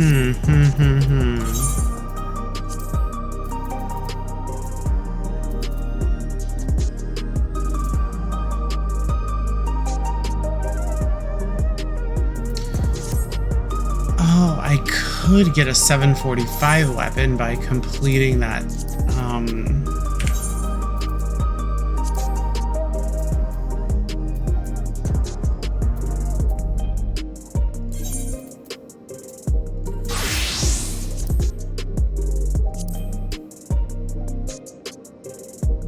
like, I'm not really trying to try too hard to gear up a class I don't think I'll play.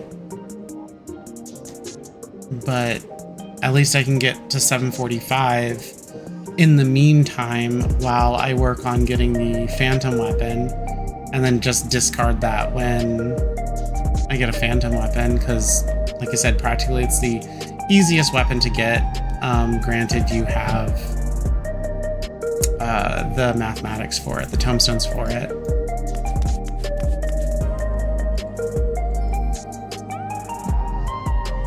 And this one gives you a weapon every time you complete it, I believe.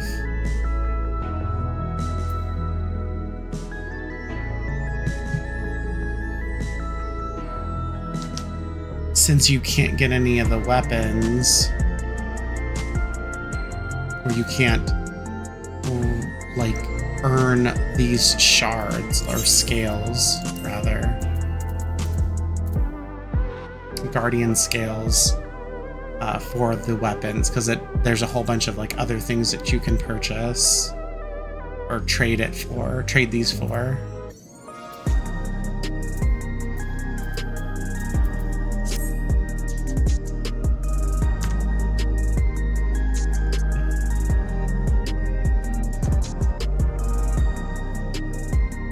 If I can get in, great, but not sure what else I'm gonna do apart from that. And I'm sitting here at 5 hours almost, so I think after that, maybe this will be the end of my stream.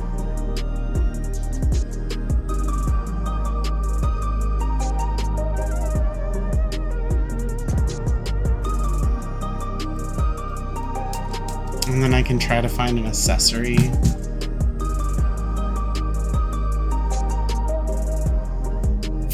Get a ring. At least, I mean, the only other option would be for me to run a dungeon and hope for a ring of aiming. That would be the best best case scenario, because I don't want to make one. I don't want to buy one from the market board. That's going to cost a lot of money for a level 100 Viper Gil, and I don't really want to go under cruiserweight because that'll just be undergeared. And I'm already using the mathematic tomestones for phantom weapons that I have to complete. And I'm still gearing my healer, which is like an alternate class that I play, using the mnemonics, which is the main tomestone. So I feel like either running a dungeon, or I just think honestly that would be like the most ideal, but it's like you have to wait for a drop.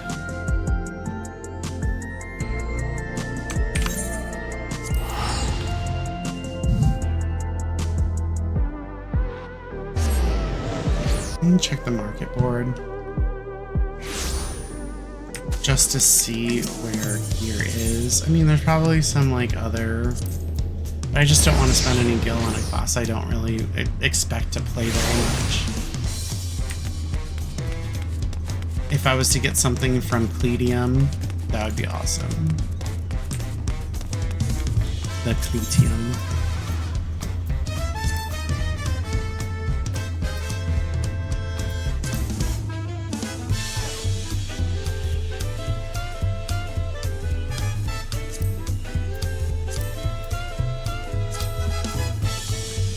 Almost 300,000 gil for an eye level 770 thing.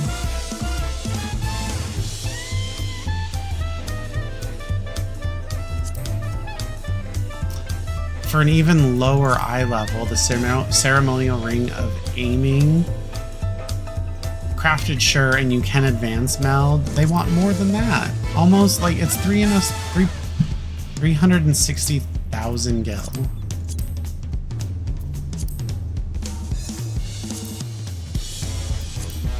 Like, what the fuck?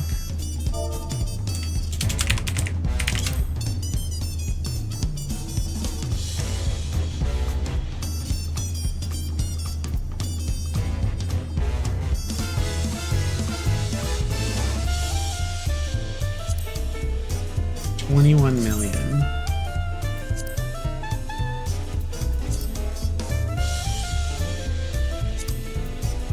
$31 million.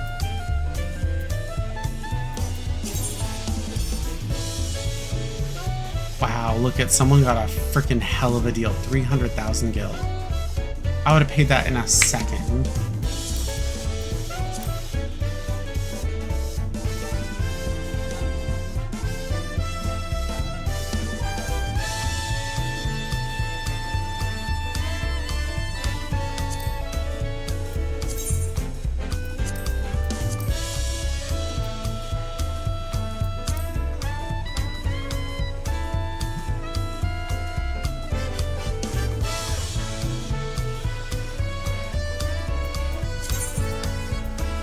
Especially since they're so difficult. They're so uncommon, so hard to come by. 300,000 gil, that's... oh my gosh. They got so lucky.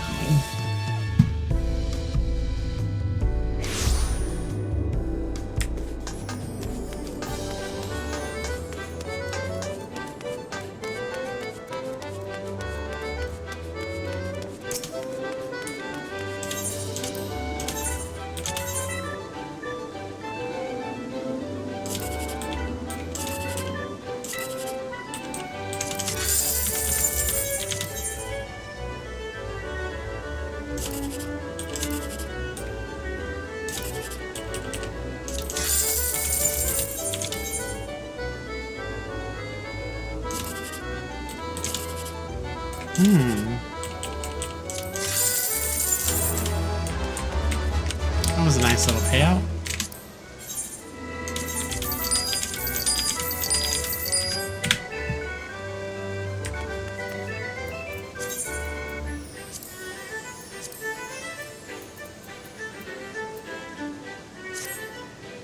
Is no one doing this?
Someone gives me a hug. Oh no!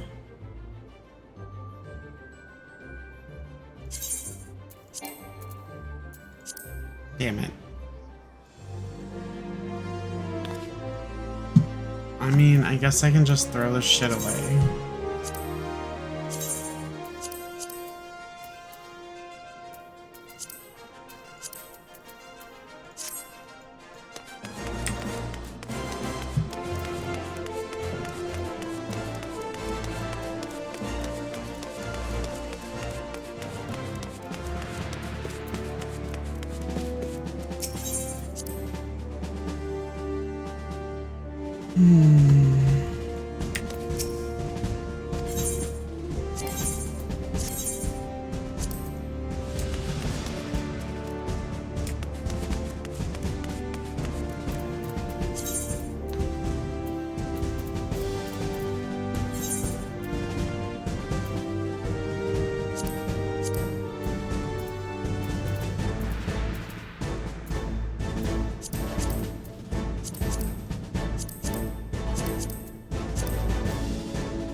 Okay, I am capped on that shit.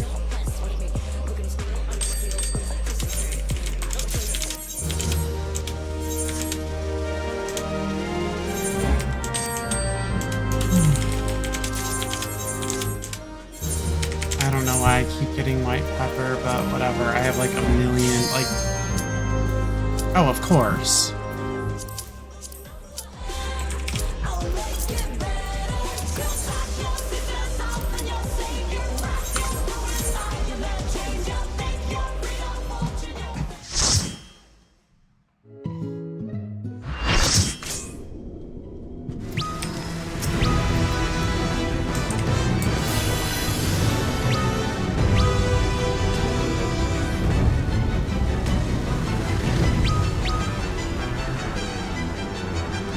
Full of steak and regenerating HP over time. Maximum HP is increased.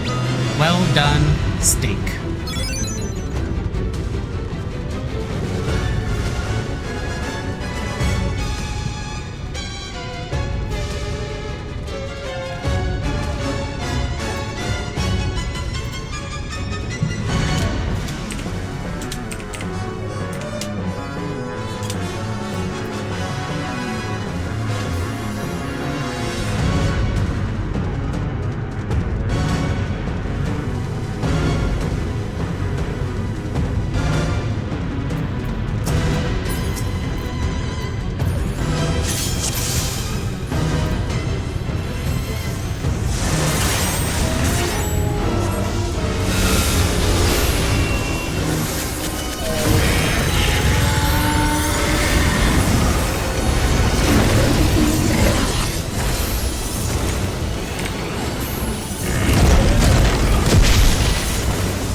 What just happened to my game? I'm getting kicked. Mateus server issues. I don't hear anything else.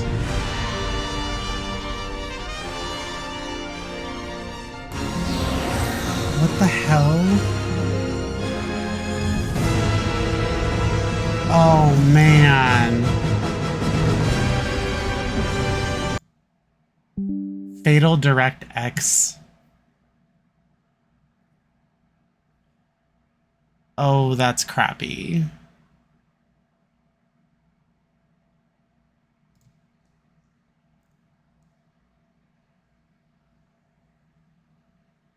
Oh, that is so bad.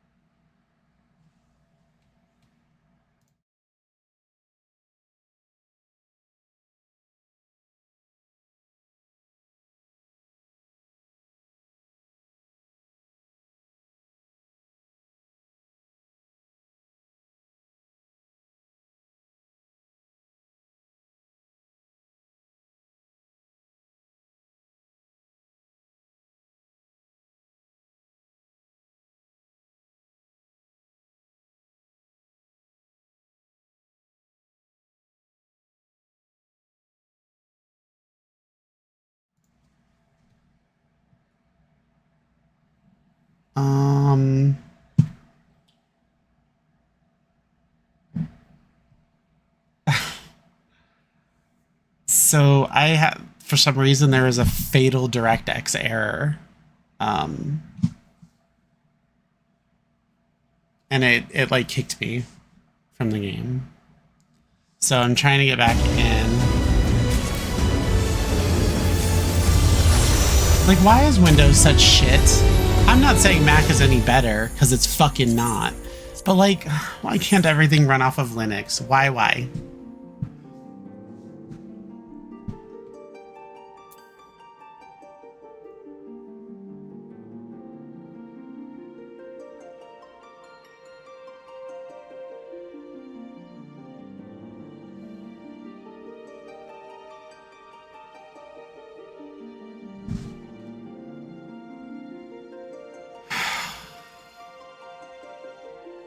I feel like my computer's like, I don't know if it's my computer or if it's like everything. I don't know.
Pretty nice recovery.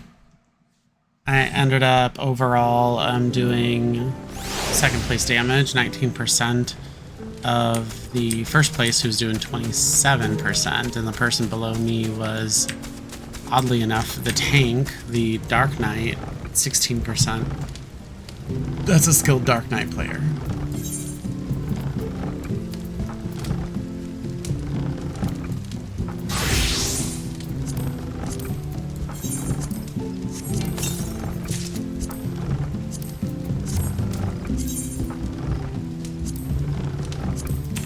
Alright, I have better weapons. I was wearing like level 89 stuff, which I believe, I don't know.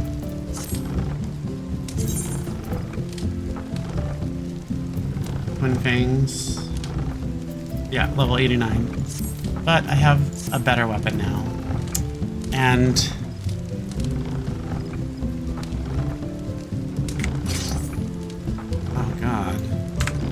they look terrible, but that's alright. They're only temporary. But with that, I think that'll be the end of the stream. Thanks for hanging out with me. Have a good night.